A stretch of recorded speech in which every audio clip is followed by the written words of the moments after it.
Yo, yo, yo, what's good? What's good, everybody? What's happening, man? We got boxing tonight, even though it's probably not the boxing everybody wants to see, but I'll tell you this, he has a fan base that does want to see him. So I take all the entertainment I can get. Keyword entertainment. What's going on, everybody? It's your boy Slick 50, man. Make sure you like, comment, subscribe. Help your boy reach that 5,000 mark by the end of the year. No matter which way you watching. Pardon me, everybody on the vertical stream. Appreciate y'all as well. No matter which way you're watching me, like I said, hit that like button. For some reason, I sound too loud to myself, but okay. Punch Drunk, I see you down there. Man, pardon me, yesterday also apologies. Apologies are in order because I did not have the live podcast yesterday like I usually do. You know what I'm saying?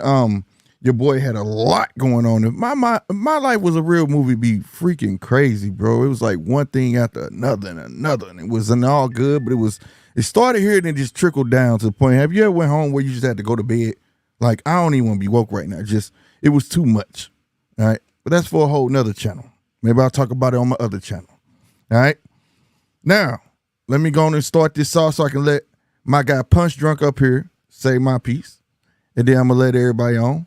As usual, I know y'all see the, did I put it in the horizontal chat? I'm going to check. But you see the link? Feel free to chime in, all right? Hit that link, come on through. You know what I mean? Let me make sure I got these in here because I probably don't. Okay, yeah, DJ, I don't. Shout out DJ, I see you, DJ. Putting it in the chat now. Pin that. All right. No matter where you're watching, it's pinned. So you should be able to see it with no problem, all right? All right, like I said. Rewind. Oh, I got that sound effect. Rewind. All right. Like I said, all right. So, shout out to everybody coming through, doing y'all thing, supporting the channel. I do see y'all. So let's make that clear. I do see y'all. Shout out to everybody who's showing up right now, coming in. I appreciate y'all. Hit that like button, all that. But I was so busy yesterday, I couldn't keep up with the boxing news. So, Loma manager. Right. And I want to say the keyword manager. Aegis Kilmus always, if y'all don't know, he always doing all the talking, like, for him, right? And a lot of people feel like, well, I ain't gonna say a lot of people, I feel like he may have put his foot in his mouth. You know, he was talking to Steve Kim, you know what I'm saying? He's on the show with my guy from Saved by the Bell, or he's usually on there. I can't remember the name of the show. I think it's called 3 Rounds, something like that. And I apologize if I'm messing it up. Great show. All right. But they're close, and he told this about Loma. Loma is not in the mood right now. He doesn't have the motivation at the moment. He's taking off. He wants to spend more time with the family. He doesn't want to do anything till the end of the year. Remember that, end of the year. So he's definitely not coming to the ring till the end of the year. All right. He later on went to added that while David is highly lucrative with Loma, just money is not what motivates him. He doesn't take anything just because of money. You can offer him millions, tens of millions of dollars. If he doesn't have motivation, he is not ready to prepare for the fight. All right? But he chose to make it clear that he's not retiring. This is my take, and then I'm going to let you on, Punch. Get your take on it. Here's my take. My take is this. At the end of the day, we've seen this from Loma when he went to war. He could have had a fight then for millions of dollars. Alexander Usyk chose the war over the money. And I commend them for that. But for as the statement that's made, I'm like trying to imagine Aegis. If you ever heard Aegis talk, you know, he doesn't speak perfect English, right? So like, I'm like, well, okay, if you're writing down exactly what he's saying, he may be missing some elements. Now, the part that got me was not that he's not motivated. I've actually heard that before. about him. It's nothing new about that. The end of the year thing, the fight wasn't going to take place to the end of this year anyways, having being Gervonta is experiencing the Olympics. Kudos and congratulations to him. That's dope. That, and I know he's catching a lot of hate for that. Y'all, I'm gonna talk about that later on too. But shout out to him. He's not coming back, what, I think to the end of August or something. And he ain't training. So we know it's not gonna happen to the end of the year. The part that gets me, and I think that I can't speak for everybody, the part that kind of gets me, make me feel like it's an if now, is the part about the money, and it's also the motivation part. Like, what was you talking about? What motivation? What kind of motivation do you need? It's a challenge. And one thing I hear over and over again when it comes to this money thing with Loma, he always speaks on that he likes a challenge. He wants a challenge. And if there ain't no greater challenge than Gervonta. So at this moment, I'm like, is he really finna duck this dude? And a lot of people will today tell me they ain't a duck. It's a duck. I know they ain't inked the paper. But did they kind of know this was going to happen? Because remember Kenny put that out about him taking step aside money. Then the next day Coach Kenny came out and said, oh, no, I'll just be playing. Y'all take stuff too seriously, blah, blah, blah, blah. Is there some type of correlation there where they kind of knew this might have happened? I have no idea. But at the end of the day, Egas is talking for Loma. We haven't heard from Loma, but at the end of the day, Egas is making Loma look bad in my book. It's making it seem like a duck. And I'm pretty sure Punch will tell you, if it quack like a duck, it probably is a duck. So I'm not going to drum too much into it, man. I'm going to add my boy on here. Hopefully he ready. Y'all know he is Punch Drunk _412. Make sure y'all go subscribe to my homie page, his channel rather, my bad, and check out his podcast. I'm pretty sure he gave his take. I'm pretty sure. What it do, Punch Drunk?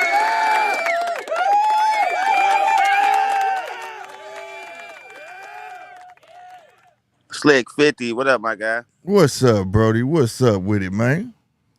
You know how I feel, man. I'm ready for some Chinese, and we need some duck sauce. I knew it. I knew that was the perfect segue. I knew he was going to say it was duck, man. Forgive me. I'm pretty sure you made a video. Everybody, I haven't had a chance to watch, so I'm really eager to hear your take on this. What is your take? And I'm still going to go watch. You know I'm going to support regardless, but y'all do the same. Bro, you ain't watched this video. If he made one, go watch it. It come down to two things, bro. Definitely made a video. You already know that. And I said the same thing in the video. It come down to two things, bro. You're either scared or Bob is like, hell no. Hell no. Well, hell Bob, no. You my last meal ticket left, nigga. I ain't trying to let it go. Well, here go the thing, though. Bob, the one that put it out there. He did. That he was willing to make the fight. He put it out there saying that Loma is excited. Remember? Loma's excited to make the fight. And all of this stuff. Crawford, Manny Pacquiao to me right now, Slick. That's hey. I'm just putting out there. Don't shoot the messenger. Don't shoot the messenger, bro. I'm just saying, bro. You know how that old motherfucker get down, bro. He probably I could agree with that. Man, Tank might fuck around, retire this dude, man. I'm telling you, Bob ain't got too many big pay-per-view draws, man. Loma's like one of the last ones, bro. Yeah, but if you know Bob, if you was a good one, he gonna cash you out, and he gonna get a cash out. It's the biggest fight, bro. Bob good at that. I think Lomo's either scared to get knocked out because he never been knocked out before, or Bob is interfering, man. Mm-hmm. And I do want to point out, people were saying like, Loma this, Loma that, but no matter who Loma's, people were saying like he's small. No matter who Loma go against, he's gonna be too small. You get what I'm saying? The advantage is always gonna be on the opponent's side. Still makes up for the size, man. So I don't know why people keep trying to use that in this. Yeah, don't do that. It's funny because they've been wanting this fight forever, and now it's getting close to the fight. And I'm hearing, I ain't hearing no excuses from him. I'm hearing duck sauce or he's getting too old. Maybe he shouldn't fight Tank. That's the only thing I'm hearing online. Nothing else. I got you. Let me bring my guy from down under. You understand me?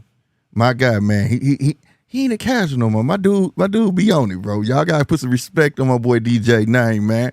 What's up, DJ? What's going on? Oh, my God, that was the wrong, but my bad, DJ. No disrespect. I played crickets. My bad. What's good, bro?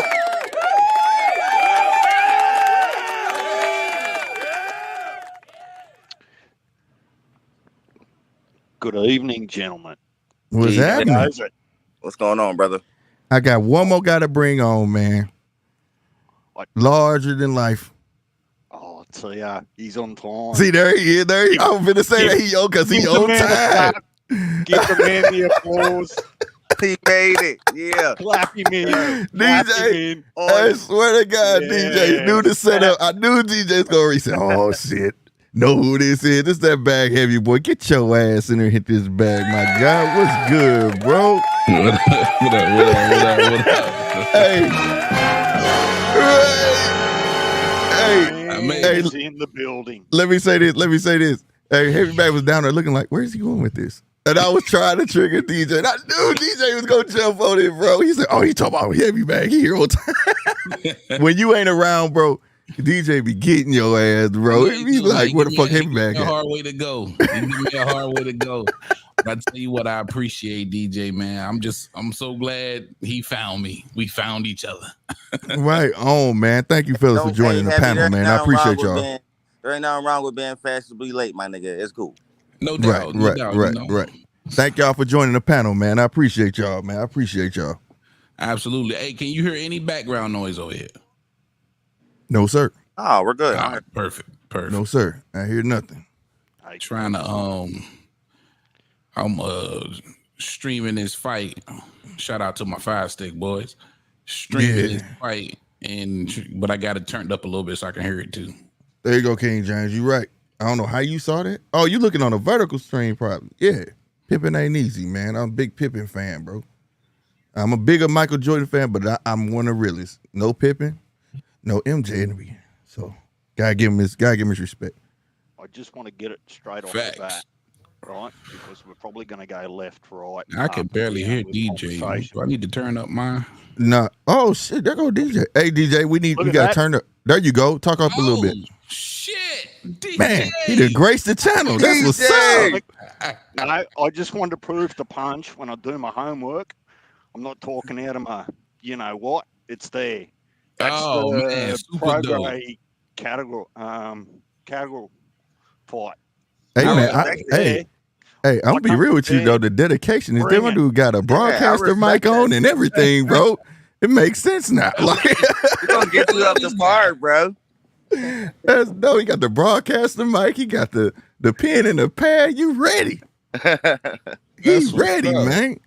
Oh, you were gonna get it yesterday. That's the type of dedication I like to see. And it didn't happen. That's dope, man. That's dope. Yeah, I was supposed to go live. I had a lot going on yesterday, man. A lot. Where, like I said, to the point where I just came home. I was like, you know what? I'm just gonna go to bed, bro. I don't know if y'all had one of them days, man. I was like, I'm just gonna go to sleep, man. I was that upset. So that's what I did. Woke up on a whole new page. You know what I'm saying? Whole new positivity. I had 1 of those a week. Man. Facts. I hear you, man. But get back to this Loma situation, man. What do you, either one of y'all, DJ, Heavy, whatever y'all take is, what's y'all take on? Like I said, I ain't get a chance to watch no videos, so I'm eager to hear y'all stuff. Y'all take on this.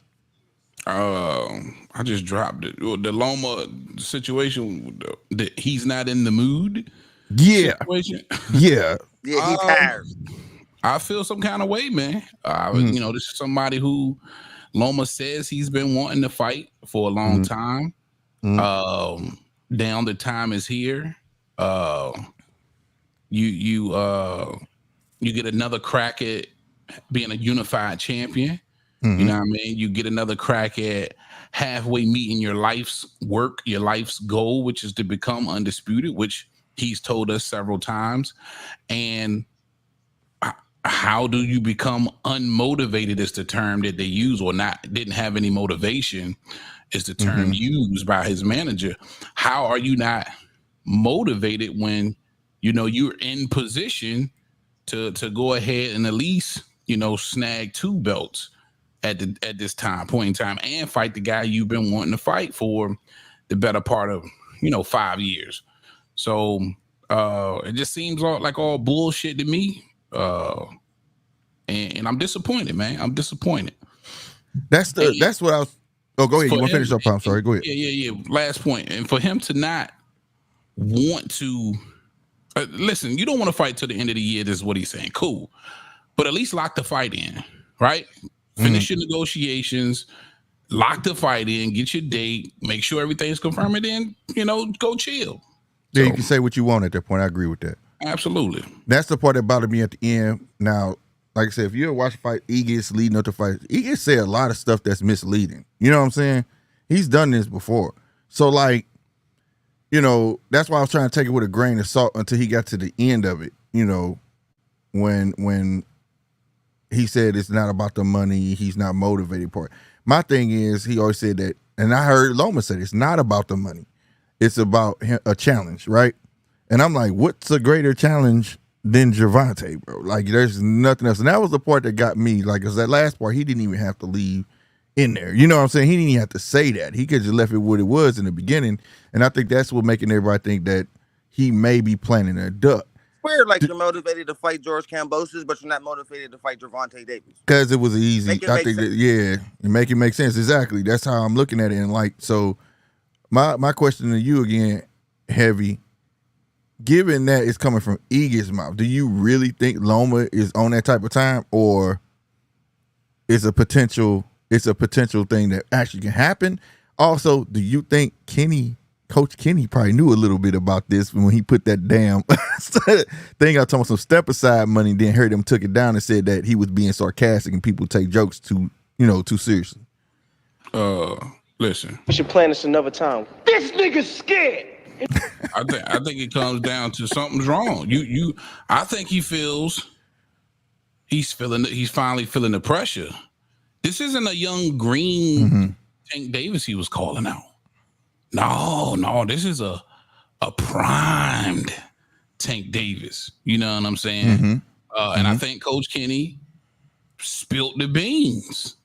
You know what I mean? Like, if this is too big of a coincidence for me, I think RC might have been right. You know what I mean? Shout out to RC. It's just too big of a coincidence. And again, it's just you everything that you want is lined up for you. So to be getting this kind of news from your camp, and listen, his manager gets briefed on how. And I just refuse to believe different. Yeah, he has been misleading in the past, but you're briefed on how Loma's feeling right now, what's going on with Lomachenko. I just think he's being honest. You know what I'm saying? And a part of that is Loma just, he's probably in a headspace where he's not sure he wants to retire. He's not sure how bad he really wants to chase after Undisputed again. That's been so elusive to him. And if he wants to go through it, you know what I mean? I think, at this point right now, it's a huge decision for him. So that's how I feel, man. I feel like it's just a smokescreen, to be honest. It's just a delay tactic, because I wouldn't be surprised if Bob's still trying to dangle that carrot in front of Shakur and saying, hey, look, if you want to re-sign, you can have the Tank fight and all the dollars that go with it. So I reckon that as soon as Shakur makes up his mind, we'll see some of the communications and those sorts of things change, particularly if Shakur doesn't sign for Top Rank. And that's a little bit what RC was saying, wasn't he? He was saying, look, they've got this big carrot in front of Shakur to re-sign to get Tank. And there was a bit of gamesmanship going on there. Like, straight after the fight, wasn't it? Straight after Shakur's fight. So for me, it just feels like he's Loma ready. Tank's going to the Olympics to do whatever he's doing over there. I think once Shakur puts pen to paper, I think that we'll probably find out in real what Bob's play is. No doubt. Yeah, that's a good point. Shut out, point and shoot. You got to be talking about me. I'm the only one that picked him to go the distance. Shout out, point and shoot, man. He say, yo, you were right about Shakur's fighting going the distance. I cleared a 6-leg because you welcome, my brother. I appreciate you, man. Thank you for my little credit. I was trying to tell these suckers up here. I didn't say he was gonna knock him out. I didn't say Shakur was gonna KO him. I did. I said 10th round. You did say you were gonna stop him, Slick. You ain't said we're going to this. All of y'all said he was gonna stop. I didn't say he was gonna sleep him. I was on Allen. Okay, I got you. You said 12 round spread. You said okay. I ain't knockout. I wasn't knocking out. He's not knocking nobody. Oh, he said he talking about you.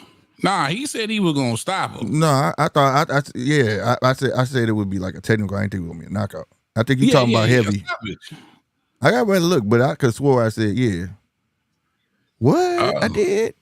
We gotta go back and review that, bro. I don't know what show you was watching, Point. I gotta go ahead and review it. But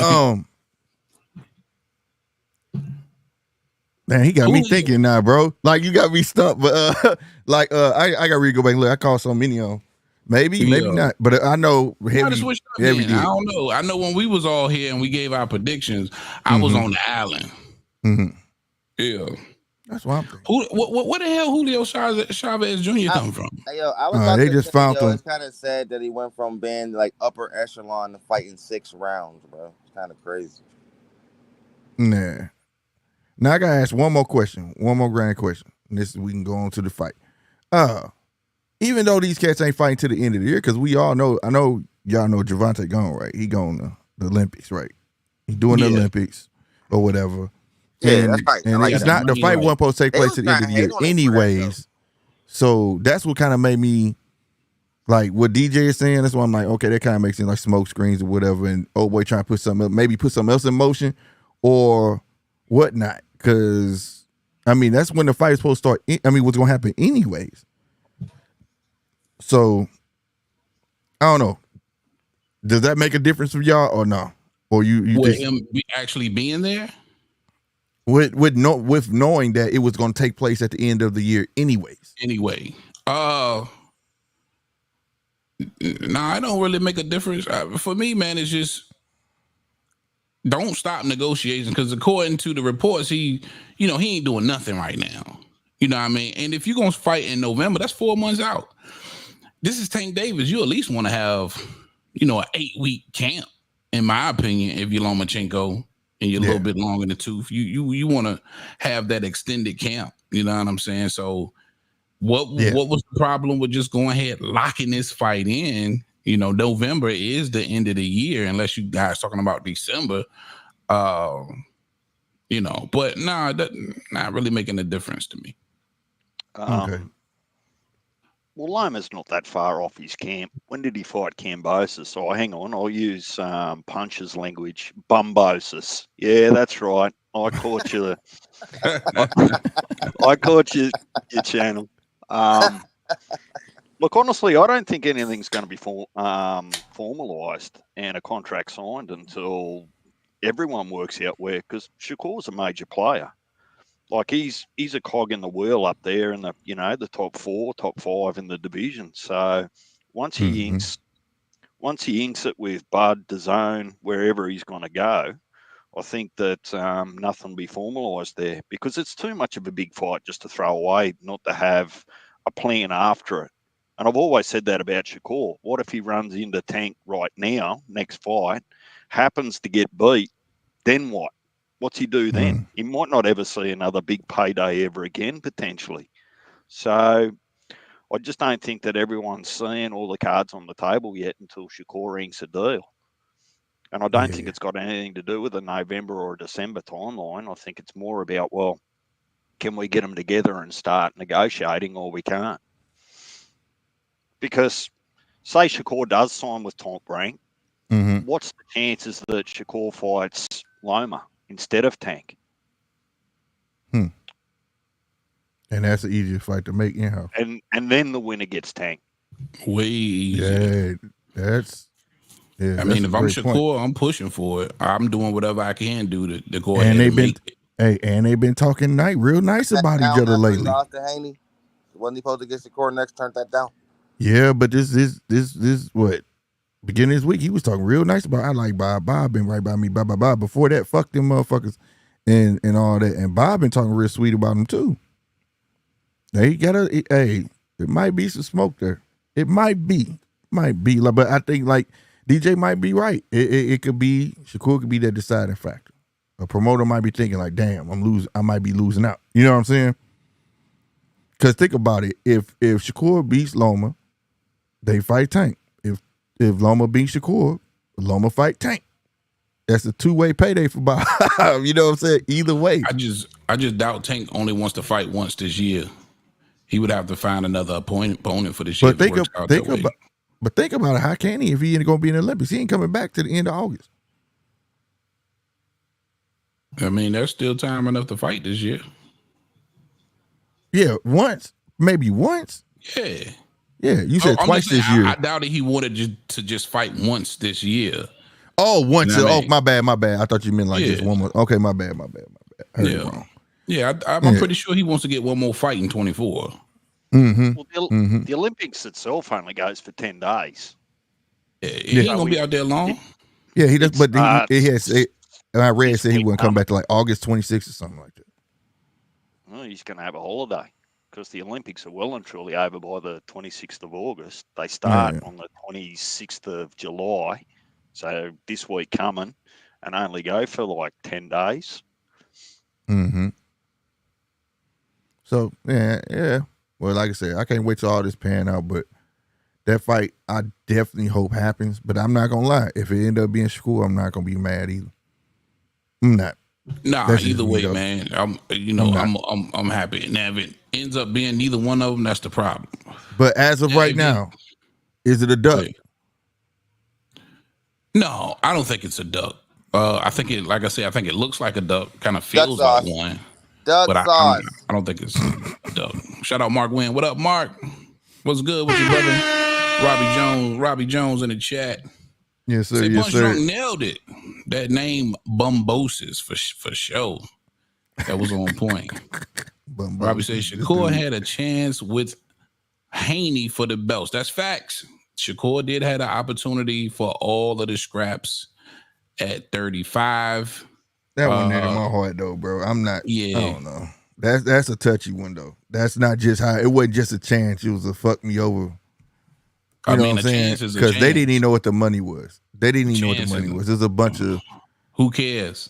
A bunch of he say, she say. If I put my name on this paper, it's the same way they did Gary Russell. They sent Gary Russell a piece of paper saying you get a promissory note to fight me, and it wasn't nothing on it. And they tried to do the same thing to him. I'm not signing nothing if I don't know what the money is. It's a business at the end of the day. We still supposed to get paid. So if I sign for overall of whatever it was, 25%, and we don't make no money, no, 25% would be nothing. But why I'm gonna take a chance on that? I guess I want to believe him when he said he would have made the same kind of money that Haney made fighting Kambosos. I don't believe Bill in that because but when Bill was on TBV, he admitted when shout out to Ness, and I don't do that often, but he said, Bill, you keep saying money. How much money? He said, I don't know. Ain't no money been put on the table yet. So how can you tell that man 25% if you don't even got a budget? You don't even know. Ain't that the same thing? That's why I was like, what? When I heard that, I was done with it. I was like, oh, man, you just talking. Bro, it's for undisputed. And they telling you it's more money than you ever made. And it's around the same money Devin got for your boy. But you can't say that without knowing how much. If that man, if Bill's saying ain't no money on the table, we don't even know how much they're going to pay for this fight. You could really, to me, Shakur turned it down before they could really get to the nitty gritty. Yeah, it was like a quick turn down. I didn't even do no. You can't say that. He was chasing Haney on social media. He was chasing Haney, bro. And then at the end of the day, when you so you telling me in boxing history, when a motherfucker send you an offer is just say, hey, fight me. When does that happen? Nobody does that. Nobody sends a promissory note, say, hey, this is what I think I can give you. Nobody sends a note, say, hey, if you fight me, I might can guarantee you this. Nobody does. It says a number. It says a percentage, and this is the budget we're working with. It's going to be, I'm taking this 25%, I'm taking 75% of X, Y, and Z. The potentials. It's never, I don't know. How can you do that? Real slick. It depends on what's at stake. And for Shakur, what was at stake was undisputed. It was, bro. But so he was supposed to. So it's still a business, bro. I can't do that, bro.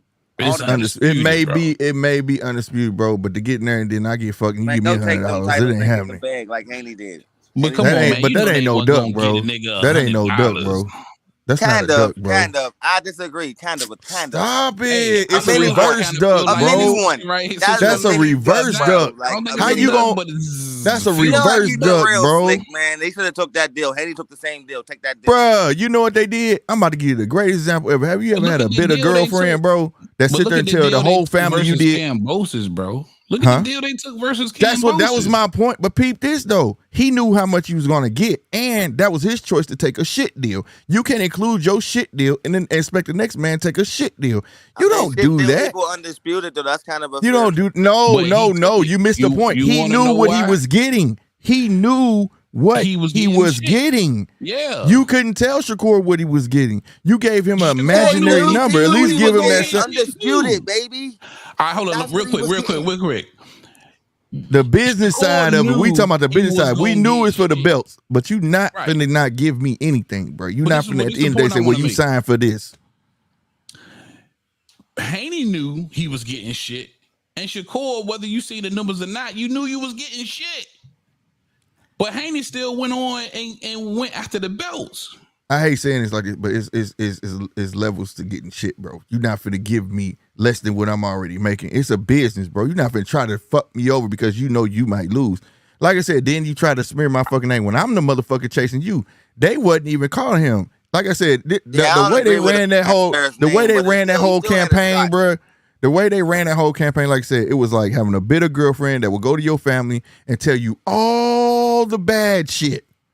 But she ain't gonna speak none of the good shit. She ain't gonna talk about the car you bought her, helped her pay for school. She ain't gonna talk about none of that shit. But to the family, you look like shit.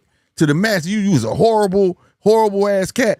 And I feel like that's what they was doing, because if you was doing what you supposed to do as a promoter, because I don't give a fuck if she got that trust fund money. No, stop it, bro. That's what I'm saying. I'm saying about what's at stake. And undisputed was at stake. Yeah, that might have been it, bro. But you not, nah, man. The way they ran, and then on top of that, but the bottom line is, what bothered me was you smeared his name first, talking about we offered him 25%. That's more than what we got. We offered him 25%. But then when somebody asked you, okay, 25% of what? He said, oh, ain't no money. Ain't nobody put no money in for the fight, so we don't know yet. How the fucking business does that work? There's good business, bad business, bro. Like, how am I supposed to sign off on that? I don't think nobody in their right mind would do that. And that doesn't mean that he doesn't want to fight you. If I say how much money, and it's out of Bill mouth, he said, the young cat kept asking, well, how much money I'm getting? He said, how you going to ask me how much money I'm getting? I'm telling you 25%. He said, how much money? But then when you get on with Ness, and Ness asked the same exact question, you said nobody was back in the fight yet. We don't even know how much that is. So in the history of doing business, bro, when? Yeah, if it was me, I'm still signing up. Look, sign up. Yeah. Oh no, that shit is a promissory note. If it was just a regular fight, cool. Yeah, you know, but look, this is the thing about it. If there's no particular, so undisputed, this right here is about to catapult me. So heavy. If I choose to fight you, right, and I send you that same type of promissory note, you know I don't gotta fight you next. There's no particulars. I don't know where we're fighting at. I don't know how much money on the wood. All I can tell you, whatever come through, you get 25% of it. But sign this and we're gonna fight. Contractual agreement that you fighting me next for undisputed. But none of those particulars was there. Bill even said it, man. He just came on here, did he want to fight us, so we trying to make it this and the third. You truly believe in your heart that they was trying to run the game on the nigga, man? They did it more than let me tell you something. If this was the first time, I probably wouldn't believe it. You really think they was trying to run the I am answering it. If this was not the first time, I would not have believed it. But yes, when Gary Russell showed that paperwork, nigga, come on, bro. It's the same shit they slid to him. It's the same shit they slid to him. A promissory note. Listen, if Shakur takes that fight, bro, he's undisputed right now. I get that. I'm not saying that. You know that, right? But there was no guarantee they was gonna fight that boy next. They was gonna string that boy alone, man. Like he should have took that fight, whooped Devin's ass, but be undisputed. You're guaranteed a tank fight now. But look, I wish all the particulars that you guys are saying was on that in the paperwork. None of that was there. I think it was a bad decision on Shakur's end. I can't lock myself in. Ain't no particulars on the paper, bro. Is that we actually fight next? As long as you know what I mean. That would have to been on there. But Right. he even said that what it was just him saying that's how much he was gonna get, and a piece of paper saying we're gonna fight you. Not one time Bill said we was gonna fight that boy next. Not one time. I'm being real. I'm being honest. The boy pursued him. That's what makes me like. They weren't pursuing Shakur. They didn't even want to fight him. So on my end, that's how I'm looking at. Like, okay, so we gonna congratulate the motherfucker that didn't even want to fight. So then, if you really want to fight, that paper would have been drawn up proper. So, but we not gonna say nothing about that because the paper not drawn up proper. We're gonna give him props on because he slid him 25%. Just say sign here. That's like making a deal with the devil. I think it was more in that agreement stage. They sent him something for him to agree to fight, and they was gonna work out the particulars. Because the turnaround, the turnaround was too fast. This nigga denied the shit on social media. It wasn't behind closed doors. No, right. Because it wasn't nothing. He was like, no. It wasn't no particulars on there. You know how long they have been talking back and forth and you trying to get this fight and this is what you gonna send me? That don't work like that. I can't sit here and say, okay, you make shirts. If you make t-shirts and I'd be like, T.O., yo, I want your business. You say, bet. Okay, and I send you this blank piece of paper said, I want 500 shirts. What's that stake? But I can give you 25%. You don't know what 25% is because I don't even know what I'm gonna make back off the shirts. I don't know because what's at stake though? It's oh my God. I guess to each his own, but it's a business. Yeah. I'm not getting in there. You just lock me in and then fuck my day up like, nah, I want to fight you. You can't do that. That shit not cool. That's unheard of. They the only ones that been sending promissory notes like that. $500,000 for that fight, that would have been worth it. Yeah, but that's a strong if, bro. It's a if. It's a like. Think about it though. Like this. If so, you don't think he would at least made $500,000, bro? No, not that time fighting Dev. No. Come on, man. I'm being serious, bro. I'm being serious, bro. I just believe that's far fetched. I believe to think that they would try and rate Shakur Stevenson and only pay him $100 for the fight is far fetched to me. That's just no. I didn't say they was paying him $100. I said I'm just saying. You're basically saying, yo, you saying you don't know what you get, and you could potentially be getting $100 for the fight. You know that he's going to get way more than that. Mm-hmm. It might not be the number that he wanted, but nigga, it'll be worth undisputed. So I'm not denying that. I'm not denying it. I'm just not about to give them 100%. Maybe both parties wrong. I'm not finna say that Haney's is like, no, hell no. That's some janky ass business shit. That was some janky ass business, bro. I'm just saying janky business practices on that part. If you send me a blank piece of paper saying we'll fight you next and you'll get 25%, okay. What the fuck does that mean? When we fighting, where we fighting? We know not when, where we fighting, but when we potentially we trying to fight. All that should be in there. And if I'm just looking at, well, I offer 25%, but you're not saying nothing else, and then you get on the show and say, well, it's 25% of we don't know. So I gotta ride this train of an if with you. That's the part that bothers me. If you knew, okay. So say if it was a low budget, at least I know what I'm getting, and that's a freedom of choice for me if I chose at that point. You see what I'm saying? Not let me imagine and hope. I get it. Hey, listen, I get everything you saying. That shit is checkers, not chess. For me, it's just the opportunity. Sign me up. I'm calling y'all's bluff. I'm calling your bluff. Take 25 now to demand 75 next time if you've got all the belts. So you've got to take a little bit of a chance there somewhere, right? Yeah. I'm all for taking the chance. I done said this on channel for fighters who outpriced themselves. But in this case, I felt like he wasn't outpricing himself in no means when you don't even know what 25% of is of what. Because I'm talking about because of nothing is nothing. If exactly. So that's. But what I'm saying is, because based on the language that they were using, they were saying that's more than what we got. But the thing that people wasn't understanding, when they went into fights, they knew how much money was being put up for the fight. They never went into a fight, like when he was talking about Cambosis, we got 23% or something like that. But you knew what was potentially put up for that fight.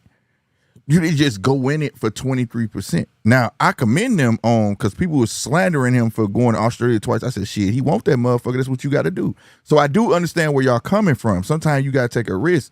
But when it comes to paperwork, it's just crazy. It's like, I don't know. Maybe I'm just stickler for paperwork, but I just feel like you're not going to just string me along and tell me 25% and then, oh, we were going to fight you, but we plan to go this direction now, or whatever the case may be. I need particulars in there saying that we want to try to fight in the third quarter of this year or whatever. You know what I'm saying? Something like that. Yeah, that's all I'm saying. Out, bro. All that shit would have came out. You just gotta call they bluff at that point. It's undisputed. It's undisputed, bro. I'm calling your bluff.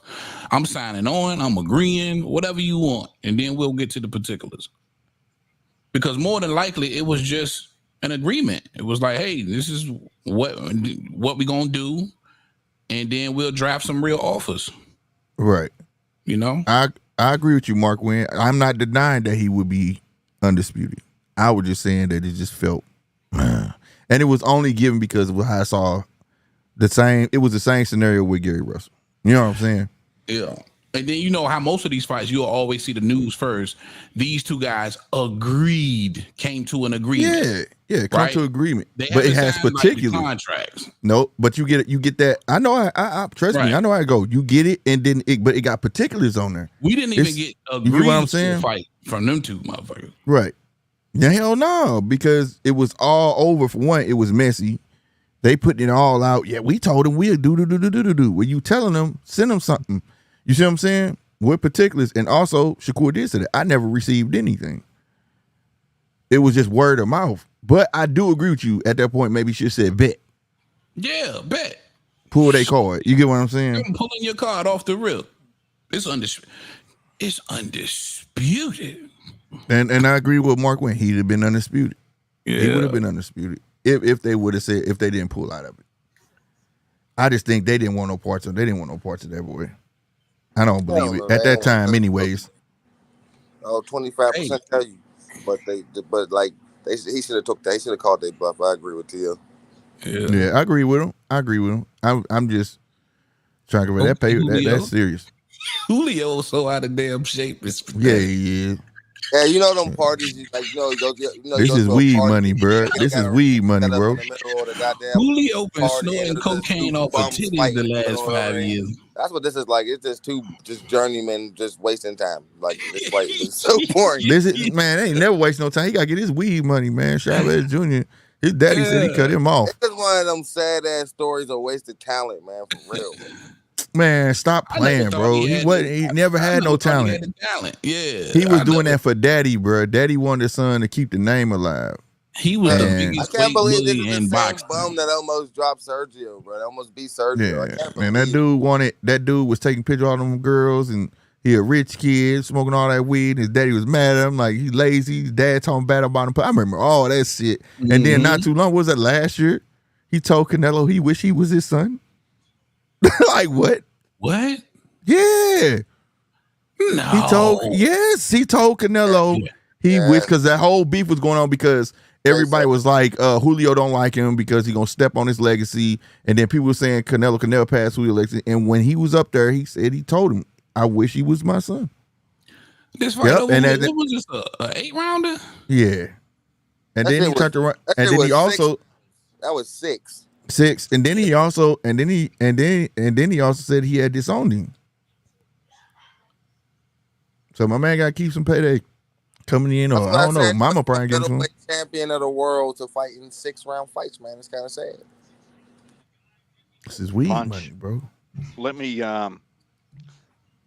before we go down another rabbit hole, let me get back to you on your last live with the homework. Let me just put that one straight back out there. Oh, so what I did, DJ. So what I did is I just actually looked at Prograis and Catterall's last fights. I didn't go back into history, right? Their most recent fight, right? So Prograis fought Haney. Yep, and Catterall fought Taylor. Yes. Prograis fought Haney December last year, so it'll be 9 months for him. By the time fight night comes along, and Catterall fought 25th of May this year against Josh Taylor, and it'll be 4 months by the time that fight night comes around. Neither of them have actually been knocked out in their losses. Prograis got 2 losses, Catterall's got 1. Prograis 35 and Catterall's 31 by fight night. So I'm actually picking Catterall for this by majority. What I mean by a majority, not 55-45. I'm thinking I've got Catterall at least 60-40. Now, there's a couple of reasons for that. What this untrained eye picked up while Prograis fought Haney, lazy guard, lazy defence. It looks to me like while he was coming through his career, he must have relied on reflexes. At 35, he can't rely on those reflexes for defence anymore. So particularly when he's in his defensive crouch, he's got a massive split guard. So looking at Catterall, his like aggressive counters and uppercuts will just find their way home against Prograis. And I think that Catterall's probably just a bit too big and a bit too strong for Prograis. So that, and the only other thing I picked up out of that fight, so I watched the full Prograis-Haney fight. Haney telegraphs his straight right. He throws his shoulder before he throws his hand, probably because he's just trying to get as much power into those pillow hands that he's got. But no, shout out to DJ. I'm pretty confident Catterall can get the job done. Yeah, and I agree. I also don't like the Catterall Paro fight. I would have concerns that Catterall would give it to Paro as well if the winner gets him. Really? My nigga. Good shit, DJ. You saw some ticks and everything. I'm with that. I'm proud, man. Yeah, I'm impressed. That was impressive. I like that breakdown, man. And I fucking agree. Yeah. I agree with all of that. Yeah. I agree. Yeah. I got to look more into Catterall Paro, but the rest of that shit, he was on point. About Catterall, I like his boxing skill, I like his footwork, I like the angles he fight from. It's just I ain't seen his chin get tested yet, so Regis is going to definitely do that. Yeah. So we'll see. Like, but everything you said was on point, bro. If he can catch him flush, because if Regis can track him down and catch him, it's going to be interesting. Catterall's a slippery bastard. But I don't know. I think when it comes to that Paro fight, that matchup is so even looking to me. Very. I think it would be a really good one. You know what I'm saying? I wouldn't know who to pick in that fight. So for Paro, I'm not sure he's got the power to keep Jack off him. That's the way that I'm actually looking at it. If Jack walks through him and just starts hitting him hard, that'll be my concern. But you could have had the same concerns over Matthias as well. So yeah, just that's what sort of strategy. Look, Josh Taylor hit Catterall. Josh Taylor hit Catterall. I don't know where Josh Taylor ranks in the whole scheme of power, but he definitely hit Catterall. And Catterall likes getting hit. It just doesn't bother him. And I think that you've got to take that into account, that if he starts walking through some of these guys, he's going to hurt him. But is that Catterall style? I haven't seen him really be a front foot fighter where, he just keeps walking guys down because he runs out of gas. Yeah, he likes the counter. He likes the counter. The 7th round and beyond, he really slows down a lot. So I'm not sure that would be in his best interest as a game plan versus any of these guys. Well, he was still willing to trade him in round 11 with Josh Taylor. Yeah, for sure. He's got to have something left in the tank. Anyway, so that's from my... I thought Taylor did his best work, though, later in the fight. Right? Yeah, if you watch that Catterall Taylor fight, his best work, and to me, was those later rounds. Taking advantage of a Jack Catterall who gas tank was running a little low. I can see it. I can dig it. Yes, Mark, I do. But I found enough time. I mean, what is it? 40 minutes to watch a 12-rounder or whatever it is on YouTube. Mark. Shut up, I got Mark. Says the man that spends more time overseas than he does in Australia. That's not bad. He be gone, bro. Mark's job is to party in different countries. Yeah, bro. I can't wait to join his ass. I swear to God. For real. Mark is chasing the Asian coochie these days. Yeah, Mark Wayne tracked me down and was talking all that trash on them videos I made about Tszyu. You know me, bro, how I feel about Tim. Yeah, like it's gonna be fun going back and forth. Yeah, it is. You try, my man. Punch, at least for the next week, I can't like any of your videos or lives after you actually called an Aussie bumbosis. It's just a comfortable thing, right? That's crazy work. You'll eventually be forgiven, but just not immediately. Yeah, no doubt. That's what I was thinking. Like, I'm gonna go easier on Tim Tszyu, man. I got some people on the down under I fuck with now, so I'm gonna lay off him a little bit. Well, give him a break. Well, man, I just serves it up to him sometimes too. Gives it to Tim. Oh yeah, man. You know I'm gonna call it down the middle. Love Tim you guys, but you gotta call a spade a spade. I got a feeling it's gonna be Lubin, Ramos, and they're even talking Xander. Ramos to get tore out the frame. Xander, yeah, that's the name I heard. Xander Ramos gonna get tore out the frame, bro. Facts. They gotta be good. You're gonna give him a challenge. Yeah. And Lubin's gonna straight up box him if he gets to fight. Yeah. You take that'll be interesting. Oh no, actually, speaking of that, I was reading that it's pretty much going to be Erickson Lubin. I thought you guys was on to that. Yeah, it's going to be. That's how. Well, last show, that's what I was hoping for. Yeah, that's it's only pretty much guaranteed. Person that's going to give him. I don't know. I already know if it Ramos looked questionable his last go about. Yeah, I think it's going to be. Zayas ain't ready for that because I've been following that real closely, and I keep hearing his name over and over again. So I'm pretty sure. Yeah, and you can quote me on this one. It's going to be Erickson Lubin. We all pretty much predicted that anyway. You know what I mean? That it was going to be Ramos. Man, he gonna walk. He gonna beat Ramos. Like you said, T.O., I agree. He got to fight another title contender when he really should be getting Fundora. So it's really not fair to Tszyu. But other than that, we all call Lubin. And I'm not mad at Lubin. I still think that's a really, really tough fight for Tim Tszyu. You know what I'm saying? So I don't want to. I can't say that it's pure duck sauce because. Even though I do believe Virgil's more dangerous, of course. Erickson Lubin doesn't possess that kind of power, but definitely a tough ass fight for sure. Yeah, no doubt. If Ortiz, I mean, they had nothing. Damn right. You know what I'm saying? That's a huge fight. That's a huge fucking fight. But Ramos, Zayas, he just came back. He on his third fight being back? He not ready for nothing like that. They still grooming him. But they try to groom him for New York because that's, you know what I'm saying? Bob know what he be doing. He try to get New York on Top Rank side. You know what I mean? Yeah. Especially now Berlanga gone. If they do this fight though, Tim Tszyu, Erickson Lubin, which in my opinion is they can headline. PBC's only doing these pay-per-views. It would probably be a co-main event for something, right? No, that's gonna be no limit. They ain't got nothing to do with PBC. So who no limit? Who would be broadcasting No Limit? We don't know. Main event.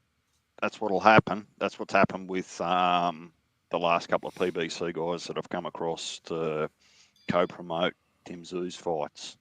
Yeah, this strictly No Limit. I went back and looked at the whole thing. You know me, I pay attention to the background and everything. It's all No Limit, baby. Ain't no PBC. Tim Brown. I don't know how many of Tim Tszyu's fights was on Showtime prior to them leaving. Yeah, he got one fight left with PBC, I think. But this one, I guess they loaned him out. Like, do what you want to do. Well, Showtime was over before Tim got a name, like a big enough name. But but Showtime was broadcasting Tim Tszyu though. Like guys can remember Tim Tszyu's last, I don't know, before this Fundora fight. His last 5-6 fights was on Showtime. Oh, you got some smoke. So, what's that? Got some smoke, bro. I mean, I'm excited to see Tszyu fight next because I want to see like if we got any psychological trauma after what just happened. Man. Yeah, I got a smoke alert. I didn't even play that shit. Like that loss was devastating. So we need to see. Like I want to see what's going on. They still got the championship pedigree. Where's that playing? We're about to see. Well, whose loss was only because I gotta play my smoke alert. Was it 2 years? I don't know because it feels like as soon as he said something or said that his hand was hurt, not long after that, it feels like they was talking about the Canelo fight. You know what I mean? Well, maybe I did. I don't know. I can't remember, man. 2 years. End of I got enough disappointing videos about them guys. 22 was when he was supposed to. That's when the hand injury was in 22, right? No, that was Tim's hand. Tim actually got surgery at the end of 2022 because he fought Goucher at the start of the year. And and he kept welling on with that right hand. I remember that shit. So, but it was all a mess anyway. Either way, Charlo becomes undisputed in 21, right? Oh, no, that was 22. Charlo becomes undisputed. He beats Castano. Tszyu's up next. And he fights Canelo the next year in 23. When did he rematch? He rematched Castano. When did he rematch? That was for undisputed. The first one was remember Sands on the fight. Tszyu gets hurt. The fight gets postponed. Then he gets Canelo. Right. It was somewhere where they did say Charlo had. It was somewhere where they said his hand was messed up. Remember that? It was somewhere where Charlo's hand was messed up too. And I was like, there go that put him on an hour injury. Presented some doctor's paperwork that said he had fractured his hand. Right? Sparring. And he hurt his hand. About that timeline because he captures undisputed in 22, if I'm not mistaken. He beats Castano in 22. The Tszyu fight is next. He hurts his hand. That gets postponed. The Canelo opportunity comes up, and he fights Canelo the very next year. So I don't know why I feel like that was motherfucking goddamn me 21 for some reason. Yeah, Mark. Maybe it was. I don't think the Canelo opportunity came up until mid 23 while Charlo was still out injured. Because it kept on getting delayed, and Tszyu ended up fighting over here against Tony Harrison and Ocampo while he was waiting for Charlo to heal. He was supposed to get Charlo, right? Yeah. But then Charlo went and signed with Canelo. As soon as he stepped in the ring, the WA stripped him and gave it to Tszyu, and then Tszyu fought Mendoza. And if you guys can't remember, you can go back on my channel right now through the videos. I got a whole video calling Charlo a duck. Matter of fact, I resent that, Mark Wynn, because now I remember. I got a whole video on my channel calling Charlo a duck about that damn hand. Yeah. I did too. I said they put his as an injury. This is a fake PBC. I got one too. And it wasn't until the Canelo talks came up where I was like, well, you can't really call him a duck if Canelo's on the table. And this is what happened. I believe this is in my opinion. He wasn't on the table initially though. He was filling for his brother. Yeah, he wasn't. And Al Haymon was behind the scenes. The reason why that Tszyu fight didn't happen because Al Haymon was trying to get the lineup together for Canelo Alvarez because they was doing the PBC Canelo Alvarez deal, right? The $100-some million deal. And Jamal wasn't ready. That's how Jamel got put in it. You know what I'm saying? Yeah, he got subbed in. That Tszyu fight, that was just a coincidental, unlucky shit. Terrence said, fuck that Canelo playing up when he beat Earl. Yeah. Earl was supposed to be part of that. He was after Jamel, he was supposed to fight Earl. Tim's been one unlucky motherfucker, man. Yeah, bro. All of that shit that happened was just some unlucky, unfortunate shit for Tszyu, man. If Jamal Charlo was in shape and ready to go, he would have fought Canelo, and Tim would have got that Charlo fight. He would have had no choice but fight him or been stripped. Yeah, right. That was it. He was next. So they pulled them strings. They pulled them strings though. And I think it's a bit of a reflection of a challenge for a non-American fighter to actually get the proper fights over there. It's not easy. Oh hell no, it ain't easy. The only one, man, in history, only ones like you gotta be a dominant force. You get what I'm saying? Where they feel like he's foreign, but we can make money with him. You know what I mean? And at this point, Tim on the rise, but they still don't see like they can make, you know what I'm saying? He's a dominant force yet. But at the same time, he still ain't had the right guys so he could perform. It's like, it's crazy. You know what I'm saying? And it's most, I blame the sanctioning bodies, because sanctioning bodies gotta let none of that shit go down. We don't give a fuck who you fighting. Everybody should have been in accordance. He hopped in that ring, Canelo, we all stripping his ass. He would have thought twice of that. He would have thought twice then. You see what I'm saying? Yeah, absolutely. I think you're right, Mark. You probably was, man. You probably was. I guess I was considering what was going on behind the scenes, Mark. But I think it just looks worse now that Bud and Errol have come up to 154. If they don't come to 154, Tszyu's probably getting his rematch with Fondora, or he's getting another fight in the States. Yeah. Facts. It would definitely been a rematch. That's big facts. Definitely. Big facts. Big That's old without question. That's a paycheck. You know, when them guys don't move up, shit. Tszyu could have potentially been king of 154. Tszyu's gonna get his just due, man. It's got to come eventually, man. Karma can't be fucked up forever, man. It's just been. I just feel sorry for dude, man, because it's just been one bullshit situation after another.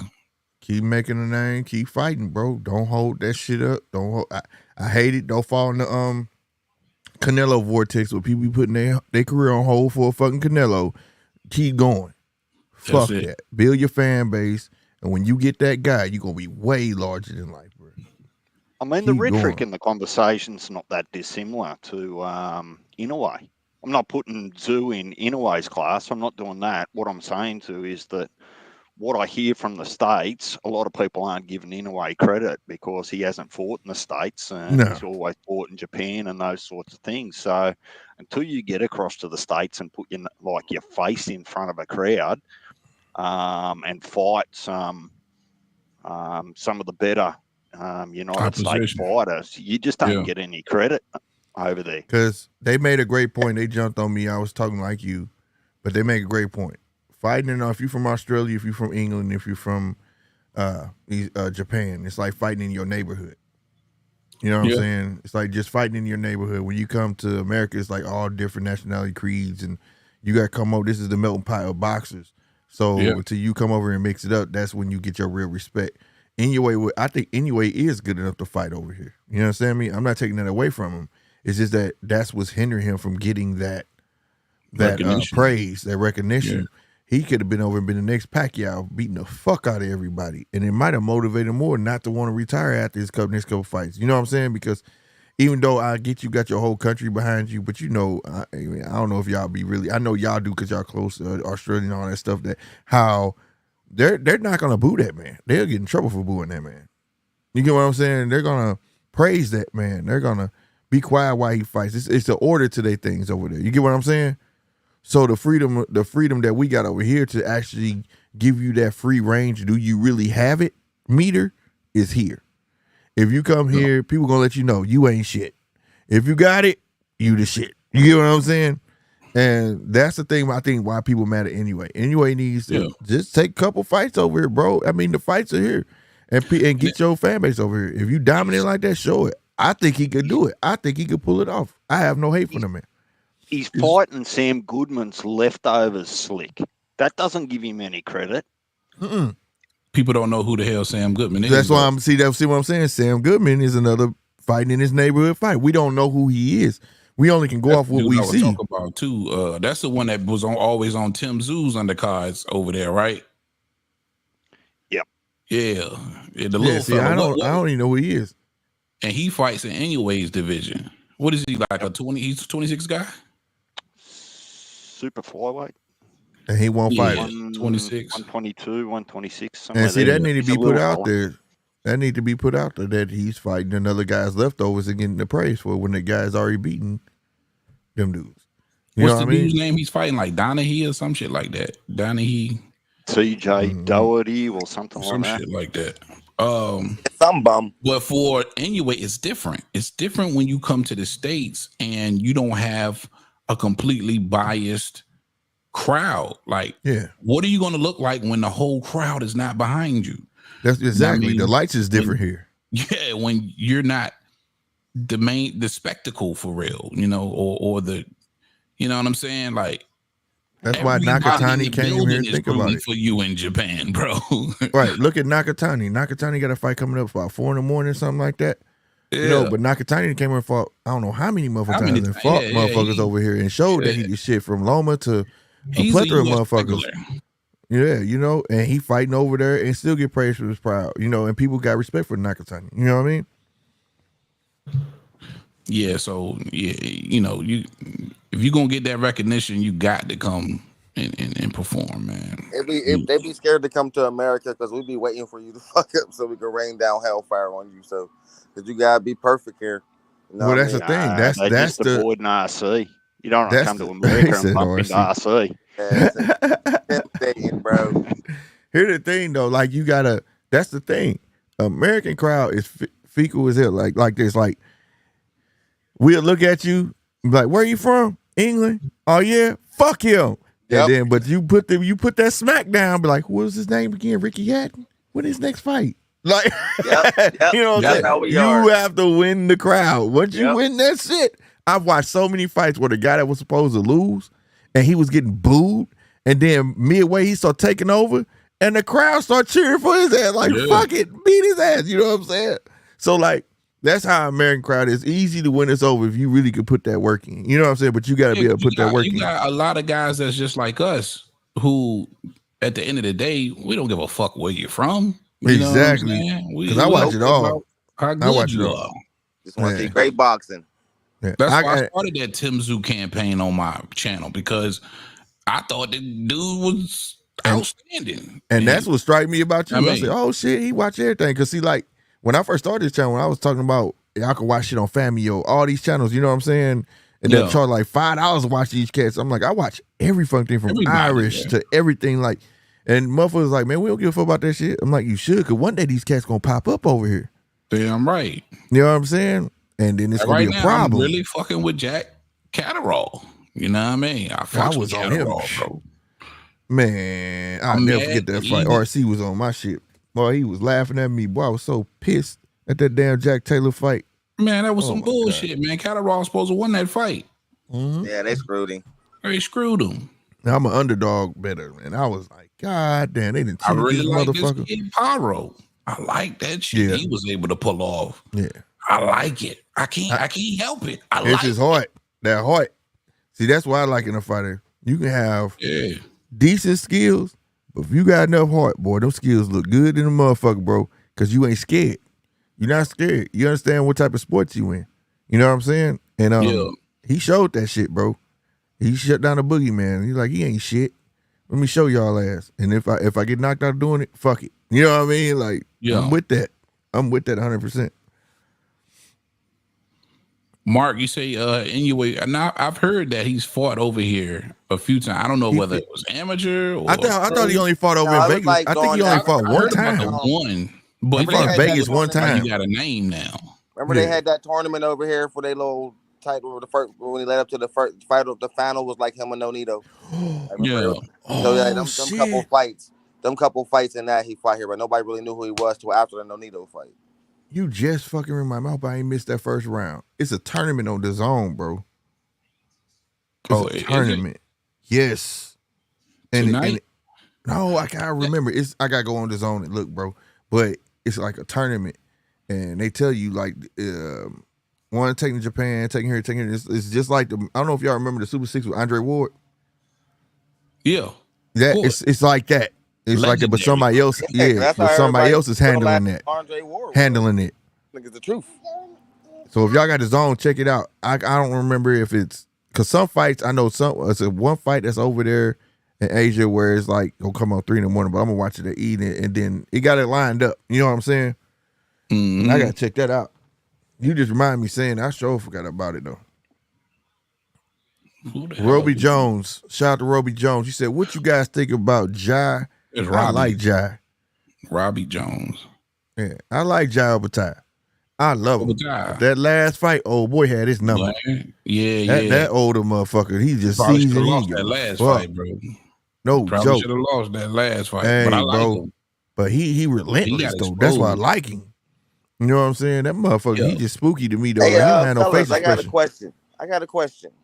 All right, so I don't know. I might be bugging, man, but Andre Ward posted a video of him sparring today and put some shit up like I'm not ducking no smoke. What's going on? Man, he gonna do it. He ain't coming back out, bro. Who called out Andre Ward, bro? I would love to see that. Ain't nobody called out. He called up. Man. Canelo Alvarez. It would have took Triple G to came back. It would have took Triple G or Canelo. Like how old is Dre now? 39. 39. He not fighting. He not fighting. Bro. He might be 40. He not fighting Canelo, bro. I'm not gonna put one of my favorite fighters in the ring. Why would he do that? It's cryptic, bro. I want to. I mean, what's your opinion? You just think, no, it's just bullshit, cap.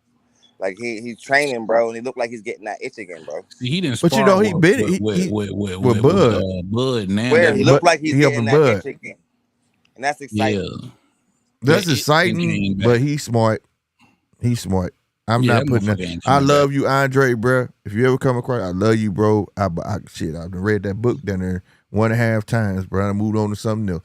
But I'm gonna tell you right now, I don't think I know. Being this long off, getting in the ring with a guy who constantly fights, I don't know. No, I don't want to see that happen to him. I respect the fuck out of Andre Ward. Now, if Canelo would have hit when Andre was still active, or even back when he was like, shit, just give me a call when he was calling Triple G a baby G. You know what I'm saying? Them days, hell yeah, I'd have been with Andre Ward. Right now, man, I think he in a great space. Enjoy your fucking life. You did right. You know what I'm saying? Got your money. Don't come back and fuck up your legacy. Yay, bro. Fuck that come shit. Back and fuck up. Bro. Don't give the haters something to talk about. Don't give the haters something to talk about, bro. Fuck that shit. Dre could have went broke, man. I hope he ain't went broke, man. Who? Andre Ward? Yeah. That motherfucker, man. You read his book? It's a smart cat. Nah, I did not. I gotta be smart motherfucker, funky. Man. That motherfucker. He live like me and you. He not all about that, bro. Like him and his family and shit. He go to church, all that stuff. He live a regular life. He don't need all the extra high life stuff. He get his highs about being around his friends and his boxing fam, and that's what keep him content. You know what I'm saying? He use that same investment. Hold on, guys. I got a non-playable character. Yeah, like Shaq is still using. He still spending money from his first Lakers contract. So imagine all the money he got built up. Yeah. Like Shaquille O'Neal still spending money from his first contract ever. Yeah. And that's the thing about boxing. A lot of people don't know too, though. Sometimes you can have a big contract slated to make X, Y, and Z, and then you get your guarantee of it. But then they got 90 days to start paying you. But it's not all at one time. They give you payments a month. You get what I'm saying? We've heard out of Mayweather's mouth where he still said, I'm still receiving checks every month from past fights.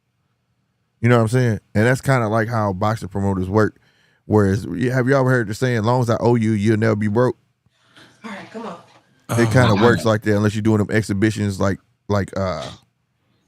goddamn me Mayweather and shit like that. You know what I mean? I'm sorry, man. My daughter came in here. What I missed? Oh, it's all good. No, we was talking about how boxers get paid and things like that. I was just saying, like, Andre Ward has always been a special fighter, and this is a true fact for anybody. And I might bring this back for a giveaway. Andre Ward was the first person I called slack for on my channel. Everybody was on me like he's garbage, he's XYZ, he's this and that. And that's when I found out a lot of motherfuckers don't know shit about boxing. I would tell people like he was locked in his contract, he couldn't do shit, this and the third, he went out, they wouldn't let him, then dude died, then it was that disparity, then it was, you know what I'm saying, a whole lot of things that held up his career, you know what I'm saying? And nobody could believe when he did come back, like when he fought, a lot of people know his knee was messed up when he fought, was that Kovalev the first time? Kovalev, that was his last fight, 2017. No, he fought Kovalev twice. What was the, who was that he fought? His knee was busted. And it was too late it was a fighter before that. Right before that, his knee was busted. And if you go back and watch it when he got in the ring, he was crying. I can't remember, man. And he still won that fight. While I was on this bitch arguing and everybody's getting on her, I said, tell me that ain't a special fighter. Who you know gonna get in the ring with a busted ass fucking knee, swole is all outdoors? And I was like, that shows how people don't pay attention. You can go look when they get in the corner. When he get in the corner, they ain't putting the ice on the back of his neck. They putting that bitch on his knee. And he fought that bitch out and won. You know what I mean? Like, that's a special dude, bro. You know what I mean? He was always a boxer first. You know what I mean? That was the whole thing about that, too. Everybody can't be knockout artists, bro. He just good at what he does. Dre definitely made his bones, man. I was a huge fan of Dre. Hell yeah. You know what I mean? And goddamn me, like I said, and then they wonder why, like, you see Andre, and then you got Terrence, and then you got, you know what I'm saying? Shakur falling in. Like, just Shakur the little loke right now. He got to figure out to find his own way to make himself entertaining, like amongst the other two. You get what I'm saying? Yeah. Andre feat was taking on bigger cats. You see what I'm saying? And living off the underdog wave. You get what I'm saying? 100%. You know, Bud was finding that mean streak and like, okay, I play with you, then I'm just gonna get your ass out of there. Now it's time for Shakur to figure himself out as a boxer. What does he bring to the table as a boxer? What it's gonna be? Is it gonna be a shoe shine? Is it gonna be what? You know what I'm saying? A little something that gets the crowd, what they gonna look for, something for you to do. Such as like a tank. They look for the tank to knock your ass out. You see what I'm saying? It got to be something that you bring. It don't have to be an entire fight. It just have to be something that they're going to look for. You know what I mean? And once you figure that out, the slack will be off Shakur, but boxers tend to stick together, and sluggers tend to stick together. You know what I mean? Yeah. But I used to catch a lot of slack for Andre Ward. Yep. My guy got on here, and I didn't know he had a book out. I got an autographed book from him. Paid for the autographed book. Dope, man. Dope. I don't know what his financial situation is, but I hope it ain't that. I hope he don't want to go back to boxing. You know what I mean? I doubt it. I hope it ain't either, though. He gone, brother. You rode off into the sunset. You know what I mean? You ever watched this documentary, bro? Yeah. I seen the documentary. Man, if you ain't learned from that, shit. You know what I'm saying? Like, god damn, I mean, it's coming from four motherfuckers down there in the same shit. I didn't see in the documentary where it really, because see, my whole thing is you just never know with some of these finances. A lot of these guys, they live above their means, you know, in the end, you know. And I know from what I seen in the documentary, he seemed like a responsible dude, but you know, you never know when motherfuckers having money issues, bro. No, that's true. Never know. No, you never know. Yeah. I just hope it ain't dire where he can't bounce back. You know what I'm saying? Everybody have a time where you fall, you know what I'm saying? But we at least know how to get back. That is when you can't get back is the problem. And I'm surprised nobody gave him another analyst job. I thought he was just a great analyst, man. He was, bro, but he didn't fit that narrative because how many times we see him tell Tim, I don't know what the fuck you looking at. Yeah. He was telling the truth. Like somebody would want that at the table. Yeah. So, you know, to give him a job. But see, these motherfucking networks, excuse me, I've been drinking, y'all. I'm gonna start saying MF and all that. These networks is aligned with, you know, the promoters. Yeah. So and Andre not with that. Andre just want to call it how it is, like, you know what I mean? And like I knew it was over before they announced it when remember they start keeping them at home. You start seeing them calling shit from home. And I was like, he not gonna be there much too long. Yeah, I remember that. That was a transition period. Yep. I think they're gonna be there. And to me, I like and the thing was, it has nothing to do with Timothy Bradley. I liked the dynamic. It was like the devil and the angel. You know what I'm saying? It was cool. Yeah. You know what I'm saying? I think Dre was just way more articulate and was just a better, you know, gave better explanations to me. Yeah, he did. Yeah. He would tell. He was like, and it's crazy for the say this because I used to hate John Madden on playing Madden, but he was like John Madden. He gonna tell you why he did X, Y, and Z. You know what I'm saying? Yeah. You know, because Madden, if y'all play early Madden would snitch on you. You pick your play. Oh, they're finna do a X, Y, and Z. Like, bitch, shut up. Like, what the fuck? Like, oh, he finna run the ball. Like, why you say that? Like, you know what I'm saying? Like, they look like they setting up for a run. Like, yo. And I was starting a company up tomorrow. I would go get Dre and I would go get Kellerman, man, and let them niggas rock out. Max Kellerman got so much hate, man. Shout out to Max Kellerman. Yeah, man. I don't know why. He know his shit. He know his shit, bro. He do. They hate that he know his shit. That's all it is. And they don't believe that he should be able to have his own opinion. And he should, bro. And that's why Stephen A got rid of him, because he know his shit.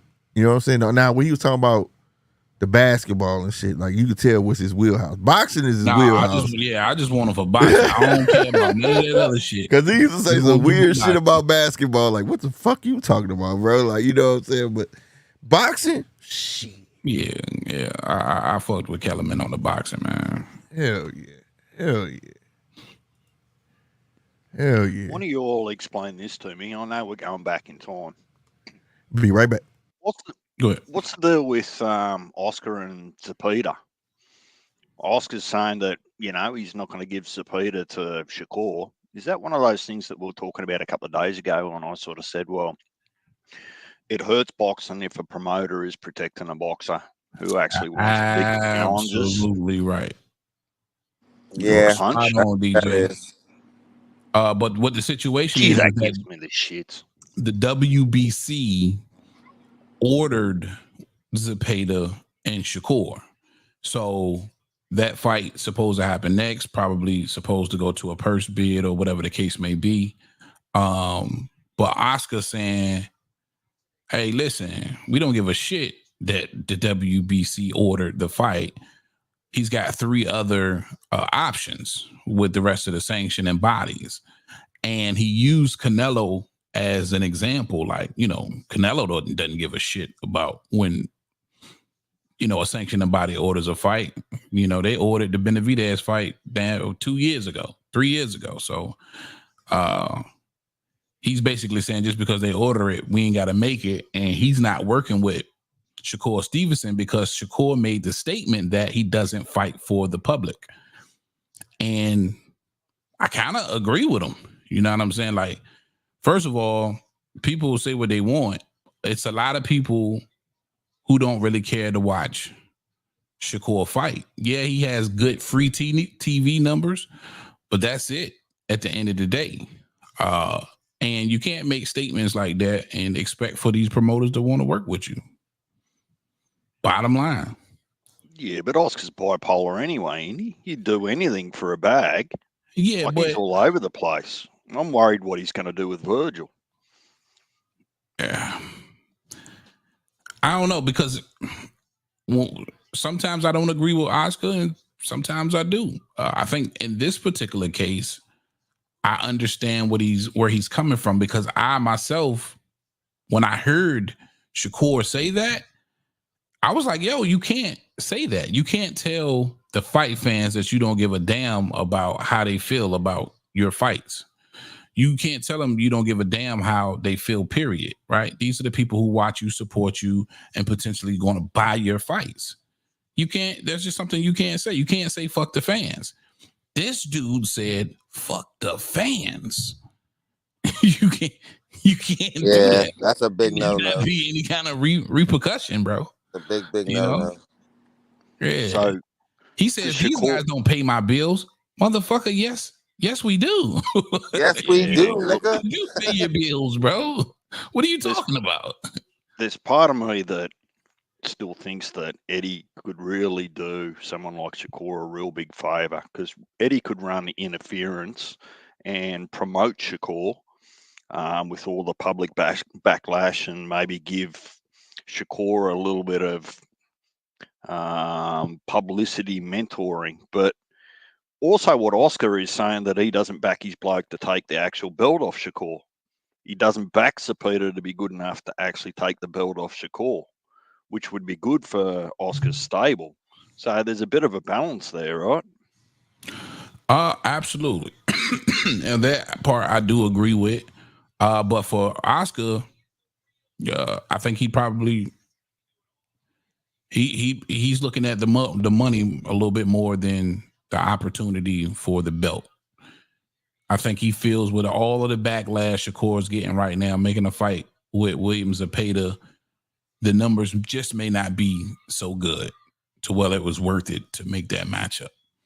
And, you know, that's a credible perspective, in my opinion. But yeah, sure. It also looks like you don't want Zepeda to fight Shakur. So for anybody who feels that way, shit, I understand. I guess I'm saying I understand it both ways. You know what I mean? I definitely do. But those headlines alone about Shakur saying fuck the fans, that was big, man. That was big. He got a lot of backlash for that. And I'm sure, you know, promoters like Oscar took notice.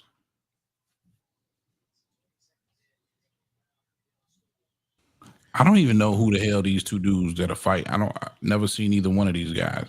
It seems that they favor my guy in the green and yellow though. Is that Aguilar? I don't know who. Marksman. He's got, is that Jamaican colors?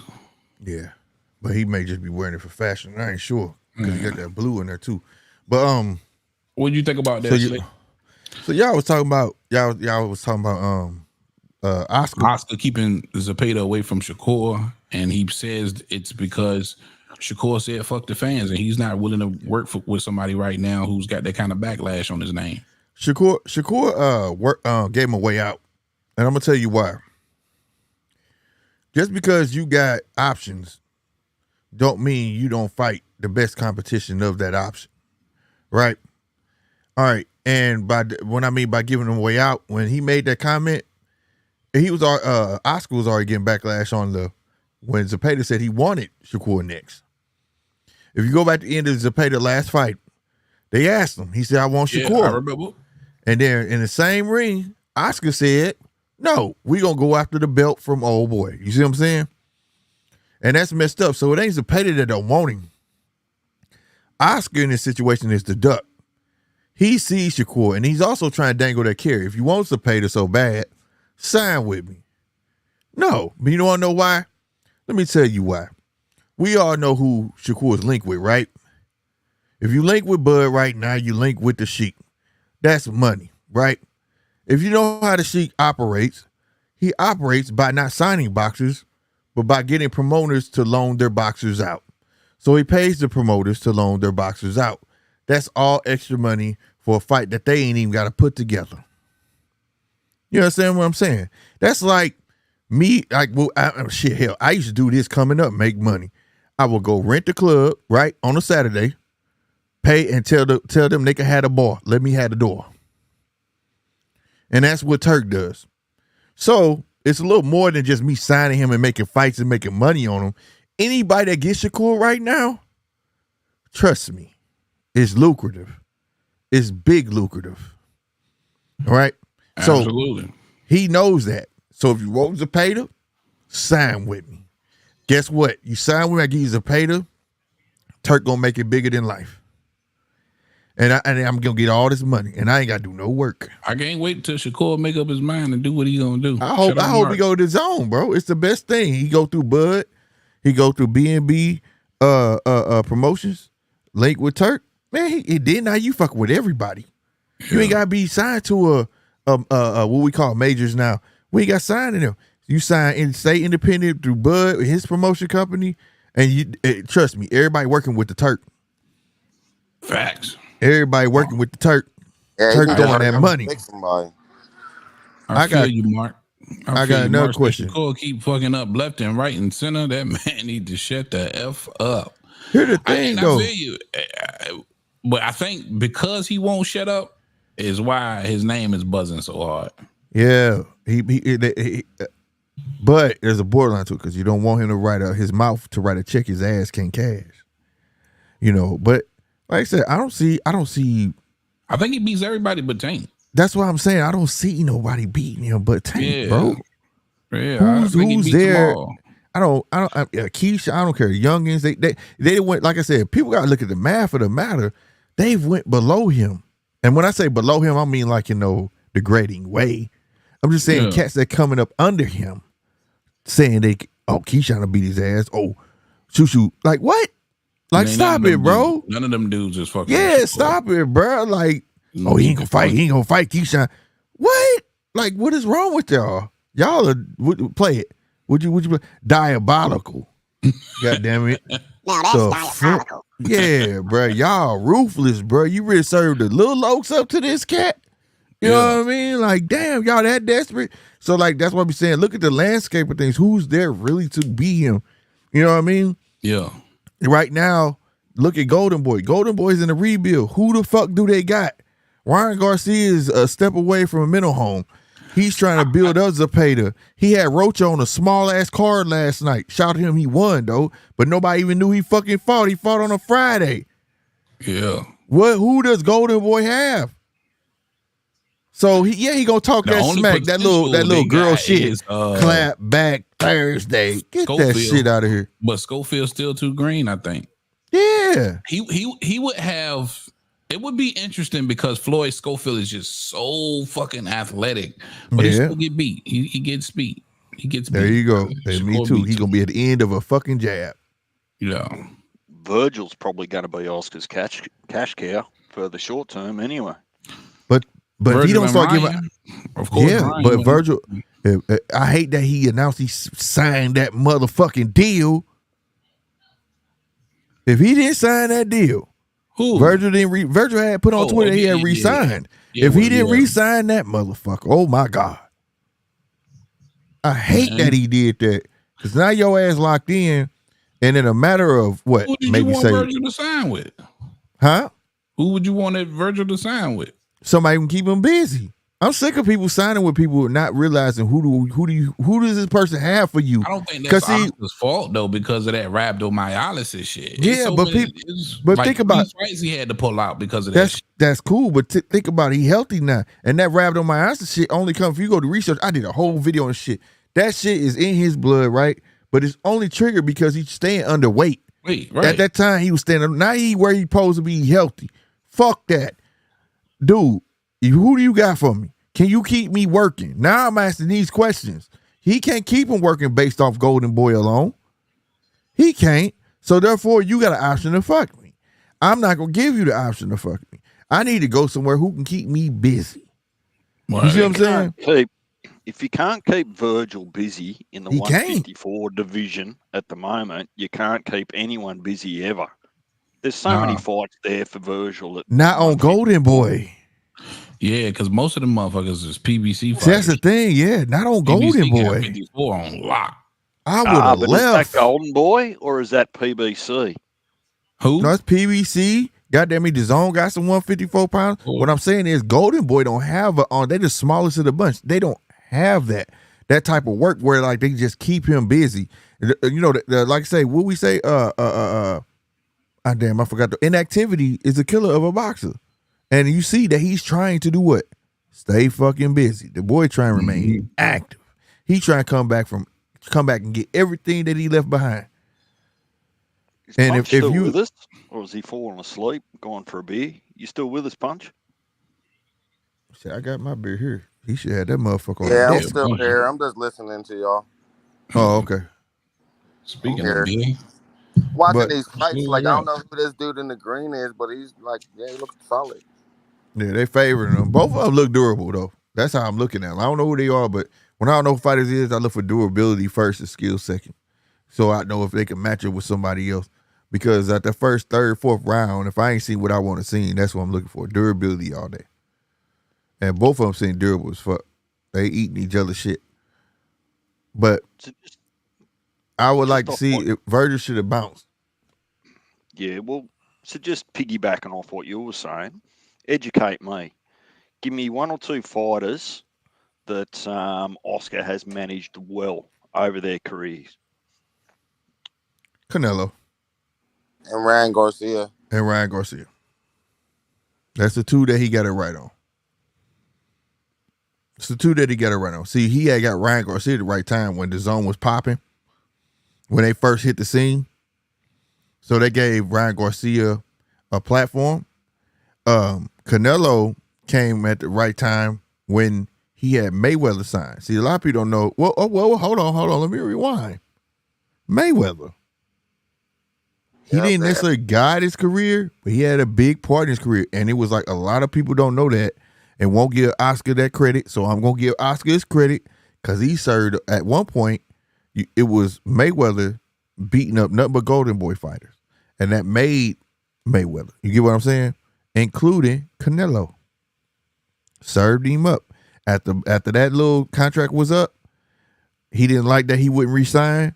He said, I got somebody gonna whoop his ass. He gave Canelo that fight, and Canelo lost. But then he started matching Canelo correct. Now, for the money shit that he was talking about stealing from, what Canelo talking about stealing from fight, I don't know about that. But matchmaking him and making him a star, I gotta give it to him. Same thing with Garcia. I give him. So who do you think, or who do you want to see Virgil fight if he wins on the 10th of August?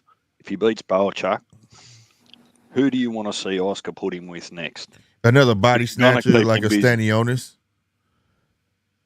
Or Brian Virgil's 154. Yeah, Stanionis 147. Like Stanionis 147? Why Yeah, I think he was 154? Damn, tripping. Oh, he's still down there.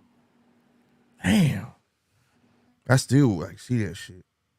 He a body snatcher. Just that'll be inside Fight was grueling supposed fight. to happen 3 times, bro. We ain't getting that. Yeah, that's why I'm probably. You right. Because they was supposed to fight and they kept getting put up.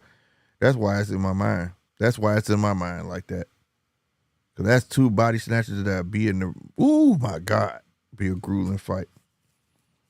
Do you reckon that'll be a good introduction for Boots at 154? Stepping there with Virgil. Fucking right, it would. Hell yeah. But Boots will box the shit out of him. 147 though. I think Boots is planning to clean out 47. He gonna clean out. Hell yeah, he gonna listen to his daddy. Why not, bro? At least unify. You feel what me? we want him to do. Most of us here want him to actually clean out the majority of 147 before he demands a shot at Bud. He might as well. He come up there fucking with Bud. It's night. He ain't ready for that. Don't end his career. Down there. Yeah. I don't. I ain't It's even like this. because I'm a Terrence Crawford fan. It's just like you're really just not ready yet, bro. So like, you Right. stay down there, become undisputed, and then come up and get some. If I had to balance it, bro, it's like this. Even if I got the faith in my son to beat the fuck out of Terrence Crawford, right? It's still a chance. And right now we're building to be the next star. You understand what I'm saying? And by my smarts, Terrence ain't finna be here the next 2 years. You get what I'm saying? We gonna be here for the next goddamn 13, 14. You get what I'm saying? So fuck that. I'm not taking that chance, bro. I'm not. It's a calculated risk. Like, I'm not doing that. That's definitely too risky. I'm not doing that. That's just being smart. That's why I don't have no hate. If they never fight Bud, if they don't, I'm not mad at that shit, bro. To me, that's just smart. And that's not to say Bud will beat his ass. If I'm his father and I'm in Bosey's shoes, son, fuck that shit. I think you can beat his ass, but what the fuck you got to prove to anybody? That's a risk to take, man. I'm good. You know what I'm saying? Man, let's keep doing what we doing. Because Boots is next up to be the next star. It's inevitable. It's inevitable, bro. As long as he don't get hurt or no shit like that, it's inevitable.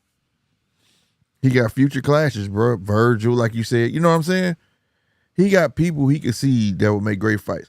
I'm going to tell you who's the culprit in this is Terrence. Terrence need to let go of them fucking belts so people could put respect on 147 again. You understand what I'm saying? There's no respect on 147 because who has the belts?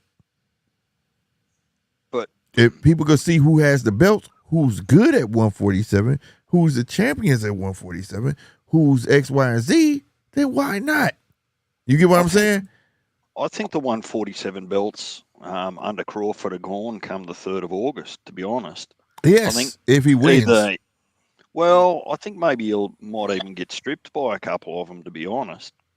God damn me, I thought this boy was on here sipping tea with his pinky up. I was like, God damn, boy. Play that button. Diabolical, goddamn. Now that's diabolical. Straight up, bro. I thought my man came up from under doing this with his pinky in the air, like, yeah. Like, yeah. Well, you can't see it. It's the best dad ever. That's what's up. I got one. Yeah. I got one there. Dad with the finger? That's not gangster. Mine kind of pissed me off, though, because my kids bought me a Darth Vader cup. And it said best dad ever. And I don't think they understood the fucking sentiment of it. I was like, really, nigga? It's like y'all feel about me, bro? Like, I was like that. And my baby mama didn't understand because she don't know stuff. She's like, what? Yeah. I was like, bro, I got to show you. And she was like, oh my God. She was like, I'm so sorry. I still got that cut. Started on Star Wars again, talking about the Acolyte is tight. Niggas crazy over here. We not getting back to that. We not doing it.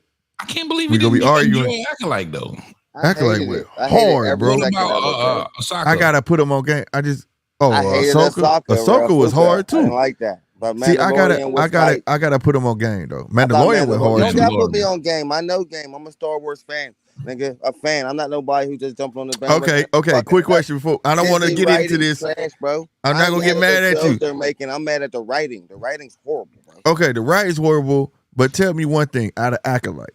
You a big Star Wars fan like me, right? I can't remember his name, but you know who Palpatine is, bro, right? I don't give a damn about how they had Darth fucking Plagueis lurking around the corner like an old fucking hobo, bro. That's what I'm talking about. Oh my God. I ain't gonna lie. I was like, hell yeah. Out there in all of fucking existence, lurking around the corner like an old homeless person. Bruh. He wasn't home. He was hiding, bro. Think about it. Why is he there? They looking for him, bro. They looking for him. Fall in love with his apprentice over here, bro. Why are you on the island watching that was a little bit exciting to have him there? Yeah, because I never thought they would ever. Because I was mad at the other movies where they made him look real big and shit. Come on, bro. That's disrespectful to Think about it though. It was a setup. It was a setup. Second picture of him staring out the side of a cave like he ain't even got no powers. Stop that. Nah, he had powers, bro. Because you got to think about it. Who taught old boy? Who taught old boy? Darth Sidious is his master. We know right, who that but is. No, Darth Sidious. But what I'm saying is, what they do that shit, man. What I'm saying is this: who the fuck taught old boy the dark side? He know he there. He just ain't saying shit. You know, Plagueis had a couple. That's Plagueis. But what I'm saying, what's old boy that was a bad guy in this one? Just for the fucking TV show, bro.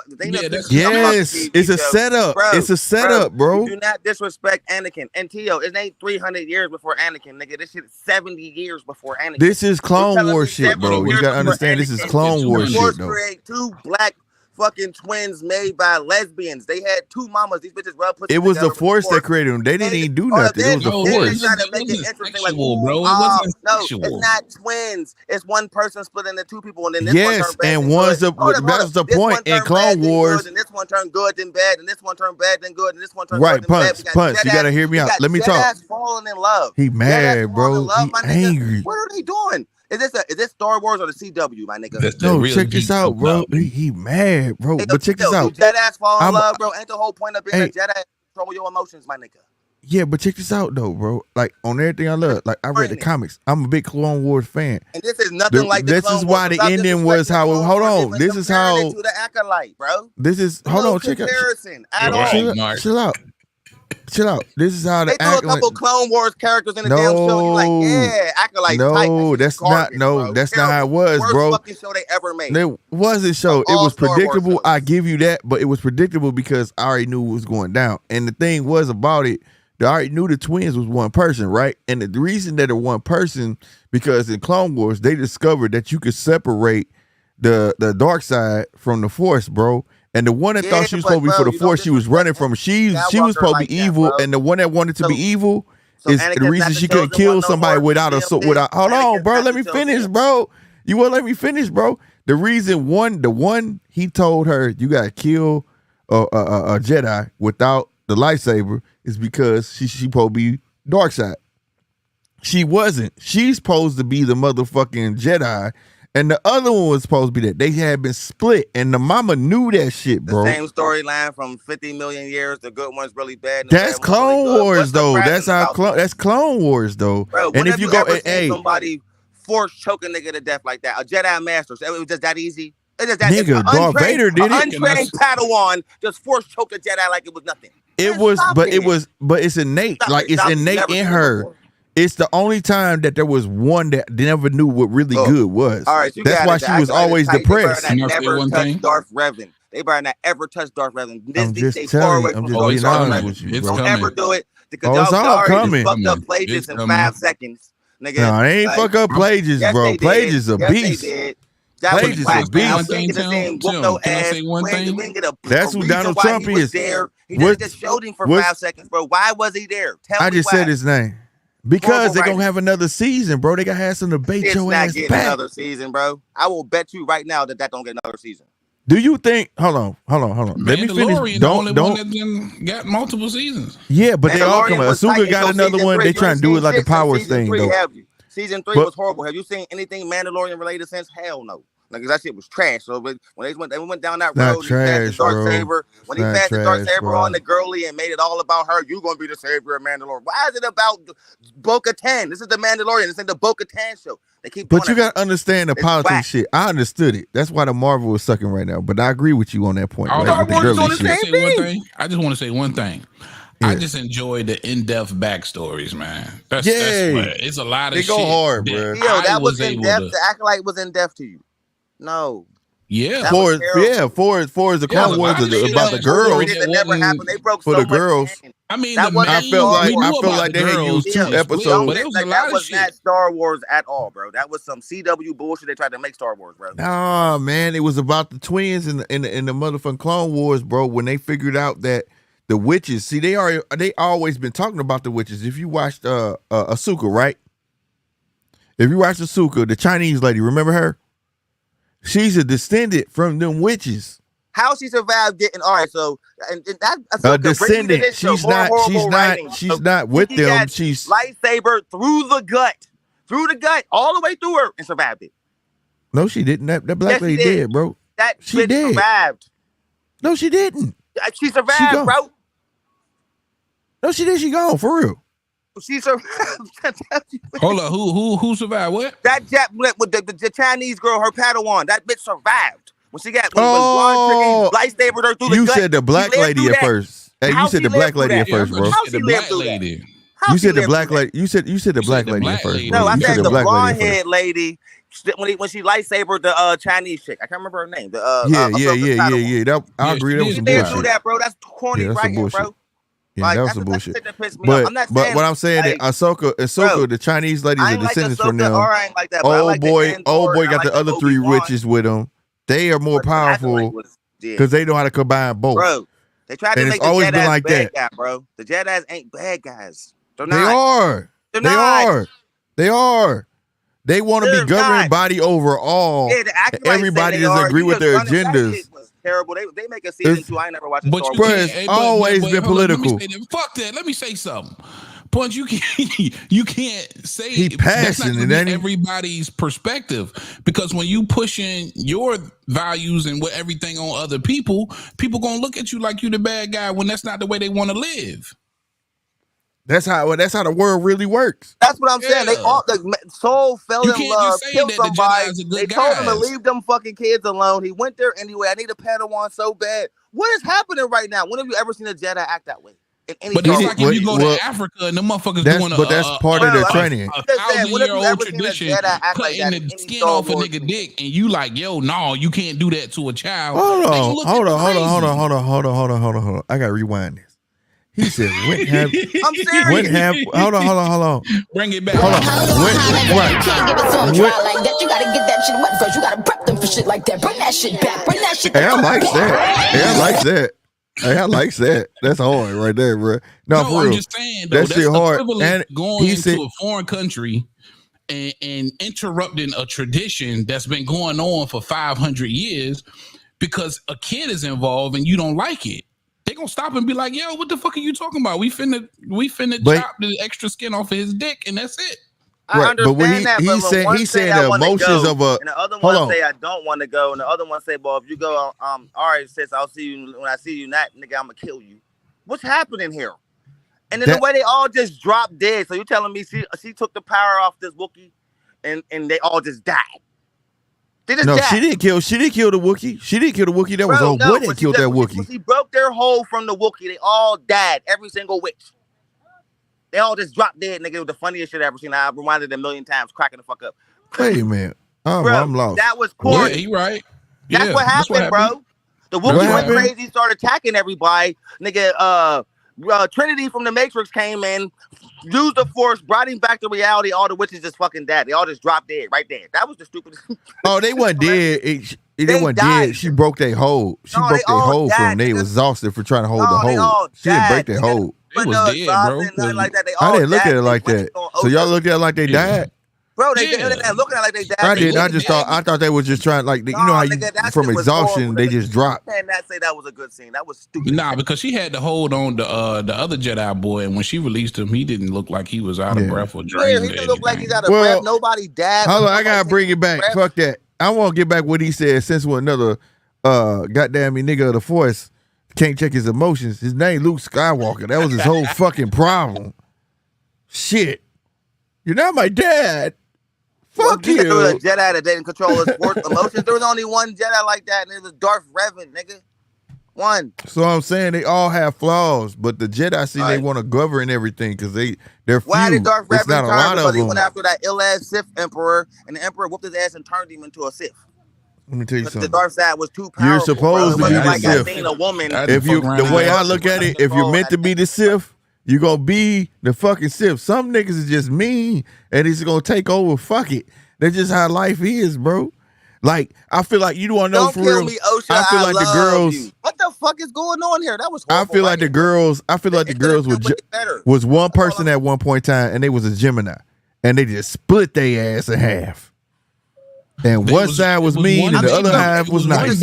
Concept, but the way they did it in the show was terrible. It was terrible. Like, they could have did it so much better. Like, that was $180 million. I didn't feel like that was $100. I'm not saying it was the greatest writing in the world, but I appreciate the backstory. That's all I'm saying. And I think he's where I was at when Marvel first started their journey. Dog, we gotta remember this. If you're not in the comics, if you in comics like me, right? And I read Clone Wars, when I look at Disney, I just be like, I take it for what it is. It's separate. Because it's not the same, bro. It's not the same. Like when I read all more, I can show you all my comics. I got plenty of comics in the basement here and there signed by Stan Lee. Trust me, I am a comic nerd. So when I go watch fucking Marvel, and I be like, what the fuck is this shit they talking about? What the fuck? You know, it used to piss me off in the beginning, but I had to like really understand that they have to make a movie for the masses, for the people who don't even read the fucking comic. You get what I'm saying? And I think that's what they're doing with this. Now, I appreciated just the fact that they pulled that story from Clone Wars. I appreciate the fact they showed old boy. And I like that he was small. And I like that he was feeble, but he was real powerful. We know he's powerful because when he struck Palpatine, like hold on, bro. Hold on. So let me finish. Because when he struck Palpatine, this nigga was a giant. Was he not? Yeah, but this is a nigga that was his master. How are they doing like that? Why? But he was never a giant. And I was mad at that. That's how this nigga go, how you doing, master? This dude bigger than a damn mountain damn near. Like, what the fuck? That ain't how that went. You get what I'm saying? I didn't like that. You know what I'm saying? But like, that's my example. Like how you didn't like that, that's how I didn't like that. You know what I'm saying? And I get it, but they had to have it. I already knew he was coming. Bullshit you not. I knew he was coming because there was no way that the little Chinese dude, no disrespect to Chinese people, but I don't remember his name, the Chinese Sith dude knew to tell old girl, May, which one was it, Osha or May? One of them, that you need to kill a person without the lightsaber. Like, how do you know that without training? That was May. That's right. That's what Maker's apprentices do that. Exactly. So that told me right there that that's who your apprentice was. And I was just waiting to see him. Now, if anything, I was more disappointed I didn't see him a little bit more, but I'm glad that he was there. So it got me intrigued. And I don't think he was looking poor or nothing like that. He's staying hidden, well hidden. Because look how he trained May. May had never been close to him. But yo, come on, man. They could have been a better reveal. May saw him from a distance at all times. They could have changed the whole show that it did that right. Like if May would have had the mask on and then took the mask off and played just was standing there. Niggas was like, ooh. But May was never meant to be the Sith Lord, though. That's the thing. They did that better, bro. But if you go back and look now, that was Osha that put the mask on. Osha was meant to be the Sith Lord, bro, because she was heartless. If they took that mask off, she just had that dark. I'm about to explain the twist to you. And I want a punch. I'm gonna explain this twist to you, and then I won't get back to boxing. And I promise to God, when I explain this twist to you, and you go back and watch it, you gonna say, "Damn." Okay, peep this. Remember when old girl, when they was young, right? She wanted Lee to be a Jedi. One accidentally burnt the shit down, right, or whatever the case may be, right? And she felt bad about it because she even tried to look like, oh, fuck. And she ran off, was like, mama, and she was trying to save her or whatever the case may be, right? Remember when Osha got older, she cut the world off. She said, fuck the Jedi, fuck everybody. She cut her emotions off with no problem. She was depressed and she was, again, a mechanic worker. You understand me? One had the emotions of a Jedi. And that's why I'm grateful for it. Right. May had the emotions of a Jedi, even though she set that fire, but she didn't really fucking mean it. She had compassion. Whereas Osha, fuck you, bitch. I don't fuck with y'all. I'd rather be a fucking mechanic and keep to my fucking self. See what I'm saying? But they made the emotions on the outside look opposite. And but in the inside, she was supposed to be the Sith, and the other one was supposed to be the Jedi. Like didn't kill 2 Jedi Masters earlier. And like May was driven by revenge. It's not easy to revenge. kill Jedi Masters. She killed one with a butter knife, and the other one took itself out. I so pissed No, off. yeah, one took itself out, but the other one gave her some play, bro. They knew that motherfucker was telling coming. me a Master Jedi can't stop? They sacrificed themselves. Hitting the fucking bartender and herself. A Master Jedi. The very thing that you were arguing about, is what got them niggas caught. Was their emotions.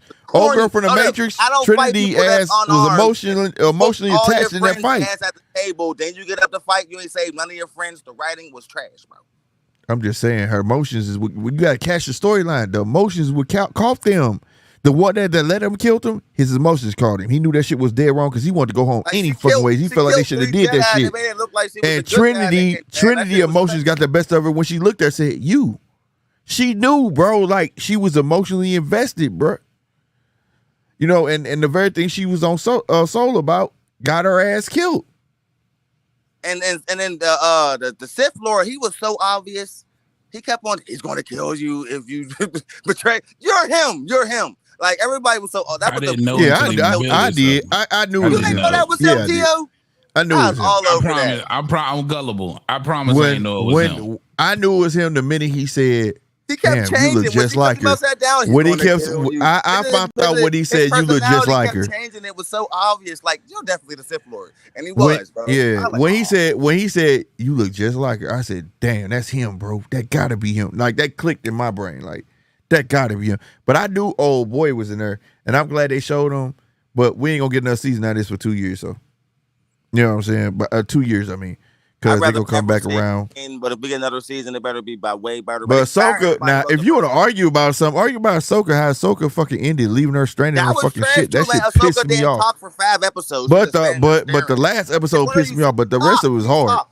I don't like that writing. The Darth Vader one's coming out. The Darth Vader one's coming out next year. They better not fuck that up. That was the hardest shit ever. Nigga, fuck that. What was that one, bro? What was that one? That started it. The one about you might get to see Star Killer, bro, and that's gonna be. Hold on. I need to ask you a question. What question, Punch? Because I'm blank because it's liquor. What was the one about Anakin? Not Anakin. The one that trained Anakin. Who was the one that trained Anakin? Obi-Wan. That motherfucker was tough. Obi-Wan trained him later, but nigga, Disney said, this is the episode we gonna test the water, see if they gonna keep us around if we kill a motherfucker. That nigga killed the kid, nigga. That nigga said, where he at?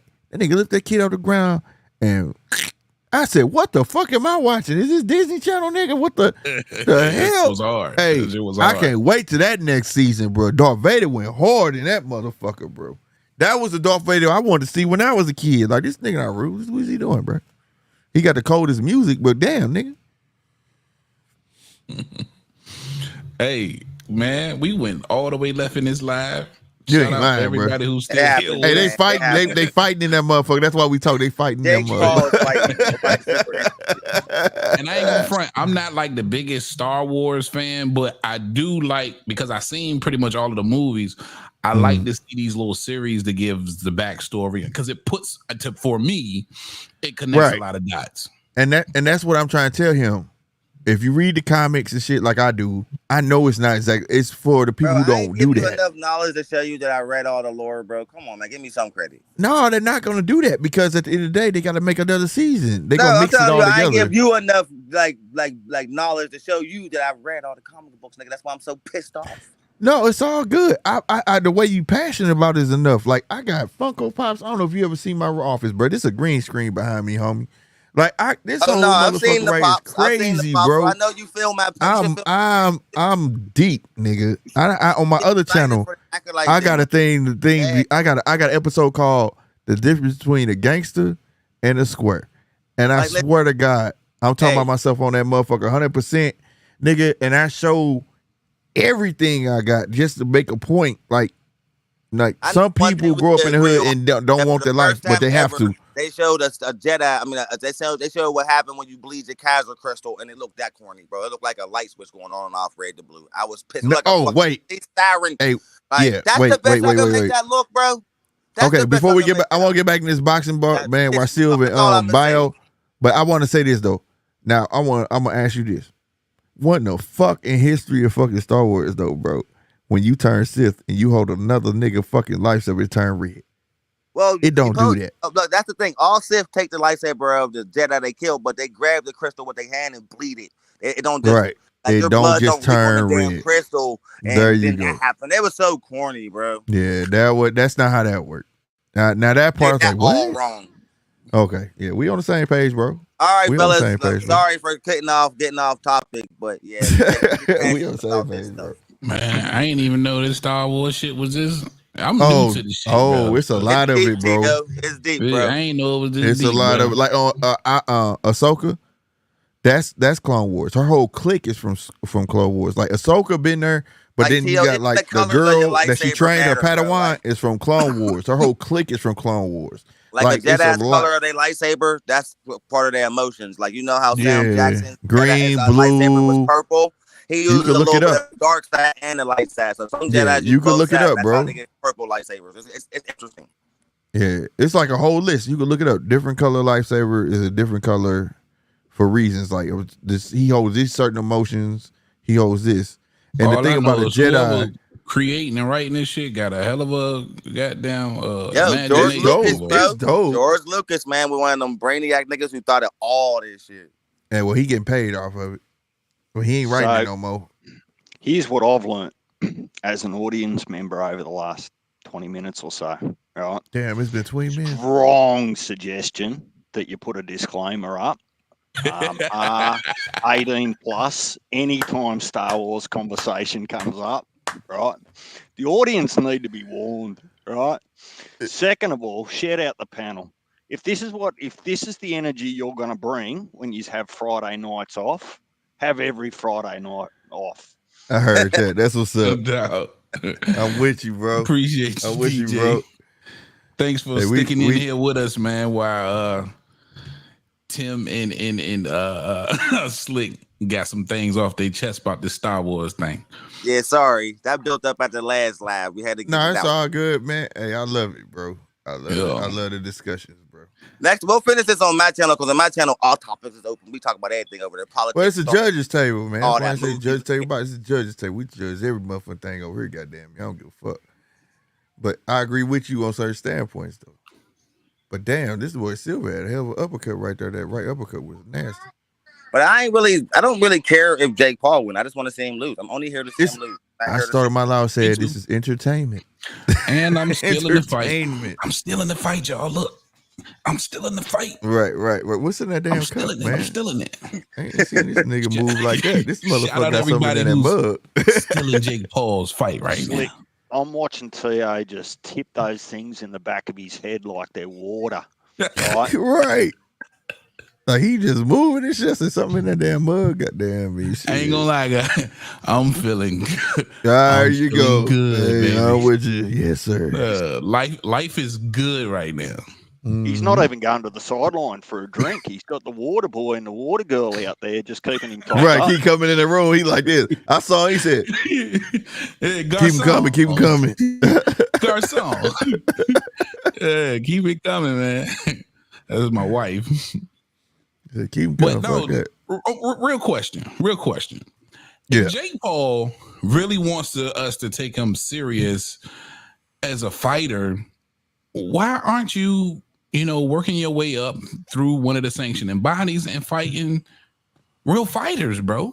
Because he got his ass knocked down. He lost that fight. Because he got a taste of that when he tried it. We tried it with a subpar one. A D level one gave him problems. So we already know with C, and B gonna look like? I mean, because it'll be just as big of a spectacle if you choose somebody from the top 10 in one of these sanctioning bodies.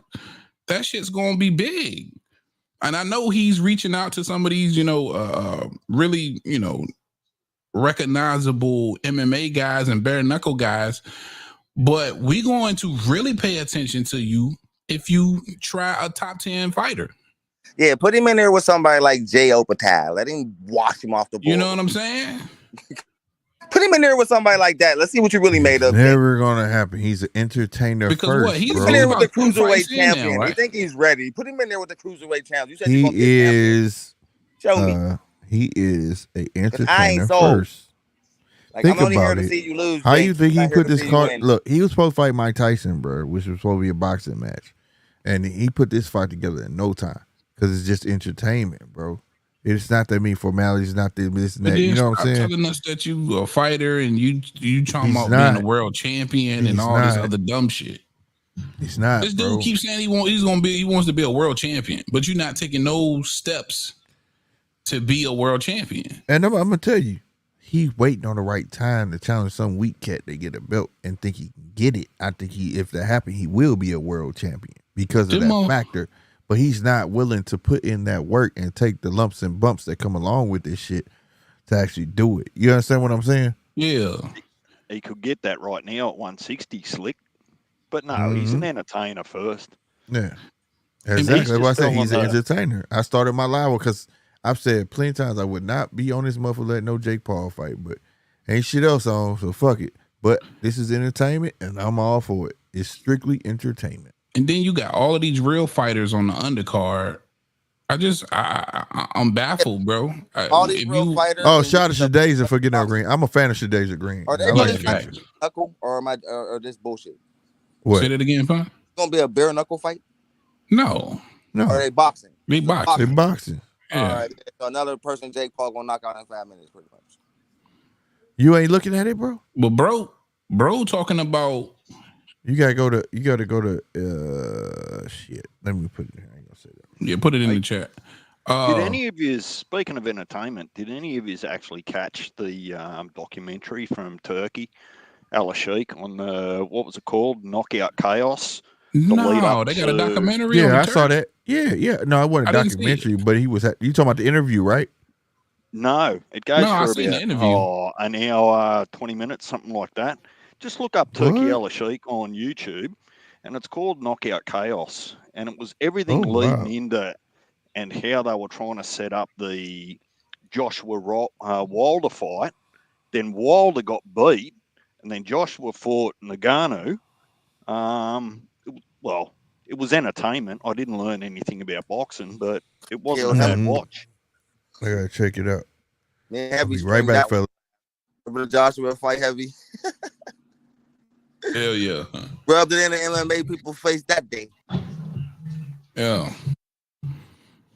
No, I gotta check that out, man. I didn't know it was an actual documentary. Oh, look, I only tripped over it. Is it on the Turk, or is it on the Turk just trying to make these fights happen?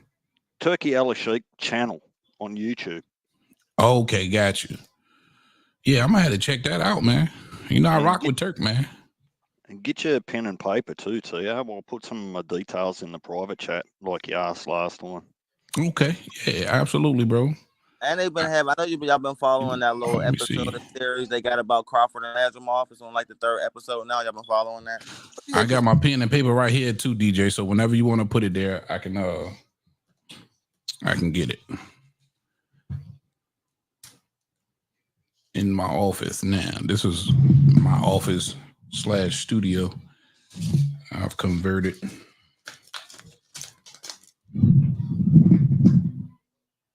Damn, sorry if that was loud.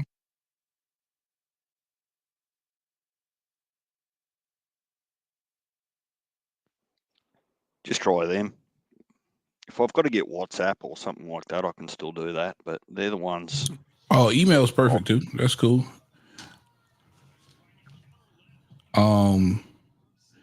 Do you have a WhatsApp? I thought I did. I don't at the moment. Okay. So if you Oh, I can get one. It's easy, Yeah, but yeah. at least some way you can drop me something and we can just go from there. Yep. Whether it's I'm about to say WhatsApp or something else. I can email you the WhatsApp link that'll just link us right together.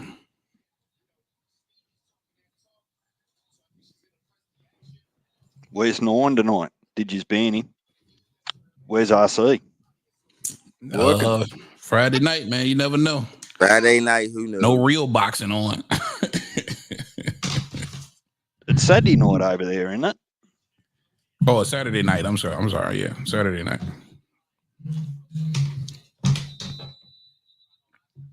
But yeah, man, for me, Jake Paul, you can't make statements like I got the sport on my back, but you're not fighting. Where? Like, what is he talking like about? real fighters, bro.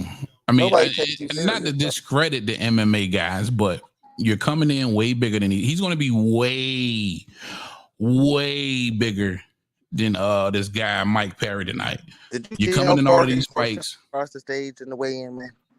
What you say, Tim? You see how far he pushed Mike Perry across the stage? He's way stronger than this guy. Yeah, you're bigger, you're stronger, but you're not fighting anybody of any relevance to the sport. And I think that's the biggest difference for me. If you're going to claim to be a boxer, this is your thing. You got the sport on your back. You have to be fighting fighters, or actual boxers that's relevant to the sport, bro. You got to be fighting guys that's relevant to the sport. It doesn't make sense. Speaking of the sport, I agree. The winner of Ruiz and Miller get Joseph Parker. Is that the plan? Because is Usyk definitely going back to cruiserweight? What's happening there? I honestly don't know, DJ. Usyk said after the Fury fight, he's retiring. That's what I heard. He says he's going to give Fury a crack, and he's probably done. Yeah, but I don't know about going back to cruiserweight. Say again, DJ. Yeah, I don't know about retirements. I don't take them too seriously. Tszyu's retired 3 times already. Yeah. But I mean, but Tszyu ain't achieved what Usyk achieved. That's what I'm about to say. For Usyk, what is there left to do? Who else is up there to really pose a challenge to Usyk in the heavyweight division? There's really nobody else up there. Joseph Parker won't beat him. Daniel Dubois won't beat him. Neither one of the big babies could beat him. Like, other than Fury, who do you want to see fight him? Like, sure, Wilder's done.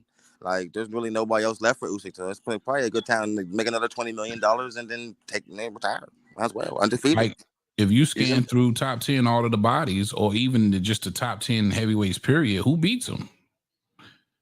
You want to say Fury or Joshua, and he's beat them both. And he beat Joshua twice already. Twice. Yeah. It's like, who else is up there? He beat everybody. Yeah. Is there not some good prospects coming through?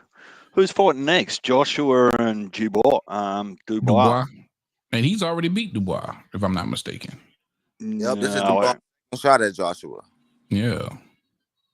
I don't think they've fought yet, Tszyu. Dubois and Joshua? Mm. Yeah, I think they have, bro. Really? I know he's already lost to Usyk, Dubois. I think he's already lost to Joshua too. If I'm not mistaken, that's all wrong for Joshua. I'm talking about. Joshua's gonna knock Dubois out, so he ain't gonna beat Joshua at all.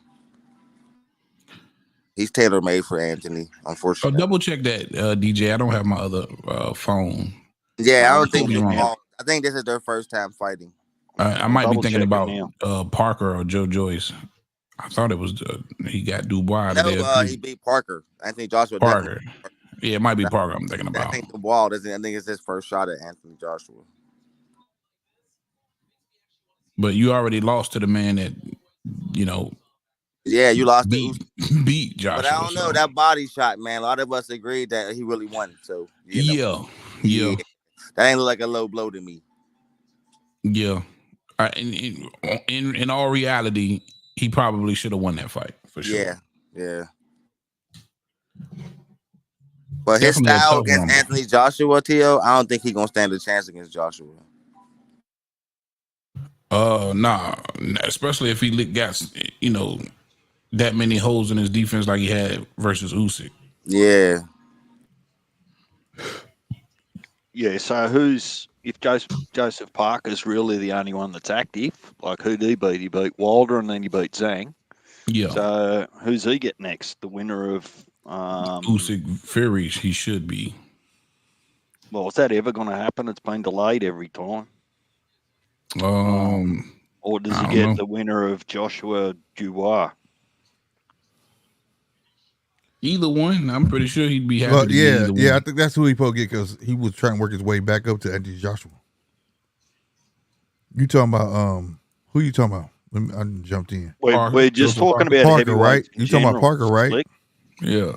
We're talking about Parker is supposed. Parker whole thing back about getting back in contention was to get to Anthony Joshua. So I think the winner that the rematch.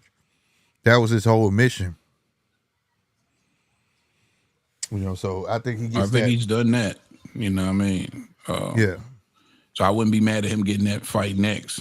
Or the winner of Fury. I respect how Parker came back like this. For the rematch. Yeah. Is he going to beat AJ? No.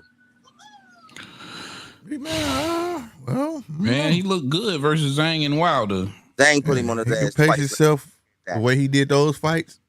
He may have a shot. Wilder. I ain't gonna say he's gonna win, but he may have a shot. And then he ran out of gas. AJ has been looking pretty primed in his last couple fights, so I don't know. Yeah, I agree. But if AJ's off, lesser fighters have given AJ trouble than. And Joseph one of them Parker. was on steroids, so Joseph Parker's improved as well. So they said, "Boy, Hellenius was doped up." Yeah, I saw that news, man. Then they banned him for suspended him for 2 years. But 2 years. But it was 2 years from the date of, so it's been 10 months. Like but that, doped up, crazy. That's crazy. He said with chicken and eggs. That seems to be the way to go nowadays. Huh? Yeah, chicken and eggs.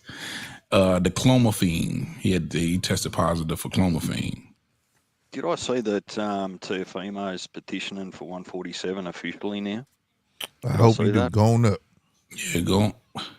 But my thing is, there's just so much competition at 40, bro. You got one strap. Yeah, you a lineal, but it's so much competition at 40. Tszyu looking for a way out.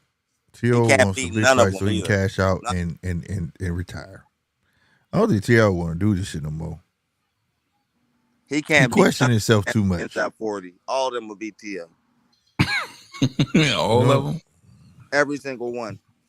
I don't know that he questions himself, Slick. It just seems like he's just on what up, Chappelle? Continual bloody conspiracy theorist.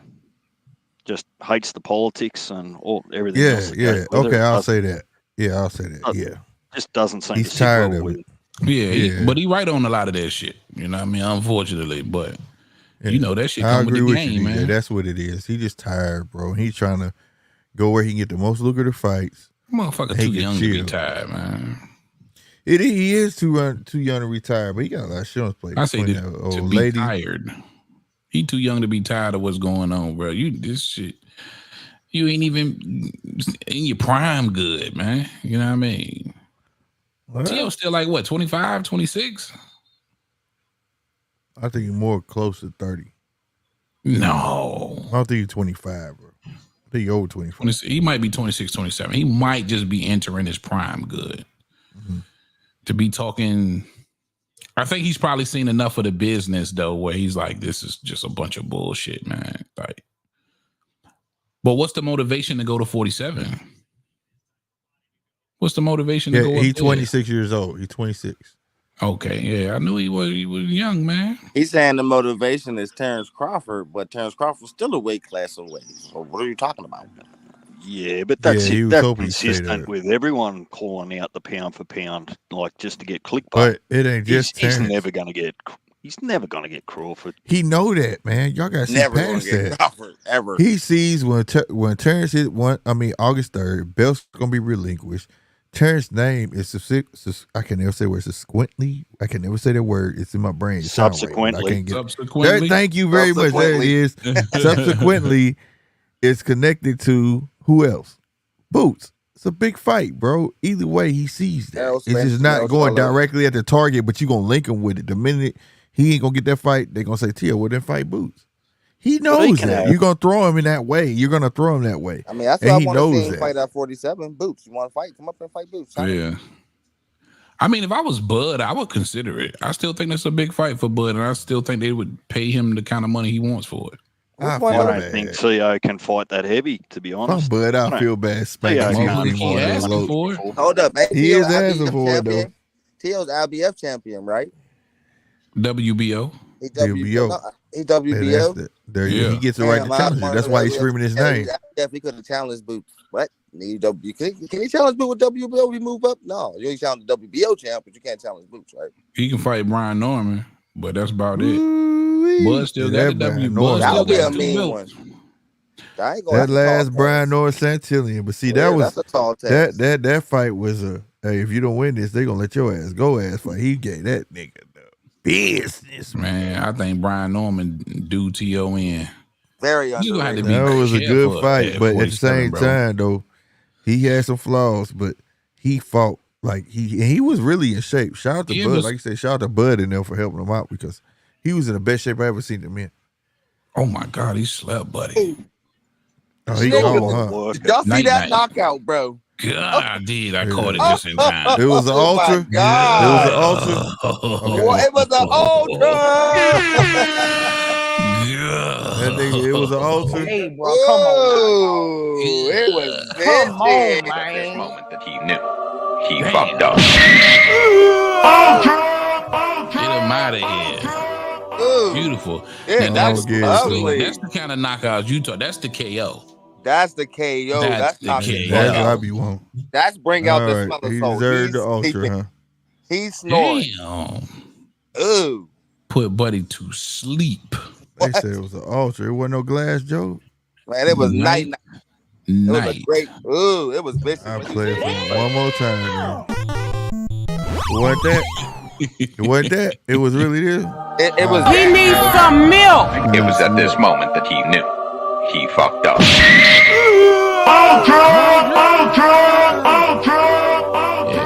Snooze. I give him. All right.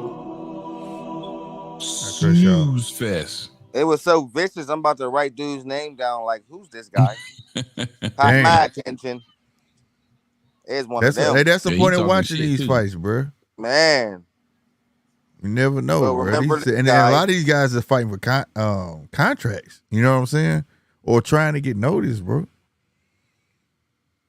That'd be the whole thing, that bro. was on the button, vicious good night. That's what Jake Paul got on his undercard. He got Pro Box TV fighters on his undercard. Hey. That's what's up, though. That's the only thing I can't get mad about Jake Paul about, though. Because no matter what you do, no matter what you look at on the business side, he get these motherfuckers some exposure. I'll tell you what he could do, Slick. He could actually Because this, believe it or not, this motherfucker sold out. Think you get about what I'm that, saying? Slick. Huh? Well, Nagano's trying to get his name into the boxing world after he coming back. Fury. Yeah. So give him Jake Paul. Yeah. Come on, Jake. But Jake Paul not doing that, bro. That'd be ludicrous. Play it before you say any goddamn thing. Play it heavy. You just said some diabolical shit.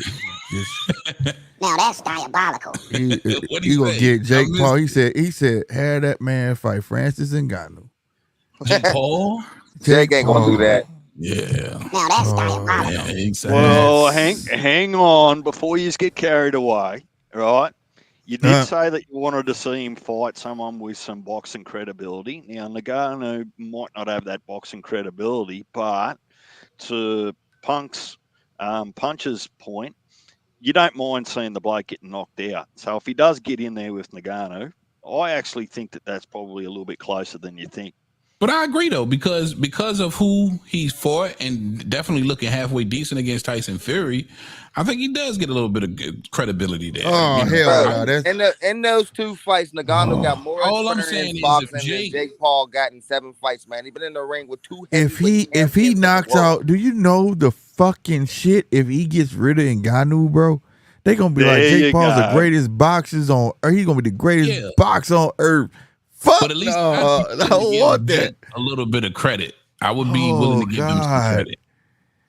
We will give him a little credit, but the world gonna be like Jake Paul's on the top of the list. They gonna be like, he got this big motherfucker out of I'm there. cool with that. I ain't never mad at another man shine, Ooh, man. Lord, bro. Tell me you wouldn't fuck watch that. the That's fight. not one son. That's three sons. Yeah, I steal that He fight gonna get too. all the shine.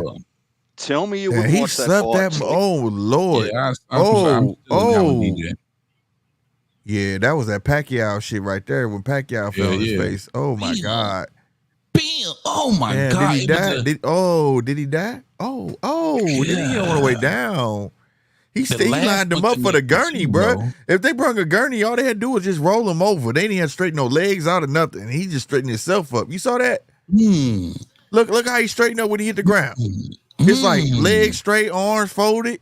I don't know if you ever see somebody get rolled on a gurney before, but that's what they do. They straighten your legs out and they say 1, 2, 3, roll. Then they fold your arms across your chest. He was already ready. He was packaged and ready to be sent off. The Devin Haney pose. Why the ref was like holding that nigga draws like that, bro? He gave that dude a wedgie, bro. Why the ref give him a wedgie like that? He was just trying to celebrate. Me too. Oh my! Why is the ref doing that to? I can't cut the sound on. Is y'all listening to this? I didn't know why the ref was doing him like that, holding his shit, and he was just trying to get on the ropes and jump up and shit. And then he started pulling his underwear, bro. Like literally pulling his underwear or his jockstrap one. Yeah, I don't know why he's stopping him from doing that. That's weird. I've never saw that. Long as he getting away, going to a corner, that's all you worried about. So you can start counting. You know what I'm saying? Yeah. Was he celebrating in the wrong corner? No, he couldn't have been, bro. Like neutral corner. Oh, he already called it. Yeah, he had already called the fight. Like, what was that about? I don't know. Maybe he didn't want him celebrating because he was hurt real bad. Maybe it might have been tasteless. Like a respect thing. Yeah. Well, shit. Man, we didn't see him worse. Yeah. For real, you ain't lying. Brian Norton put his nuts in dude's face. Yeah. Caleb Plant started digging a grave.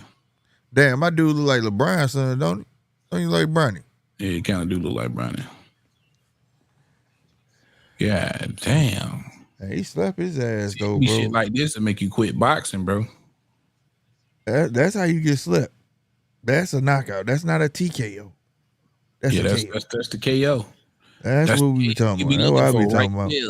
When I see that KO ratio, I need to see that. I don't need to see TKO mix. He's still trying to collect them thoughts. God damn. He's still shaky as shit. Yeah, he probably on this wine baby bullshit. I don't know if I need to be doing this no more. He wobbly, bro. Mm-hmm. Good goodness. Hey, you see your boy damn man, I fuck with him too. David Morrell, he gonna be fighting Collazo next, man. Hot Rod. Yep. Pro Box TV's finest. Let's go. I love it. I'm scared of that boy. I need it. David to get in the ring with somebody because that can give him a chance because that motherfucker is scary right now, bro. He hit that damn hard. Fuck Hot Rod up, bro. Shout out to Hot Rod for taking the fight. I need him to fight up in the Benavidez or somebody because he hurting people, bro. I wouldn't mind seeing him versus Vaz next. See how that fares. Yeah, bro. Yeah. For real. That's right. You hit the nail on the head with that one right there, Heavy. Yeah. Hey, for real. You really did. Let that be the litmus test. Goddamn right. Who will fare between the two? Yeah. You see what I'm saying? Yeah. Real talk. And see. And to be honest, if Benavidez can't get Canelo DJ. Or the winner of Bivol better BF next, he's got to fight Morrell. Or I'm about to start calling. Benavidez is about to be a duck. Yeah, he can't keep chasing fucking Canelo. I'm sorry, bro. I've never been a fan of that. You saw what it did to old boy career. Damn, I drink. What's my boy name, man? Boxer, motherfucker went up got decimated. What's his name? Fought Benavidez. What's his name, bro? Come on. Fought Benavidez. Oh, Boo Boo. Black dude. Boo Boo. Yeah. Boo-Boo Chasing Andrew. that fucking damn imaginary Canelo. motherfucker that you ain't gonna get. Wasted your career. You get what I'm saying? Yeah. And all you did was make good fucking shit for this right here. That's Payday. That's all you made. That's the highlight of your career. Boo Boo defense. Ain't nobody else was trying to fight him. But he could have got fights though. Well, It may not have been majors. He held his own career up. Soon There's as he always got fights the to be. PBC, There was always fights that could be made. Maybe it put been him in there with, nobody's. It could have been nobody's. It could have been from the nobody's. knee. But to sit on, put yourself on ice is what I'm saying. To put yourself on ice and not want to fight nobody with one person is crazy. Even if you couldn't get a name that everybody would appease, that would appease the masses, there was somebody to fight. Well, that's what he was doing with his own, and he was getting all kind of backlash. But you still, but that don't mean stop. That don't mean stop your paydays. Don't mean just stop. He did stop. What are you talking? When did he stop? Cause after he went up, who did he fight? He went straight to who? He had one. They gave him. He even said, "Man, I wish I could have had another fight at 68." They gave him the kid from the DMV on the tank car, and then he went straight to Benavidez. Yeah, That was that's what I'm saying. He idea. shouldn't have done that. That was Like bad. fight, bro. Like why are you trying to prove a point? But that he did that because think about the laps he had before that though. He had a lapse before. He had them fights on his own, and we ain't seen him for a minute. He was chasing motherfucking what for a year or something. He hadn't had a fight in a while. But that's because, again, maybe I'm tripping, man, but he couldn't get those fights. He couldn't get the Triple G fight. I think he was chasing Canelo, bro. Like he really was holding out for that. Them niggas did not want to fight him, so he kept getting the Jason Quigley's and them weird ass fights. They was keeping them busy, but they were keeping them busy with bullshit fights. You know the zone keep you busy, man. But then he let go of it and was holding out for what my point is. I'm not saying that he wasn't doing that. What I'm saying is that he was holding out for a Canelo fight though. He got tired of the like you say, the little bullshit fights, blah blah blah, getting them backlash. But you gotta stay fucking busy, bro. I don't care. At some point, it's not about the fans. You have to stay active until you get that fight. You know what I'm saying? And put yourself on hold. That's why I don't like Benavidez. But Benavidez is staying active, though. That's why I can't get mad at Benavidez. When was he on? My thing is, I can't remember when he was on hold. No, he was on. He put himself on ice for like maybe what, a year and a half, and he was chasing. And then after he knew he wasn't getting that Canelo, the last straw of not getting a Canelo fight, then he went up. And that was like a year and a half, like about a year and a half between him moving up. I think and that made me mad because as much people, he was another boxer, you know what I'm saying, that can get you out of there, but he was a pure boxer. But when you put yourself on that, and then on top of that, you go up and take one fight at that weight class, you did look like shit, and then your next fight is, who? Like, bro, you just trying to get paid, you ain't trying to come back. Like, you just said, fuck it. You know what I'm saying? That's how I felt about it. Yeah, I guess he was getting a little long because you got to think, Boo Boo 35. Yeah, he was getting long in the tooth, and he hadn't fought anybody. They couldn't secure him no big fights, so he left, went to PBC, and they got him that Benavidez fight. Yeah, that Benavidez fight. It was hard for me to be mad at Boo Boo because he was already old. He didn't get any opportunities.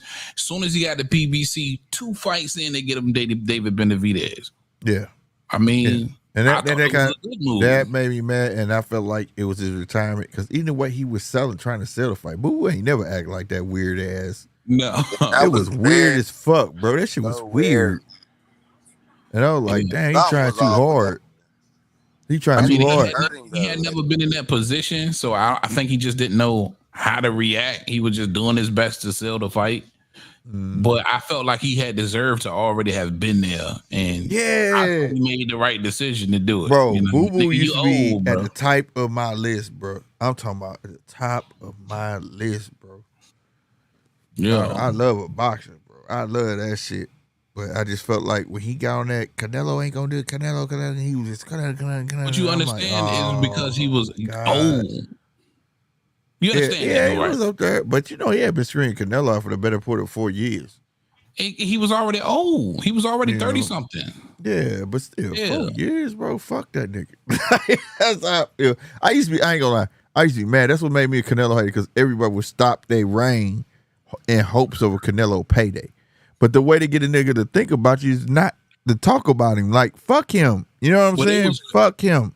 Man, I don't know. Maybe because I was following Boo Boo. It won't just Canelo, man. He was calling all of them niggas. He couldn't get Daniel, but he Canelo was the Danny payday. Jacobs. He couldn't get Triple G. He couldn't get what's the nigga that Canelo just fought? Who was Boo Boo's mandatory and didn't fight him.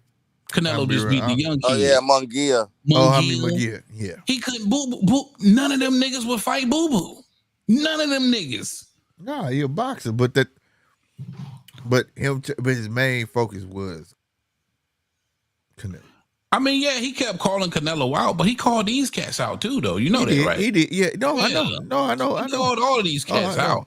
And I'll be honest, I think Jaime would have fought him. I think Jaime would have fought him.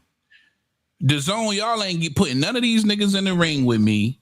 And as soon as I get the PBC, my second fight, I get one of the biggest cats on the roster. Yeah. I don't think it was the zone. I think it was Golden Boy. I think Jaime would have fought him, bro. Because at that time, Jaime was a scrapper. Jaime was a scrapper. He wasn't even a boxer yet. Hearn, you know what I'm saying? He was with Eddie Hearn. Eddie was supposed to have secured some of them fights with them. Them niggas on the same network. They was on the same fucking network. Yeah. Yeah. No lie. You right. I think Oscar could be on some bullshit. Slick on just about to propose something to you to think about while you get up and go and fill your cup up. I know it's empty, so have a think about this while you get your next drink. You're going to hate it, but I'm going to enjoy the conversation. How about Canelo goes champion recess for 12 months and lets the rest of 168 sort themselves out, and then he comes back to fight those at the top. Fuck that shit. That's just a bullshit. Right, you hear me? Yeah, you stop that, Tszyu. No. What happened there? I'm sorry, I didn't hear it. What'd you say, DJ? I said, you stop that. With those this is for Mark, man. Fuck Mark. Oh, God, bro. This is what I feel like. But you're weak. You don't fight. You think you're hard. You're not hard. You're not that guy, buddy. You're not that guy. God, if that's how Canelo gonna do, that's how I feel about him. At that point, DJ say if Canelo goes 12 months in recess for 12 months and let 168 sort themselves out, right? Yeah. The cream comes to the top and then he comes back to fight that. And if that happens to be Benavidez, what you also get is you get Benavidez also fighting everyone else in all the other sanctioning bodies. It's only 12 months. Yeah. Not one of these 2.5 year champion and recess stuff. It's just, I know how much we hate champion and recess, but see, I think that Canelo's holding up that division. He is, bro. And if he do that champion recess, that's promise to God, bro. I swear to God. And this is how I think his eternal thoughts is. I'm scared to death. I'm scared to death. I'm scared to death. I'm frightened and I don't know what to do. I'm confused and I want to go home. Facts. Fuck that. Promise to God, that's how I feel about that motherfucker. There's no way. Yeah, but 12 months, that'll be enough for Benavidez to get like 2 fights. Hey, what's this weirdo shit going on in this dude? This dude got chickens and shit. Are you saying this, bro? It's some weirdo shit. What the fuck is that, bro? And that was weird. That was some WWE shit. I swear to God, it was. Slapped the shit out of Jake. That was some weirdo shit, bro. I was like, what the fuck is this? They had a chicken in that motherfucker. What the chicken was there for? They taking a page out of the WWE book. Exactly. That was a WWE shit, wasn't it? You're gonna have boxing stories. Hey, I'm about to put y'all on some shit. And I'm gonna toot my own motherfucking horn because I was right. In the past, I said this motherfucker Turkey is soliciting these dudes, but he gonna start his own shit. Lo and behold, one day I was watching The Zone after December. The next very chorus said, right, if y'all familiar with The Zone, see, I'm on The Zone every day. I don't know if everybody's familiar. So if you ever watch Familiar, if you ever watch The Zone, under every boxing match, it has the promoter, okay? the thumbnail, right? So if you watch Clarissa Shields, 9 times 10 it's gonna say Salita. You get what I mean? If y'all following, all right. And Golden Boy, so on, so on, so on. After that December fight, I noticed start saying Rider season. I called RC, said this motherfucker gonna start his own promotion company. He said, nah, man, nah. I'm telling you, bro. So the next fight at that said Rider season, since he got his own shit. Last night, Bud Crawford was on WWE, right? Now call me conspiracy crazy if all the fuck you want, but UFC and WWE has joined forces, right? Under one banner. They pay for the rights of TKO. Now, for people who don't know what TKO was supposed to be for, if y'all don't know that Stephanie McMahon was trying to get promoters to fuck with their realm, right? Look at Bud Crawford's shirt. If y'all watched last night, they was promoting this Bud Crawford shirt, right? This Bud Crawford shirt has Rider season on the motherfucker, right? At the bottom, it's a WWE shirt, which fucked me up. Nobody else has done it. You couldn't even get a Mayweather shirt when he did it, right? And it also has, what did it say? I'm trying to get the words motherfucking right because I bought the shirt. I put it in the chat. Okay, here it is. It says Undefeated League. Now, my thing to you guys, keep looking for it. Undefeated League, that ain't random. That is not random. His shirt has him on the front of it. It says Terrence Crawford on the left, Undefeated on the right. Under it says League, it has WWE on the top, and then it says Rider Season at the bottom. I'm trying to tell you. So you think they're introducing a new league? A whole new league, bro. I'm telling you, I've been. You can ask RC, bro. I told RC was like, nah, man, he ain't got his own shit. I said, I'm telling you, ain't no way. That's a promotion company. And then Eddie broke the news. He said, well, August 3rd isn't my card. This is their card. So that solidified Rider Season as what? A promotional company. They just solicit other promotions to use their boxers. And then after that, he made ambassadors. How the fuck you put an ambassador inside every fucking major fucking promotion? That's like putting spies in every country. So T.O., when your contract up? Oh, in a year? Hey man, holler at me in a year, bro. I can get you paid more. You understand what I'm telling you? Why do that? Ambassadors get paid. They ain't just called ambassadors. So they get paid? I'm confused. So who would be running the Undefeated League? Whoever run Rider Season. That's my point. Turk though. Riyadh. That's Turk. Riyadh. All right. So you got season. right. Are you saying Riyadh season? Riyadh. I call it Rider. Okay. No, because that was Riyadh season. But people. But my point was in the beginning though. If you can go look this up yourself, I tell y'all. I don't tell y'all nothing y'all can't look up. There was UFC that joined the company that bought WWE that they sold for billions and billions of dollars. Right. Owned UFC at the moment. And they were trying to incorporate boxing. They kept Stephanie McMahon around because it was her idea until she got fired. And they had copyright the name TKO. I'm telling you, now all of a sudden, that name is just in limbo now. They still own it, but boxing ain't trying to fuck with them.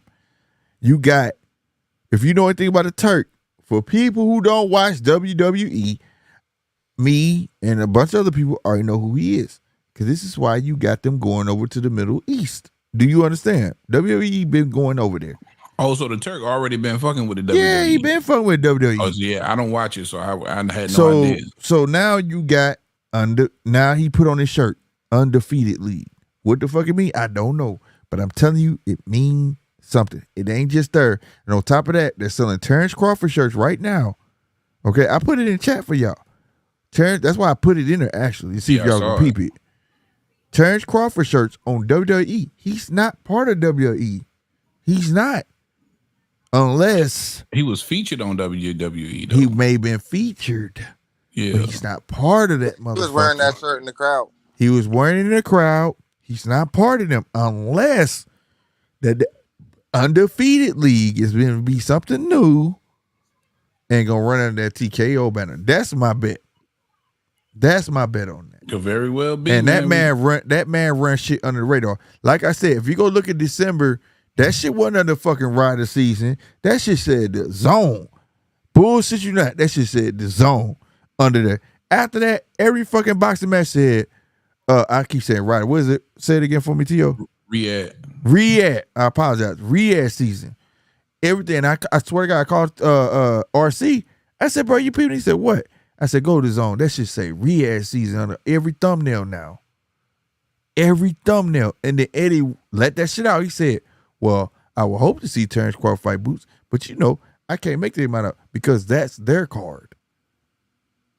I said, what? He just said they have their own, that's their own promotion then. That means everything that's going on in LA has nothing to do with Eddie other than let us use your boxers.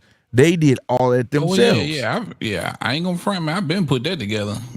This is the invasion. This is their first card in the States. So he's trying to take over, bro. He's trying to take over. And I watch everything. I read everything, bro. Yeah. Undefeated League. Why is that on there? Yeah. That's all I'm saying. Yeah, this is a Riyadh season card, man, coming on August the 3rd. Bottom line. And keep a lookout for Undefeated League. I'm telling you. Why is it on that shirt? That don't make no sense to even have that shit on. I don't know. And then it says, if it was just a WWE thing, it would just say WWE. Sense to me, though, unless it's just like a particular type of shirt they made for that category because he's undefeated, though.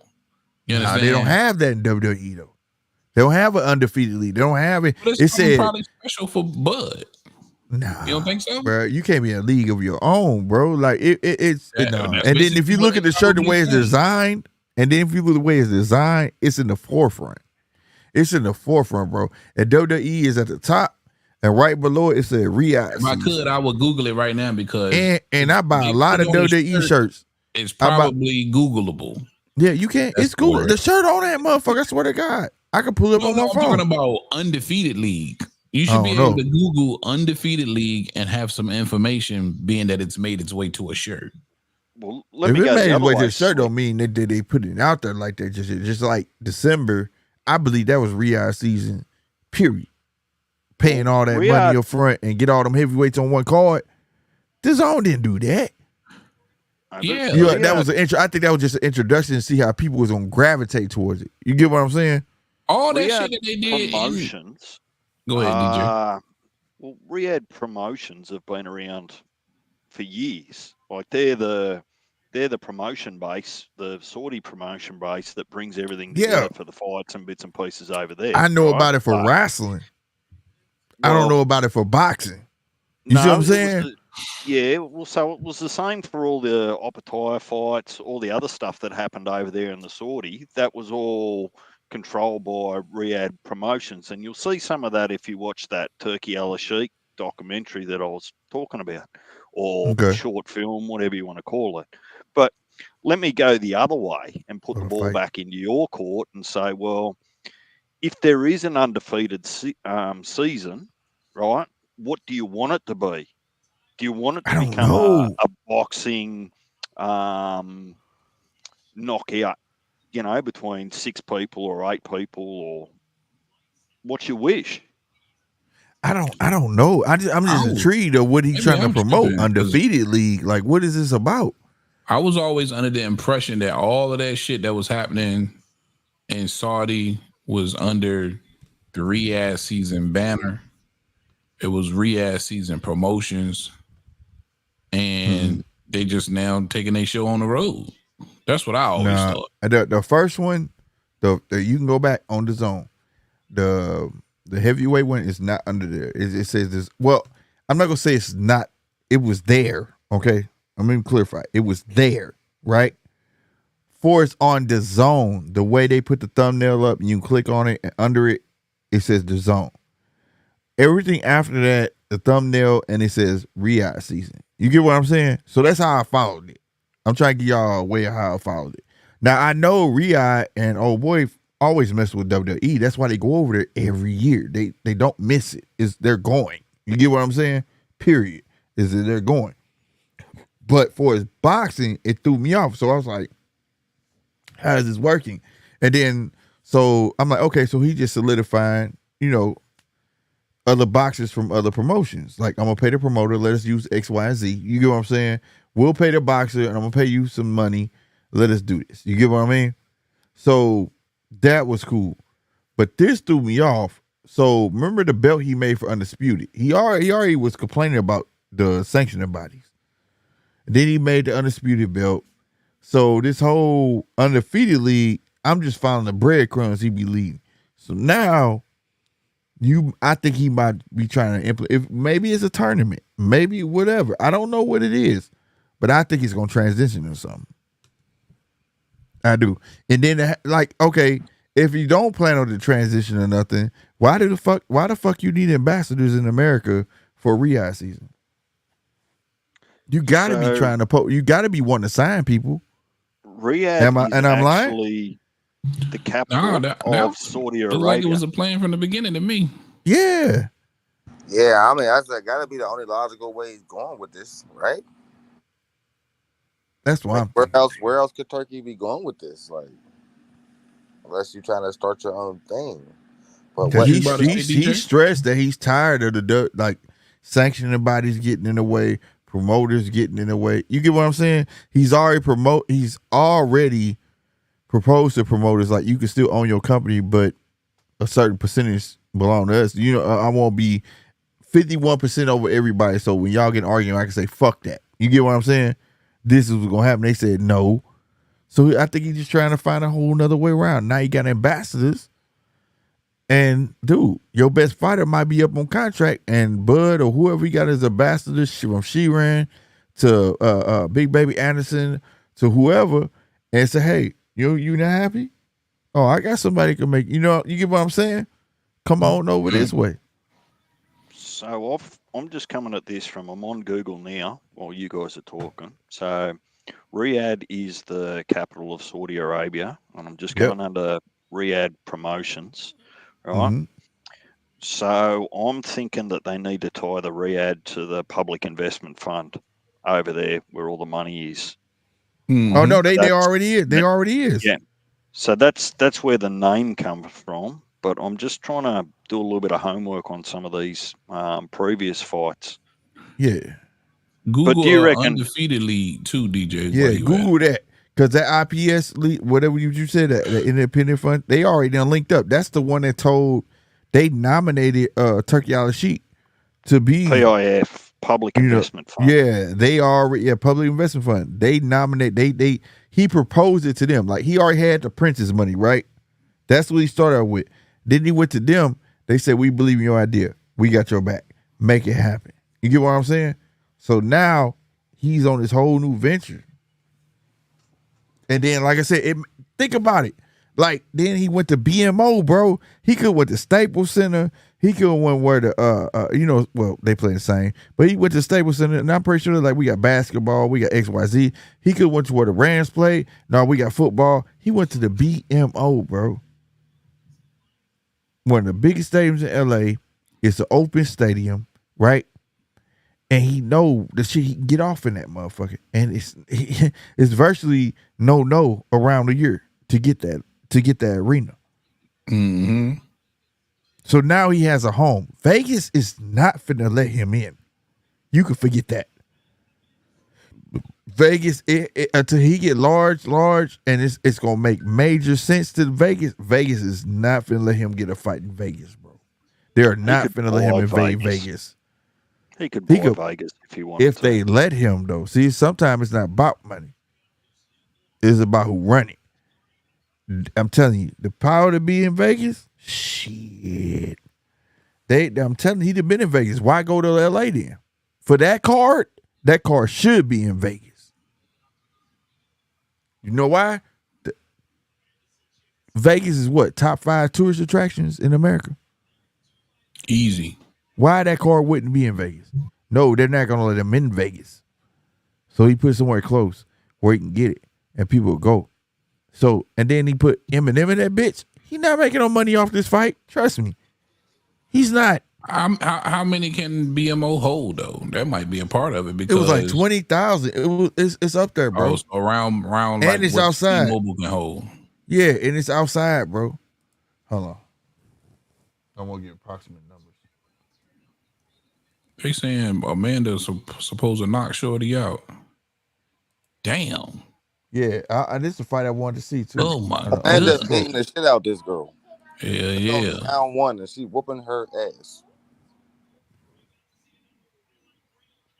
22,000 approximately. So T-Mobile. That's not even standing room. That's just, you know what I'm saying? Mm-hmm. He knew what he was doing, bro. And you already know he's smart enough to go for the soccer stadium because that's what they pride themselves in over there. You get what I'm saying? Soccer, stuff like that, and that's what they do. This dude has a mobile stadium. You see this dude mobile stadium? Hold on. Over there, do y'all know you was watching fights in a mobile stadium? Man, y'all gotta look that shit up. That shit amazing to me, bro. That shit up in the air. That's mobile. That shit crazy. No, not in the air. I'm talking about like when we was watching Anthony Joshua and all that shit. Like, yeah, dude, they put that stadium up in 2 days. It breaks down. Oh, word. That shit crazy, bro. I was like, what the fuck? Yeah, the shit break down and they can take that shit anywhere. That's dope. That whole stadium. That shit was wild when I saw that shit. Hey, they might want to think about stopping this shit. Serrano gonna kill it, bitch. Yeah, Serrano got a point to make though, coming off when she came off. This chick who didn't get the fight with her, and when Serrano hurt her wrist, is this her? Remember, she had to pull out the fight this what I want to see anyways. She beat the hell out of this girl. Like, yeah, she pressing forward, and why she look heavier than normal? Like, bad. Is it me or she look heavier than normal, bro? Or is it maybe it's just the straps around her shoulders? She look heavier than normal. She look bigger than this broad, and she's looking like she coming to punish her. And that tall broad, she getting like you say, my god, the one in the red get handled. Goodness. And she bigger than Serrano, but Serrano look bigger than her normal. You understand what I'm saying? They stopped it. She got her ass the fuck up out of there. This shit's over. Yeah, it's over. That was just too much, bro. She didn't even belong. He needs some milk. It was at this moment that he knew. Damn. He fucked up.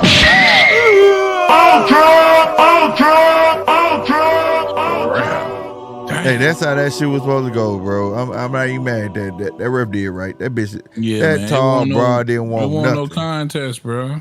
She ain't want nothing. She saved her. That's diabolical. It wasn't no damn contest. Yeah, she saved her ass. It's a RZA. Damn. Yeah. That's why I like Amanda. She gonna go forward, bro. Completely. See, there go another one. All right. I'm fucking right, bitch. What? Who the black nigga in the background? If you see. watch wrestling, I can't think his name. You know who he is. Nigga. Thank you. From WWE. Thank you. I know this shit. I'm telling you. Look out, bro. Look out, bro. Look out, bro. This shit finna be real, bro. That's a wrestler, nigga. He's a plant. He's just in that corner just to be a plant for motherfuckers to see, bro. Because WWE got the #1 fans out of all sports. I'm telling you. Ain't nobody outselling WrestleMania as big as it is. That shit crazy. I'm trying to. Ain't nobody. The Super Bowl don't outsell WrestleMania. You know that, right? AOTL, the WWE YouTube. The WWE is the #1 selling sport, bro. For real? You think he? Yes. Yeah. You think he's there because he like her? Fuck no. They try and get like-minded fans to follow back. I knew I wasn't tripping. Yeah, the 8th biggest. Oh my god, bro. Oh, you know what though? Because they got the kids too. You know what I mean? They got everything. Like my whole family, from my grandma on down, is all wrestling fans, bro. So for real? Like, I grew up watching that shit, bro. I was in middle school. Man, bro, that shit, dog. Like, I had an eye opener. Like, bro, WrestleMania is a family event at my house, bro. Like, for real, yo. Bro, shout out to my old lady, bro. Took me, paid for the tickets, got to go behind the scenes, and actually got to talk to these cats and shit, bro. The shit in the WWE? Yes. Yeah. You could pay for behind. Yeah, you could pay. Yeah, man. Yeah, bro. I used to be into that shit, bro. Yeah, I was deep into that shit, bro. This when UPN was around. Y'all remember UPN? You was still like a kid and shit. Oh, no, you said your old lady. No, I was grown, nigga. Yeah, my old lady, bro. Y'all remember UPN? UPN network? SmackDown started on UPN, you pick bro. a nigga. Yeah. Took us, there you go. We went to that motherfucker. It was behind the scenes. I'm asking questions, shit. I'm talking to every motherfucking nigga. The Rock was back there. All that shit was SmackDown. And it was like, I said, this shit real? He said, yes, it's not real for the script, but the bumps, the falls, the punches, jumping off the rope. And then when I got to get in that ring, the ring feel like a boxing ring, bro. You know how you get to choose your ring and shit? Depending on the main event gets to choose the ring. Or if the main event fine with everybody else, they'll do everybody else. That 9 times 10, that ring feel like it is plywood with sheepskin over it. If the big wig is like a Rock or somebody, and they say they don't like that, they'll put like a thin mat over the plywood. So like to an extent, like the chops, all that stuff, and the mishaps, that's real. The cutting on the head to make blood and stuff. But sometimes the blood real. So it's like I don't so it's so I'm just saying, I feel you, but sometimes it's half. It's like you can say 50-50, bro. Like seeing that shit in person, I'm like, damn, he hit that nigga for real in the fucking neck. Like, damn, he slapped the fuck out that nigga. Like, for me, that's real enough, because you're not just slapping me. You're not finna do that, bro. I can't handle it. For play or not, okay? They slapping each other hard as fuck. You getting slammed, all that shit. So, like, I'm like, all right, I get it. So, the way I look at WWE is like training school to be the best stunt man on earth. You understand what I'm trying to say? You understand what I'm trying to say? Yeah. It ain't no boxing. It ain't no getting your teeth, but they have mishaps, bro. But fuck that. Titus O'Neil wasn't there for nothing. So just having that conversation ahead of time. Titus O'Neil wasn't there for nothing, bro. What were you guys saying about David Morrell when you were talking about Canelo and 168? Oh no, I was saying in a minute I'm gonna switch up because you know I'm a huge David Benavidez fan. That's my guy. But in a minute, if he can't get the winner of if he decides to take Canelo route, because you know he has to choose which mandatory he's going to go after. And if he goes after Canelo and still can't get that fight, and he can't get a Bivol better BF fight, he better fight David Morrell. If it comes a time where both of these guys don't have a fight and that fight don't happen, yeah, I agree. Then I'm calling David Benavidez a duck. Facts. It's gonna be a duck sauce. Fight Morrell. Fight Morrell. Fight the next best thing, my nigga. Yeah. Morrell's fighting on the Mark Wayne called me retarded. God damn. Damn. Go ahead, DJ. What'd you say, DJ? I said, well, Morrell's fighting on the August 3rd card. Morrell? Did they move Morrell to the August 3rd card? Yeah, I think he was already on there. I'm staring at it on there. Yeah, he was already on there. Oh, word. That card is sweet, bro. God, that's what I said. That card should be. There's awesome. No way Vegas would not have passed on that card if they didn't have no hate. That's what I said, bro. We get that card plus Eminem basketball to go down. Yeah. It's going down, bro. M gonna be there. Yeah. So that line, go down, bro. Man, could be coming real soon for David Benavidez. Because he ain't got no fight right now. He has to choose, and Morrell fights early next month. So it's going to come a period of time where both of these guys are not going to have a fight. Yep. That's a huge fight, too. Or if he talk about niggas are going to be asleep by the time we get the bud, we're going to be hyped. I'm watching every fight. Nigga, what you talking about? This is a hardcore fan's dream, baby. Me too. All that I'm early on shit. that. I'm watching every entire card. I got that day off, bro. My day is, nigga, that's what I'm doing. Boxing. I'm watching everything from Andy Cruz up. I'm cooking out that day, bro. It's an event for me. I'm watching the main card, bro, because y'all got to think. The main card stacked. Then they finna have this undercard that's going to be all fucking day, bro. That shit's going to be all day.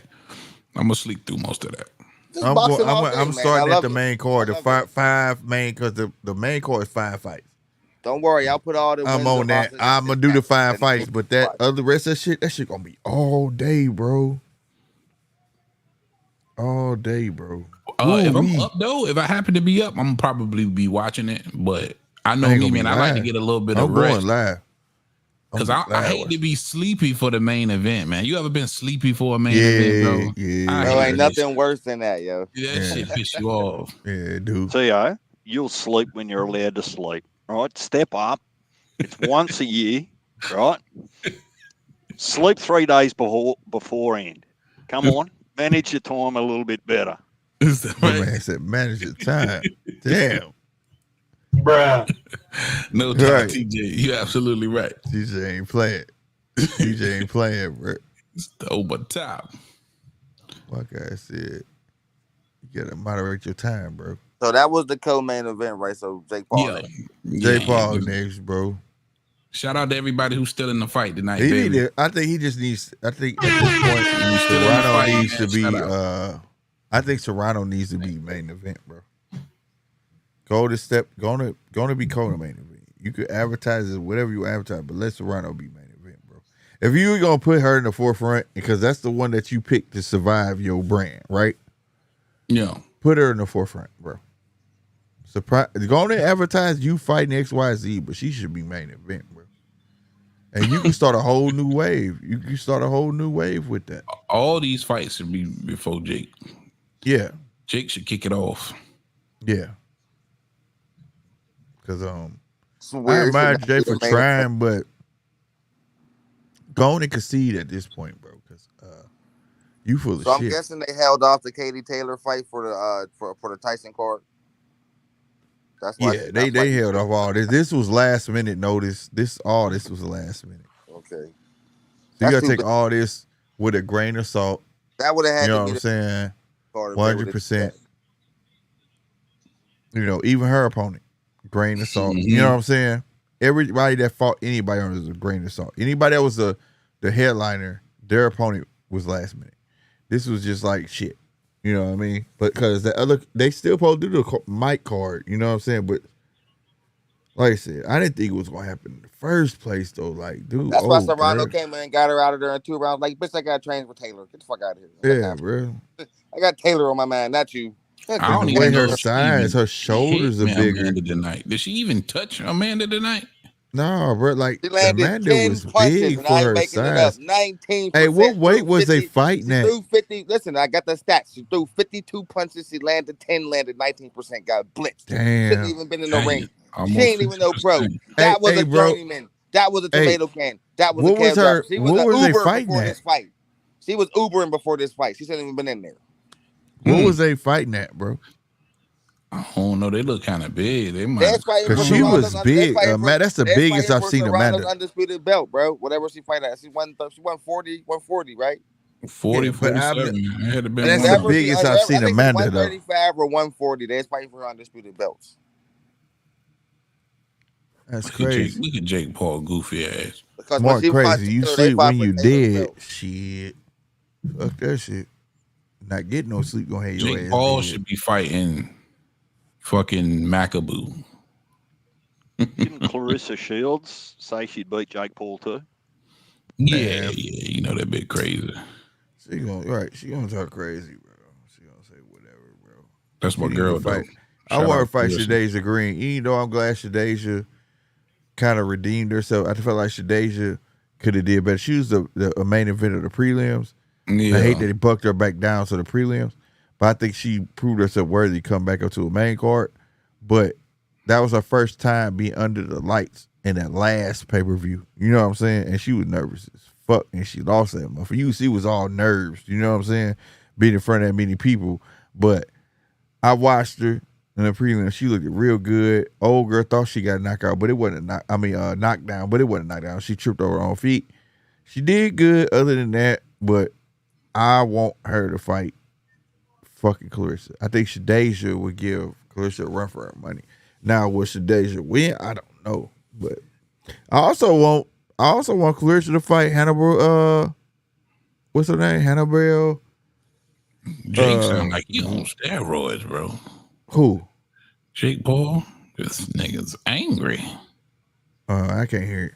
But Hannibal Glacius, whatever her name is, the one that knocked her ass down the first time, that bar code, and she won't fight her. And then they said she popped dirty all of a sudden. I don't think that was real. I just think they didn't want her to fight her. That's just my opinion. So it's not steroids, it's Ostrin. Yeah, but she came with actual paperwork. Like, bro, ain't nothing in my system. She proved her. She was the only one that really proved her own. So she wouldn't pay for her own shit. She from Cuba, and she wouldn't pay for her own shit and put plastered the paperwork everywhere.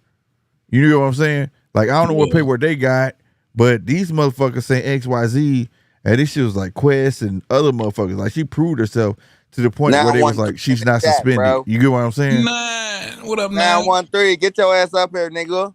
What do, 9? Get your ass up in this motherfucker. You heard punch, nigga.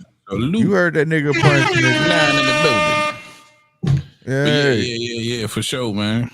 Damn, they on OnlyFans. They showing all the booties and shit on OnlyFans. What is this shit right here, bro? Yeah. There it is. Remember I was talking about the other part of desperate. It's hey, Fansly. Do y'all follow anybody? Y'all subscribe to anybody on all OnlyFans? Nah, bro.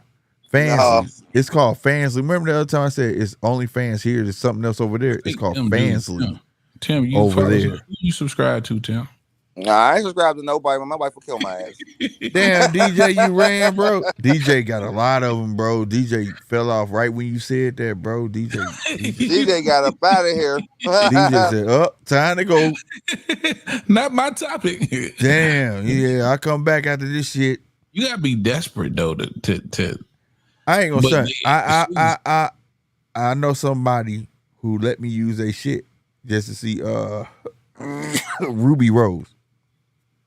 I don't even know who that is. Who is that? Ruby Rose, bad. I said, okay, now I see what all the hype. All right, cool. Huh? Oh, a porn star. She's a porn star? No, she was a rapper, but she's a rapper for real. On OnlyFans. Stop rapping. Oh, word. Then they proved to me that like the world won't naturally build bitches. You understand what I'm saying? Because she's natural, and that motherfucker was right. Yeah, man, she can rap her ass off though. I ain't gonna stunt. She got the delivery and everything. But when he told me, I said, "Let me see." He said, "I'm gonna give you my password. Go in there and look." I said, "Damn, yeah, bitch walk past me. I gotta holler. Fuck that." Oh shit, there go 9. Hey, you gotta play every time this motherfucking Menace get on this bitch. You gotta play every time this Menace get on this bitch.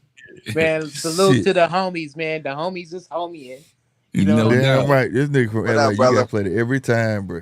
But I only got a short amount of time, man, because I'm clean. I'm actually like ducking out from the wife, bro, because we just had a family function. We had a whole crawfish boil, seafood, crab legs, all that shit, and the whole family was over there. My in-laws is in town, so I'm actually ducking off right now and shit. You know what I'm saying? Damn, prepare precedent, fellas. That should sound good in a motherfucker. Hey, you gotta duck off and get your boxing feel. You know what I mean? Yeah, but it's Friday night. It's prime time. I'm ready to go, and everybody can't go though. You know what I'm saying? So right. I knew he was gonna say everybody can't go. Everybody can't go. Everybody can't go, bro. Everybody can't go, bro. But that Hennessy went though. So I'm faded. Word. That's what I'm on right now, bro. Feeling good in a motherfucker. On that rock. I drank my pint of Holly water. That's what was same here. I'm feeling good too, baby. Pint. Saturday night. Feel good as a bitch, boy. So what's in the cup tonight, fellas? I had holy water. I'm on the you know what my holy water is. I already know. You gonna fuck around and get somebody pregnant, nigga. Nah, I've been home on my own today. That gin make you sin, nigga. Yeah, it do. Fuck that. I'm 45 in the hole already. I don't need no more. I got a 7-year-old. That yak gonna make me break that back after this fight. Hey, bro. Hey. Real, man. Hey, man, as you say though, Heavy, it make you get some titties. Hey, you missed it. That nigga Heavy was in C Thompson. Yeah, motherfucker. Yeah, that nigga was going to say something. Come here, nigga. Come here. Nigga, hey, man, hold this shit tonight, bro. Hey, blood, what you got in the cup? Oh shit. Man, I'm over here with the vodka and orange juice, the Ciroc and orange juice doing my thing. You know, screwdriver, a little screwdriver. There you go. Yeah, there you go. Damn right. Yeah, that's my favorite drink all day. Screwdrivers, baby. Yeah, I feel you. Yeah, bro. I'm off of a little bit of rocks. I'm off of that yak, man. Brother-in-laws came over, talking a lot of. I love them niggas. Right. You know what I'm saying? Also, I got some wax and some runts mixed together, getting it in. Damn. Yeah, bro. That just sounds like a lot. You still in the fight tonight? No, I ain't even fucking with the fight, man. Got a lot of shit going on, man. But yeah, y'all bring me up to speed though.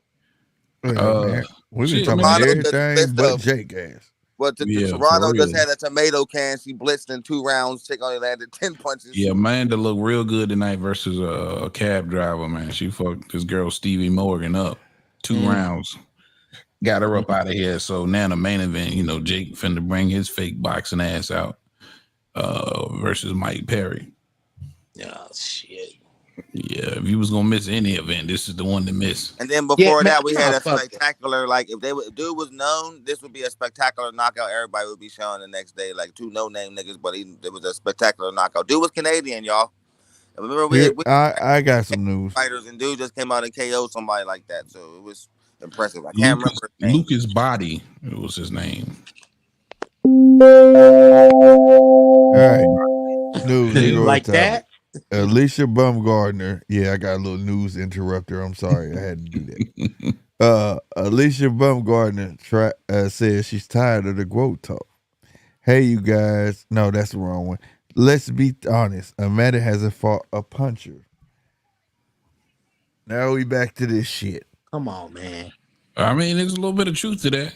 Not everybody really considers a puncher, but how many punches are down there? I think if anybody could stop. Here's my thing. What is it worth to say that you're a puncher, though? Like, you may be able to punch. You may be, just say, yeah, say that. Say that. Because at the end of the day, if you can't box with a boxer and all you think you're going to come in there and do is punch, you're going to have a problem. Yeah. What she doing is campaigning, man, for a fight. She's trying to that's what she doing. Exactly. This ain't nothing but I was about answering skill. This ain't nothing about what the boxing fans want. She trying to get a fucking fight. Mm-hmm. All right, promise, Slick, you ducking me, nigga. You ducking me. Ducking you on what? Nigga? I think if anybody could stop Amanda Serrano, like put her down, it's Baumgardner. Yeah. But I mean, it's a little bit of merit to what she got to be able to box with her. She should Amanda could box too. She should have been the guy, the Serrano or the Taylor fight. Why neither one of these girls want to get in the ring with her? Yeah, neither one of them. Like she's not a name, she's a name, and that's telling because neither one of them want to fight her. Yeah. Well, I will be honest. I think the dirty shit come from because she didn't know she want to resign with them niggas. Yeah, because that's a thing over there with Matchroom and all that. If you don't know if you're gonna resign with them, they label you a drug cheat in a minute. Yeah, I don't care what nobody say. You gonna pop all of a sudden. You get what I'm saying? Yeah, bro. And then so I don't know, but I would like to see it. But she just literally put this shit on X. But I just hate when they use the punch. She hasn't fought a puncher. It don't matter if she a good boxer, nigga, that punch ain't gonna land, bro. That's why I was so hard up. Now, pause. That's why I didn't understand about Tank, because everybody's like, you knock on him. I'm like, until I see him box, I can't fuck with him like that. You know what I'm saying? I get it. He entertainment to me right now, but once he got into that Eastside Cruz fight, it's like, okay, I fuck with him. He can box too. You know what I'm saying? That boxing will keep the longevity. You gotta be able to move. You gotta be able to change that shit up depending on who you in the ring with. That's what makes you a complete boxer. A boxer is the only one that can box their ass through a whole 12-round fight with a puncher. A puncher can't do that. Yeah. That's the dark side. The puncher, he got to knock you out, nigga. If he can't get you out of there, he gonna lose. A boxer ain't got to knock you out. He go 12 rounds with every motherfucking body and win. And I can understand your stance too, bro, because you're from St. Louis. And you're from the home of Devin Alexander and Corey Spinks. All them boxers. Dudes box circles around. All boxers. Right. You know what I'm saying? Them I dudes appreciate that shit. They literally box circles around motherfuckers. Yeah. I look at that shit like that. Like, that shit is amazing to me, bro. Like, how the fuck he dodged that? Like, you know what I'm saying? Like, how you're not harsh on like a Shakur. You know what I mean? Right. Like everybody else is. I can understand how, because you're a St. Louis Well, dude. you was here from day one when I was saying, like, it's not called fucking KOs. It's called boxing. Yeah. That's what it's called first. Boxing. I can dig it, it's bro. not called KOs, bro. KOs making it exciting, you know, but what people don't understand, KOs are actually supposed to come few and in between. It's not supposed to happen all the time. You understand what I'm saying? If people honing their craft, it's not supposed to happen all the time. Yeah. You know what I mean? I think in Shakur's case, it's not even about the KOs. It's just about being just opening up. Yeah, being just, exciting. yeah, just opening up, man. And that's the balance. Get the knockout. He got counterpunch opportunities. So that's why people is you can't make like think about a Willie Pep. Back in the day, Willie Pep won whole rounds, nigga, without even throwing a punch. Without throwing a punch. Right. Because he made him miss so dramatically. Evading. Yeah. But that was his thing though. Yeah. That's what I was telling Tio earlier, 9. You can go back to Ali. Nigga, Ali just make you look stupid by just playing. You know what I'm saying? But that was his thing. You get what I mean? Shakur has to find his thing. You get what I'm saying? Make it his thing. Don't just make be like, something oh man, his. I'm gonna fuck you up. I'm about to knock you out. I'm about to sleep you, and then we see what you see. Then that's false advertising. That's not what's on the label, right? Like for me, like I'm a non-pork eater, right? And I'll buy some shit like some hot dogs or something. I buy some regular Franks, and then come to find out they got pork in them when they said they was 100% beef. I'm feeling away. Right. You feel me? Yeah. So he's not coming as advertised, bro. Right. He's coming as this. I'm gonna beat you up. I'm gonna knock you out. I'm gonna drop you a couple of times in the fight. But that's the same thing though. That same analogy you just gave is the analogy of Ali. Ali be like, I got excited at 5, he out 9. And the whole fight go 12 rounds. But see what Ali gonna do is he gonna get a shoe shine. He gonna do the Ali shuffle. He gonna do stuff to keep the fans in it. But see, for the most part, you understand what I'm saying? Ali was calling them rounds for the most part, though. He was, but he wasn't always on point. But he knew he still had an obligation, is what I'm saying. Ali was gonna open up on your ass at some point. Yeah, but he still put knew together those 4, 5, 6 punch combinations. Facts, right? He knew he still had an obligation. Yeah, to keep the fans engaged. That's my point, right? Yeah, and when he find that, he gonna be fine. He gonna be all right. He got the main thing down. He just gotta know, okay, it ain't all about me. I gotta entertain these motherfuckers somehow, some way. And I don't even think Shakur threw more than a 3-punch combination. Yeah, and that was few and far in between. Yeah. No, I agree. Yeah. And when he figured it out, though, and I like the fight. My thing was like what you just said. When I'm sitting there, y'all was live with me. I'm like, damn, you just missed that motherfucker. Damn, you should just hit through that counter. Why you throw that? Damn, like everything was a damn where it was like for sure where he could have got a count off. You know what I'm saying? That way in the press conference. Go ahead, Heavy. No, I'm about to say, who these goofy niggas coming out with Jake Paul? That ain't Jake Paul. They coming out with Mike Perry. Mike Perry. Nah. Who is Mike he? Perry? I don't know. He coming out like he rocking, bouncing like that. He tripping. I can't believe there's that many people here, bro. I'm so glad. I told you this shit sold out, bro. That's what I said. I don't care for his match, but one thing I say, everybody that gets on this card, he gets them fucking How much did exposure. How much did this cost? $68. $68? Yeah. Damn. They used to be 40. Bro, it was right when he first exactly, but people paying for this shit, bro. Cars with like real pay-per-view, like boxing cars, but he averaged like 2. Not to mention, hold on. Let's put some respect on this shit, nigga. This is a late minute pay-per-view. The fucking Mike Tyson was gonna be free. Yeah, that's what I was just saying. He averages 1.6 million pay-per-view buys, bro. But they don't add him on boxing. They don't add him on boxing pay-per-view buys because they consider this shit influencer boxing. The Mike Tyson shit was free. They charged for this. And they sold the arena out, bro. In less amount of time that they had advertised the Mike Tyson fight. It was free fight. to watch, but it wasn't going to be free to people who pay to go to the stadium, so it probably was going to still be sold out. No, you're missing my point. I'm saying how much of an influencer Jake Paul is, bro. It's not the opponent. It's Jake Paul. For this shit still to be sold out, to be advertised less amount of time than they did the Mike Tyson fight. It's crazy. Shit. Crazy, but you bro. know what though? I've been to one of Jake Paul's fights, and I was shocked by how many people was there, bro. When he fought in Ohio, when he fought Tyron Woodley, I was there. Like, I was shocked. But to keep it a being with y'all though, man, there's no way from Ohio. God's living hell would I ever buy this fight. I'm from Ohio. I'm from Pittsburgh, but it's Ohio. No. Jake Paul's from Ohio. Yeah. So yeah, like, There's no way in God's living hell, bro, I would ever buy this fight because I feel like this is some gimmick shit. I would never pay. You know what I mean? Facts. And I gotta come to grips. If anybody in the chat or in YouTube land hear this, bro, I'm sorry if I offend you. You know what I'm saying? Here go 9 being raw. But fuck no, don't be sorry. Jake Paul's trash. But you know what? You know what though, blood? Paying for this bullshit. I think that no, DJ. I wish next more month, bro.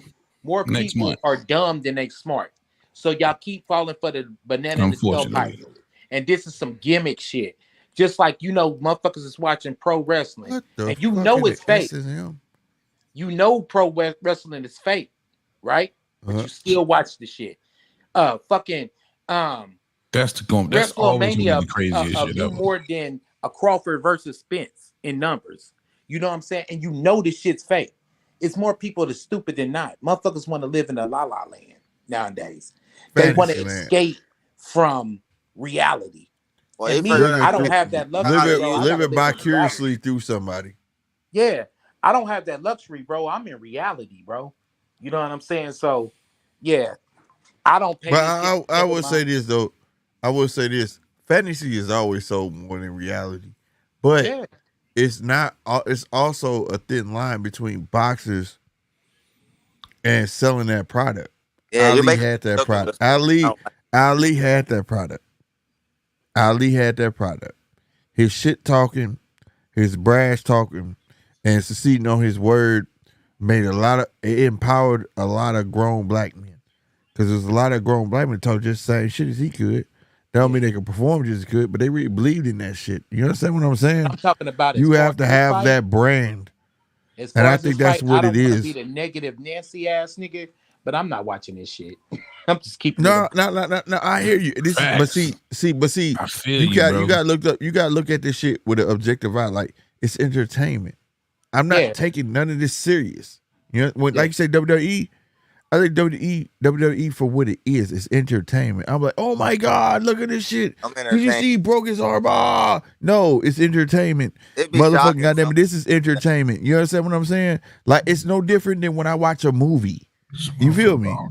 It's the same shit. But my point is that even though these guys have been able to coin a phrase, these guys have been able to market their name, these guys have been able to market a character. If Ali was able to do it, other boxers can too. It's just a way to do it. Sugar Ray Leonard did it.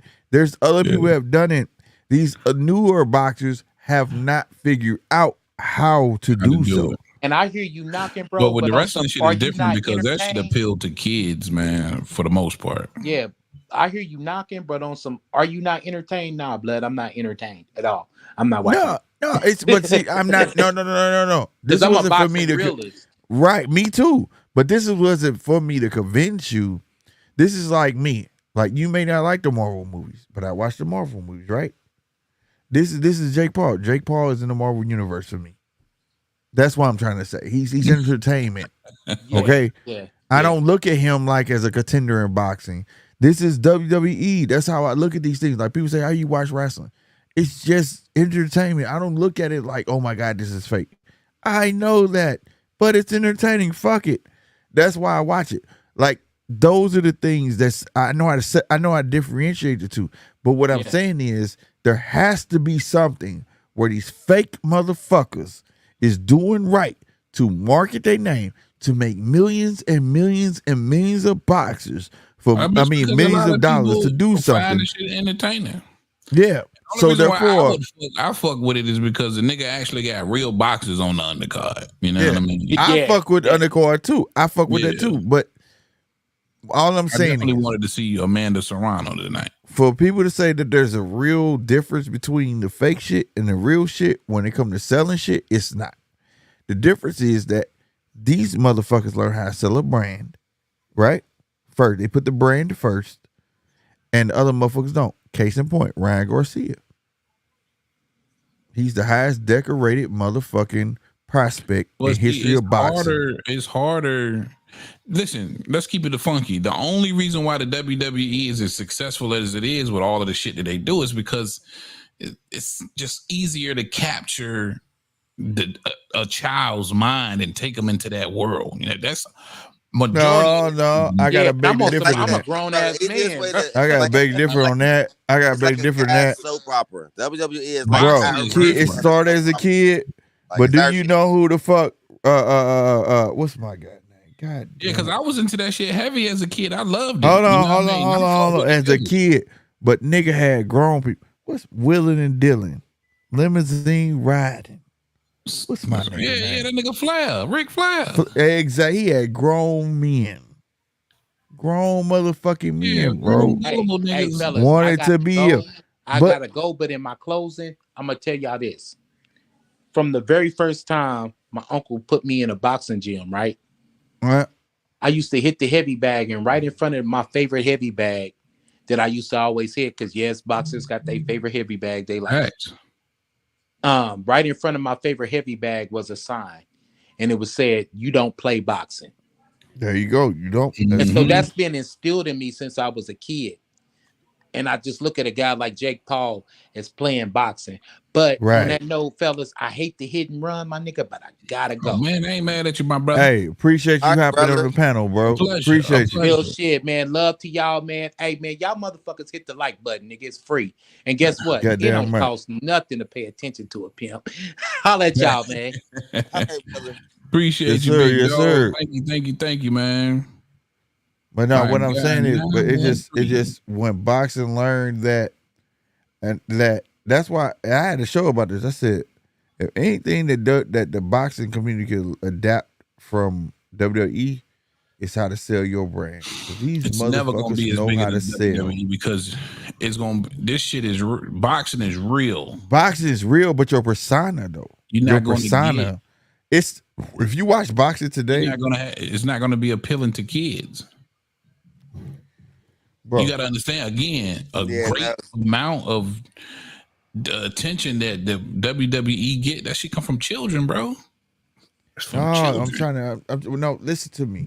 It's like I get that. That's real. I'll tell you, you'll be surprised how many adults is diehard crazy for it. Just as much. Yeah. That's what I'm saying. It's real. But what I'm saying is, it's not just it's not what they do in the ring, bro. It's the storylines. It's the character that they bring. Storylines in boxing, man. Come on. It don't have to be. It don't have to be that narrative.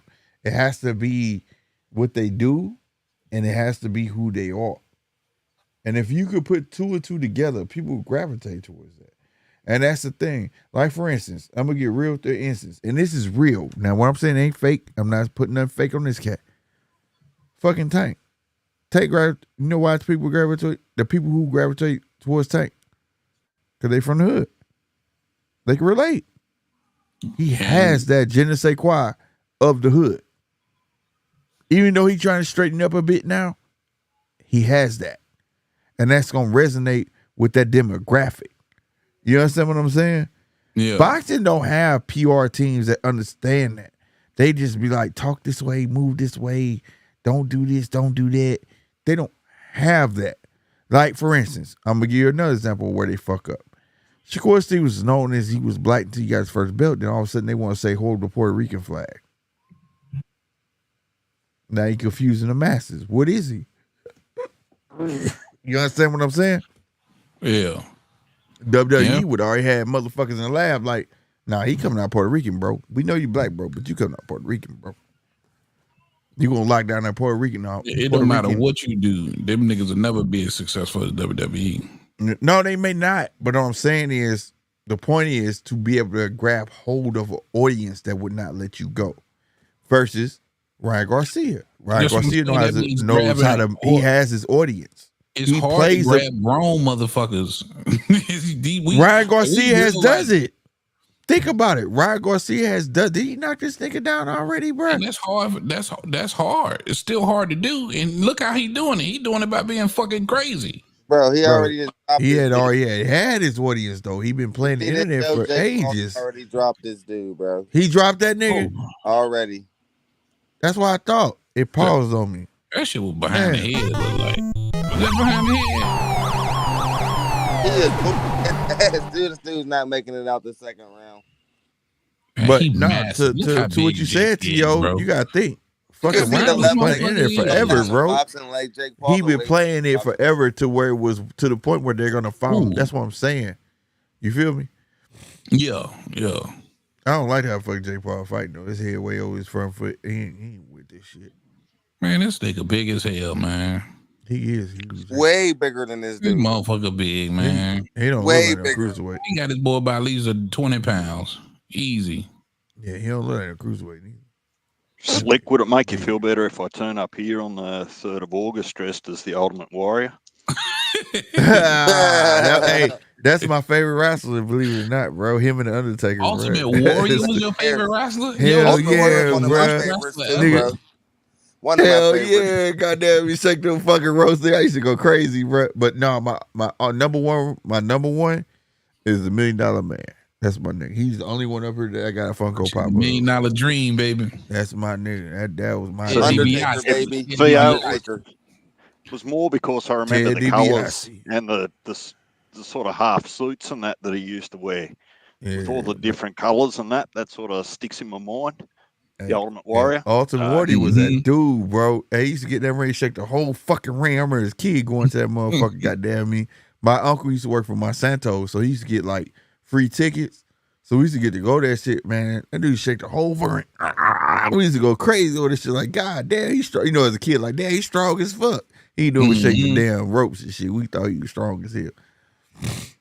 Then watch him pick a motherfucker and walk around and turn around, hold him up and drop his ass. All problems at the end of this round. Yeah, he should. He should learn from the knockdown, bro, because he walked into it. Start dropping hammers on Jake. Yeah, he pressing his ass now. Man, who is this guy in his corner? Yo, it's like that knockdown woke him up. Yo, he hit Drake with a hard ass left. Jake stepped back, like, hold up. All right, maybe They go the Fantasy girls. One on the last, she fine. I need her. See, that's why I gotta go to UK. I gotta go to Australia. I think that's why I want to find my next wife. That's why I want to find my next wife, bro. I promise you. We got every flavor too. Yeah, I'm gonna find my next wife. Yes, he do. Australia and UK. The veal cut. Slick, if you put $1 in a swear jar, like Mark and I have been trying to do for months, you'd be able to buy yourself a world ticket, mate. And Hey man, hey, I've been doing good. Hey, you got me. I've been doing good, bro. I'm drinking tonight, so you know a lot of curse words coming out. Yeah, we all. That's why I think you just been about banking Star Wars like that because we buzzing. Yeah, man, that wasn't no real knockdown, man. He walked into it. Was more of a I don't know, more of a push.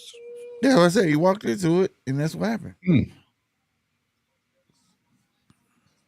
I mean, he just coming straight forward, yo. Jake really should be just crushing this dude.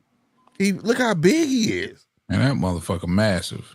He's the Incredible Hulk right now. Was definitely a heavyweight tonight. Oh shit, that was a knockdown.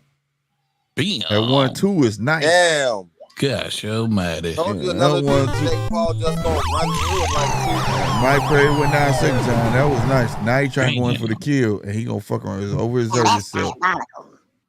Yeah, it was. Hey, Mike Perry got a chin though, bro.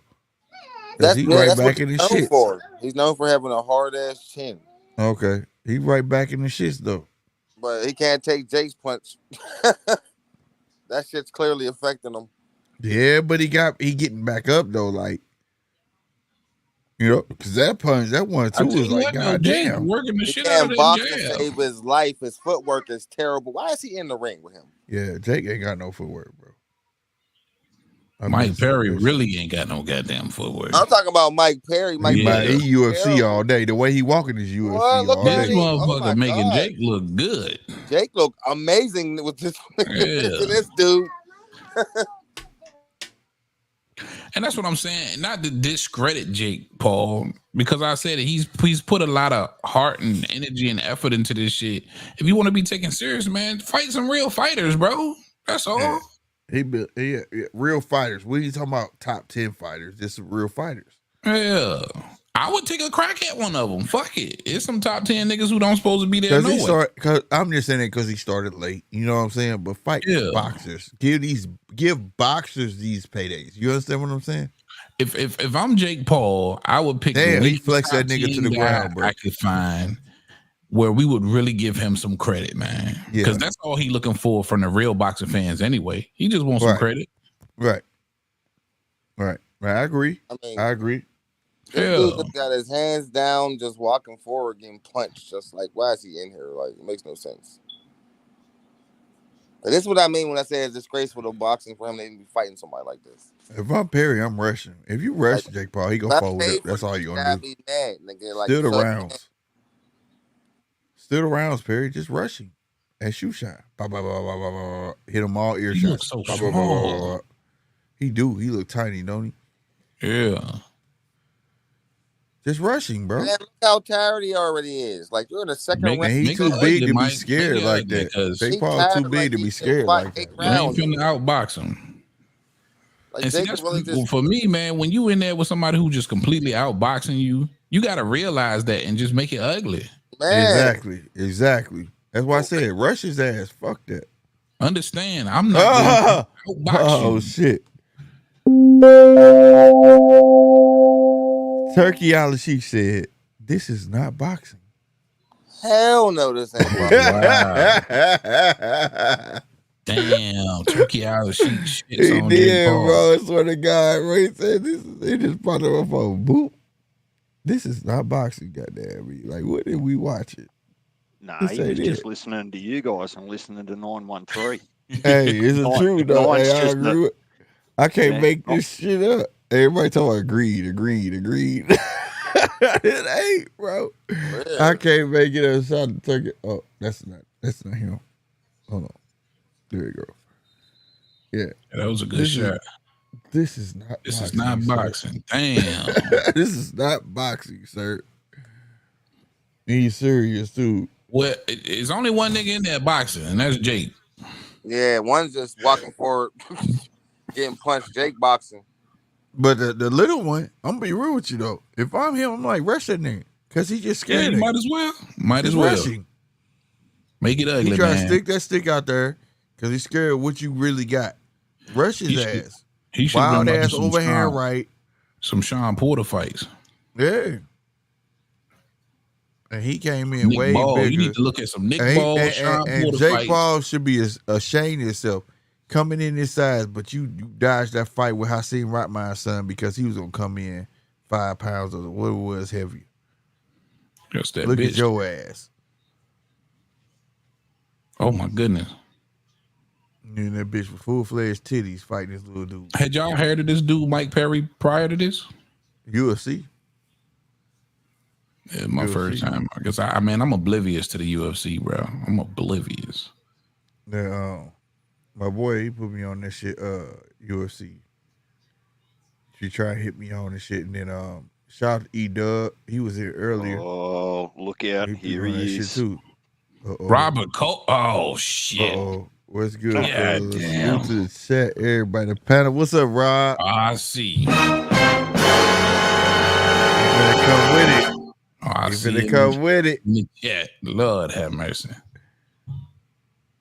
But yeah. He got me a Go left hand from UFC Mike. mixed martial arts.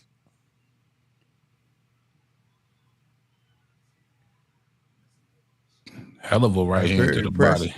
Right. Mike Perry pressing, though. You know, nice 1-2 for Mike Perry.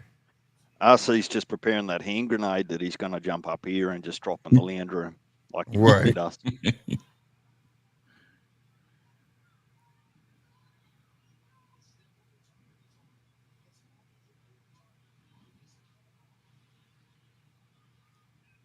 Let's see if the pressure from Mike Perry can bust a pipe.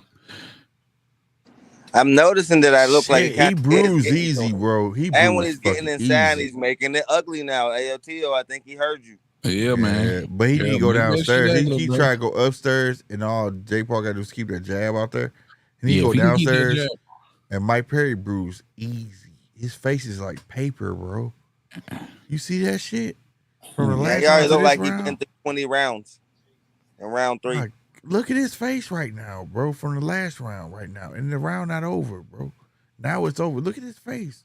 His face is like paper. And he keep trying to headhunt. He need to go downstairs. And Jake just keeping the jab out there. That's all he doing. Jab, jab, jab, jab, jab, jab. This dude Jake got a different trainer every motherfucker. Whoever taught this fight. dude the fundamentals of boxing need to be fired ASAP because he taught him nothing. They say he started out boxing, but he was trash, so he's tried the UFC. Now he's like a bare knuckles champion. I think he's a bare knuckles champion. That bare knuckles that's how shit they have crazy, no bro. technique, no footwork. They just stand there and slug. Hey, that bare knuckle shit, fuck that. If you watch that shit, crazy, bro. That's straight squabbing in the streets, bro. Straight just real standing talk. off and just punching each other. It's like stupid. That's shit. some real shit right there. They be on it. Bah, bah, bah. That's some shit in the street. That's all it is, street fighting. I be watching. Yeah, I seen it. I seen. I watched that shit. Yeah, I watched it before too. Got E-Dub. He put me on every time. Ain't no real footwork or nothing. They were just throwing. They be throwing that shit, bro. And then I watched the one where it's like a triangle. Why that nigga? Wait a minute, that's cheating. I just realized this nigga got a white and black glove. You just noticed that? I just noticed it too. When did you could do that? You can't do that. I said you could do that. Not a real boxing. This cannot be. They just told me this is not real boxing. Yeah, you can't do that. They have to be the same color. That's cheating. Wow. I don't even think he know he's cheating right now. I think the people who put it together know. I think they know this. This is not no. This shouldn't even be sanctioned. This shouldn't even go on this record. He got to deny once he do get on that For side. the people that don't understand that, it makes a big difference, bro. You got two different color gloves, nigga, and you gotta look out for your peripherals. They confuse the fuck out of you. Yeah, they will. Oh, he caught him with the left. He caught him from the left.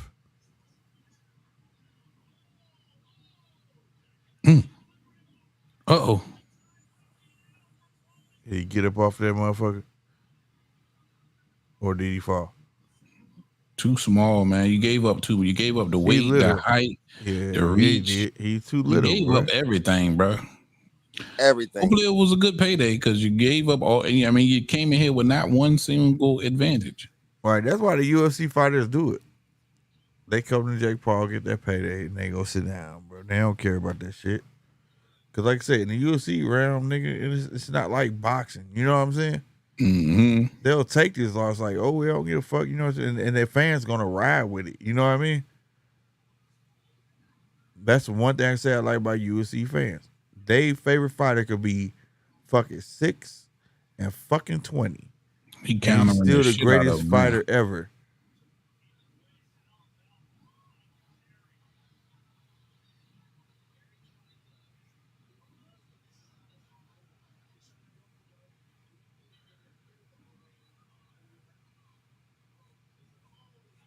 Ryan said, I ain't jumping in because this ain't boxing. You right, buddy. I ain't even mad at you. Look at the ref. He not even, knees ain't bent not one time. He ain't straight up. Nobody. He don't even care. He's letting Jake beat the shit out of this dude. Regular the ref would have been stopped. He just walking. His knees 4 ain't rounds bent. too. He don't even care. That UFC cardio gone now. It's boxing cardio. Oh. He was about to go down. Mark, what's his name? Mike. He was Mike Perry, yeah. At the end of that fourth. Damn, they smothering the shit out of him in that corner. He looked like he all the way, damn near all the way out of gas too. Yeah. Already. He's gonna knock his ass out. He about to go to sleep this round. He need to make this shit real rough, bro. I'll be throwing him down, give a fuck. Hugging, flexing. To ref say full point. Matt, of course, Matt gonna be on the side ring. He signed a check. That nigga signed a check, nigga. Boys, you'll have to remember to ask RC all those questions you asked at the start of this live about Loma and Tank, Shakur, who he's signing with. Next time he's up. Yeah, he probably gonna answer back. Trust me, he be knowing, boy.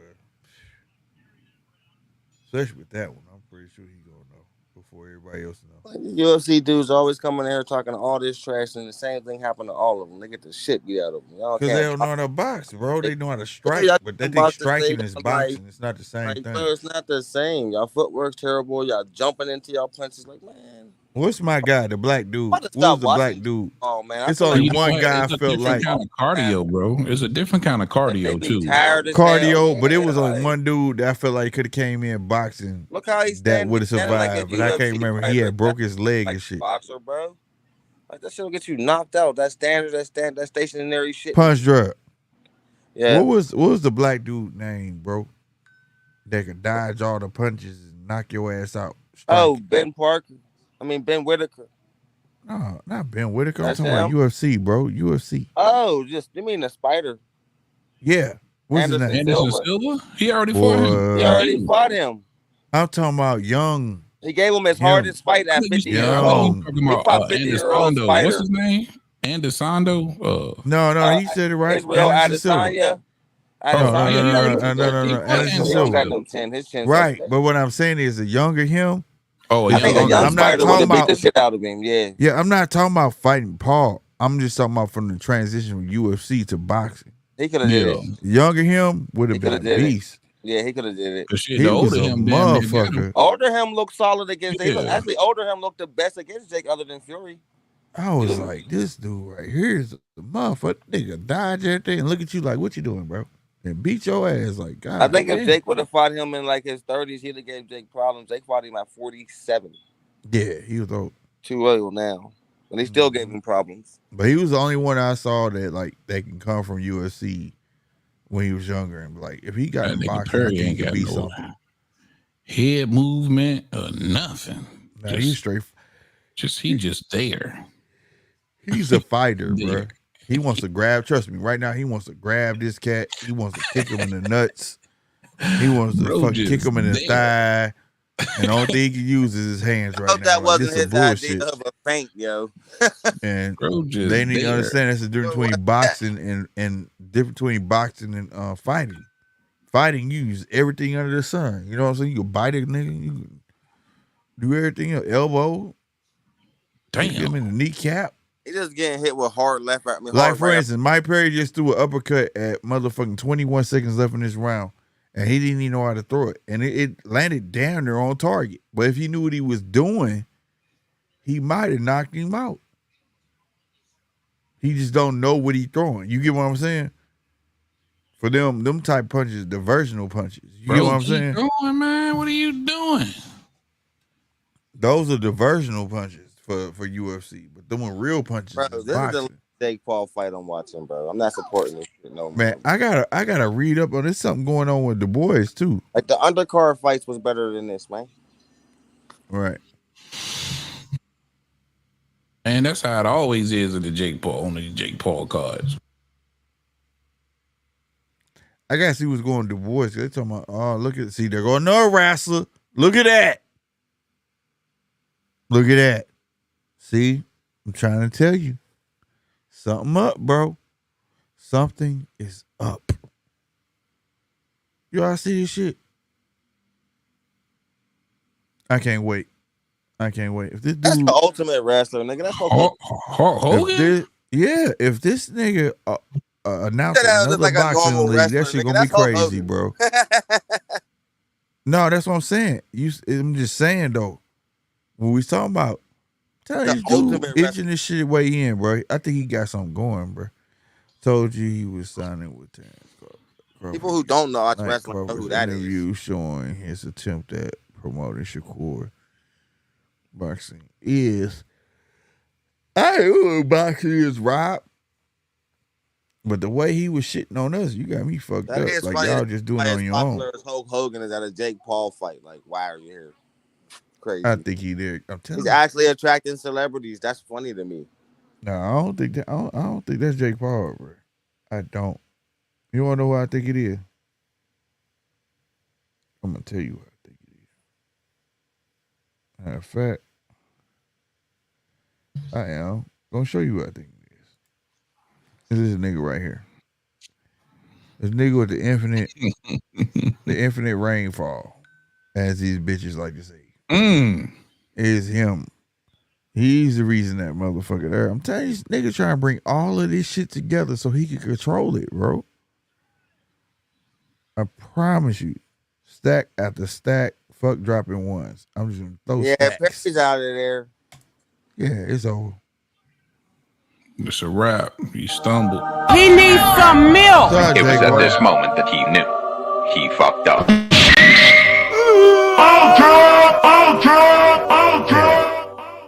Now that's I ain't gonna give him full ultra. I ain't gonna give him full ultra. I'm gonna cut it down. But shout out Jake Paul just for the simple fact that he put real boxes on his undercard and his prelims, and he get them the spotlight. That's the only thing I can't take away from him, bro. He understands that his stardom can bring light to real boxers, and he is trying to be a promoter. You get what I'm saying? So he gonna put himself on the court. I'm not mad at that. I can't be mad at that. When he talked that shit though, talking about he one of the best boxers in the world, fuck him. But other than that, yeah. But other than that, I gotta give him props for Amanda Serrano. I gotta give him props for Amanda Serrano. I gotta give him props for everybody he's ever put on his card to give them a chance. You know what I'm saying? I have to. Him sacrificing his check the last go around. I gotta give him props on that. You know what I'm saying? Fuck that. I gotta give credit where credit's due. But for him talking about he the best fucking boxer in the world, fuck that. You crazy as fuck. That nigga talking out the side of his neck, he was the best anything, nigga. You a joke. Yeah. We don't take you serious, Jake. You get no credit for this. I'm gonna make a video tomorrow, still dissing you, you bum. Yeah, I just had to give him that. But Hulk Hogan there for a reason. We just saw Titus there for a reason. I'm telling you, bro. I'm telling you. I mean, the people T.O. right now are keep a lookout, T.O. You don't fuck with WWE, but he got ties with him. Then you had Bud there. They talking about this undefeated league. Keep a lookout. That's all I'm saying. Hey man, listen. Look out. Tell you this, just listen to me. I don't give a fuck what kind of deals they got going on with WWE. If it transpired to TKO manifested into a promotional company, you're gonna care. If it transitioned into TKO, because I don't know if you paid attention, you had WWE, UFC, bought up by the same company. And they formed a thing called TKO, which was supposed to be the boxing side of it. I mean, as long as TKO transpire into something, you're gonna care. Fight is over. Jake Paul knocked dude out in the 4th round. As long as there ain't no wrestling involved, and I don't think it's gonna be no wrestling involved. I think because the way it went, you could look it up. Bullshit not. Just type like Stephanie McMahon wants to get into boxing. You know who the chairman She wanted to be a PR firm for boxing. Do you know who that's what she wanted to do. And I thought that would have been great. Is of TKO. Because if anybody know I sell boxers, if anybody know I sell athletes, it was WWE. You know what I'm saying? The chairman of TKO is right. It's The Rock.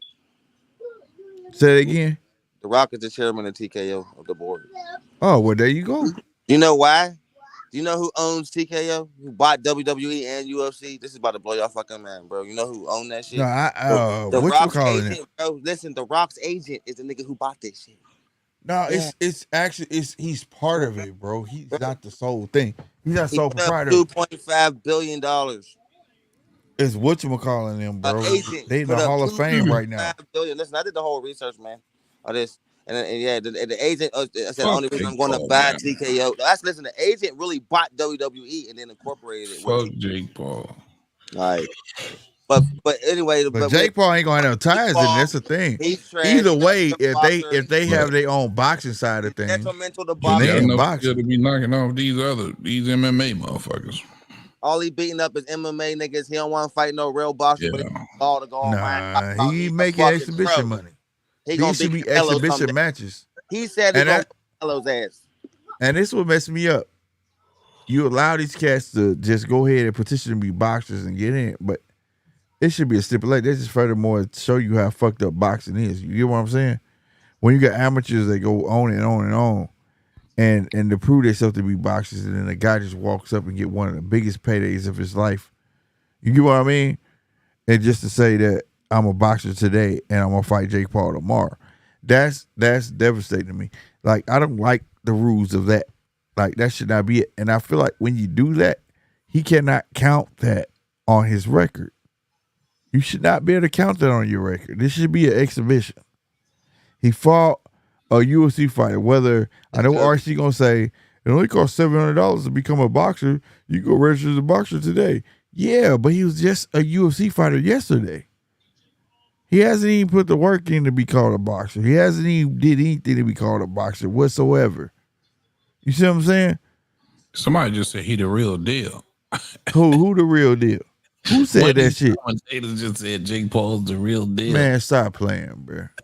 You know nothing about boxing if you believe that. Of marketing, yes. Of marketing, I will give you that. But boxing, no. Hell. If I'm Jake Paul, man, I'm snatching the weakest link I could find in the top 10 and just saying, fuck it, try my hand. I'm going to try my best to garner some respect from the motherfuckers who actually love the sport. You know what I mean?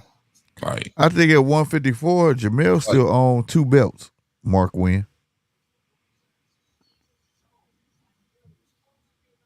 Jamel still holds 2 belts at 154. Who? Jamel? Yeah, he owns 2 belts. Jamel vacated all the belts, bro. He vacated every belt, bro. Yeah, he ain't got no belts. I got no more belts. Who else got him then? Nigga, Bud and Madrimon about to fight for 2. Madrimon got WBA.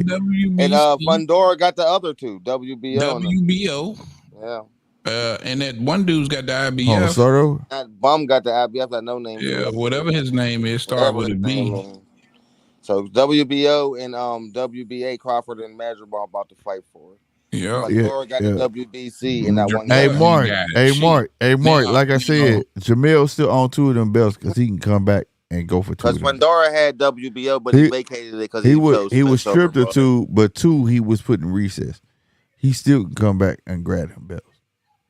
It's gonna be Terrence Crawford waiting for your punk ass. Come and get some of your. But they are in other people's possession right now. Yeah, them ain't his belts. There you go. Yeah, they don't own it. As long as he in recess, he can come and fuck up the whole apple cart. Fuck it. That shit pisses me off. I want to see that bum get smashed. That Charlo been. He should have been stripped. Fuck, man. I'm at the point I don't even care if he gets smashed. He should have been stripped. Like everybody else. Strip him from all that shit. You know what I mean? Like, what are you holding up for? He ain't trying to come back and fight. This dude showing out at the other fight, showing up. But he ain't talking about no fight. Fuck that. You ain't hurt. Ain't nothing wrong with you. You know what I mean? If ain't nothing hurt, ain't nothing wrong with you. What's the reason you ain't negotiating for a fight? I don't know. Fuck that. You ain't in recess no more. Sorry. You just got dropped up out of that. I don't understand that whole champion and recess bullshit, man. I don't like it. I don't like it no more, bro. Because it's like they now didn't figure out how to manipulate it. You know what I mean? It makes no sense. It's like you can still be champion without actually being champion, and that makes no fucking sense, like at all. I don't have the belts, but I can come and challenge for a belt anytime I want, even though I ain't fought in 4 years. That's stupid. Mm-hmm. Right. That's what I'm saying. And they can say, "Oh, I'm hurt. Oh, I'm this. Oh, we started negotiations. Mental issues, but then it never get finished. Or mental issues. They always got mental issues. Something. When they don't want to get their ass whooped. Like Haney just pulled that. It's something, bro. Make me champion in recess. Like what? Yeah. I can't hear with Jake Paul. I'm pretty sure Jake Paul saying something stupid like, I want Terrence Crawford. I want Canelo. I'm pretty sure he's saying some crazy ass shit right now. Tio, you hearing him? That nigga just said, in 2 years, I'm going to be the cruiserweight champion of the world. Stop it. In 2 years, you going to say the same line about again. Being a champion, bro, but you not fighting nobody to help put you in that position. Right. In 2 years, if the sanctioning body somehow rank him anywhere near the top 10 without fighting any of those guys, man. But look what they did with Errol Spence. So you just never know. You never know, man. This motherfucker just said he gonna be cruiserweight champion in 2 years. I don't believe it. I don't believe it. I call cap. In 2 years, he gonna say 2 years again. That's what he gonna say. He gonna say same line. Right. Then they got this guy up here. All right, fellas, I gotta get the fuck up out of here. Yeah, me too. Always a pleasure, my guys. Much love, much love. Bro. Shout out to the chat, man. Thank you, everybody, for watching and fucking with us tonight.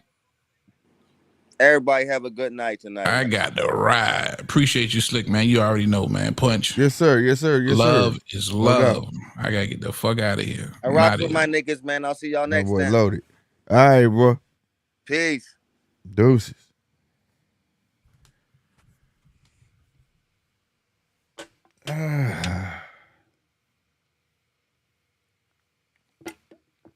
I don't know what J. Paul's saying, but I'm pretty sure it's a bunch of crap. But I'm going to say it like this. If y'all enjoyed the show, hit that thumbs up. No lie, share.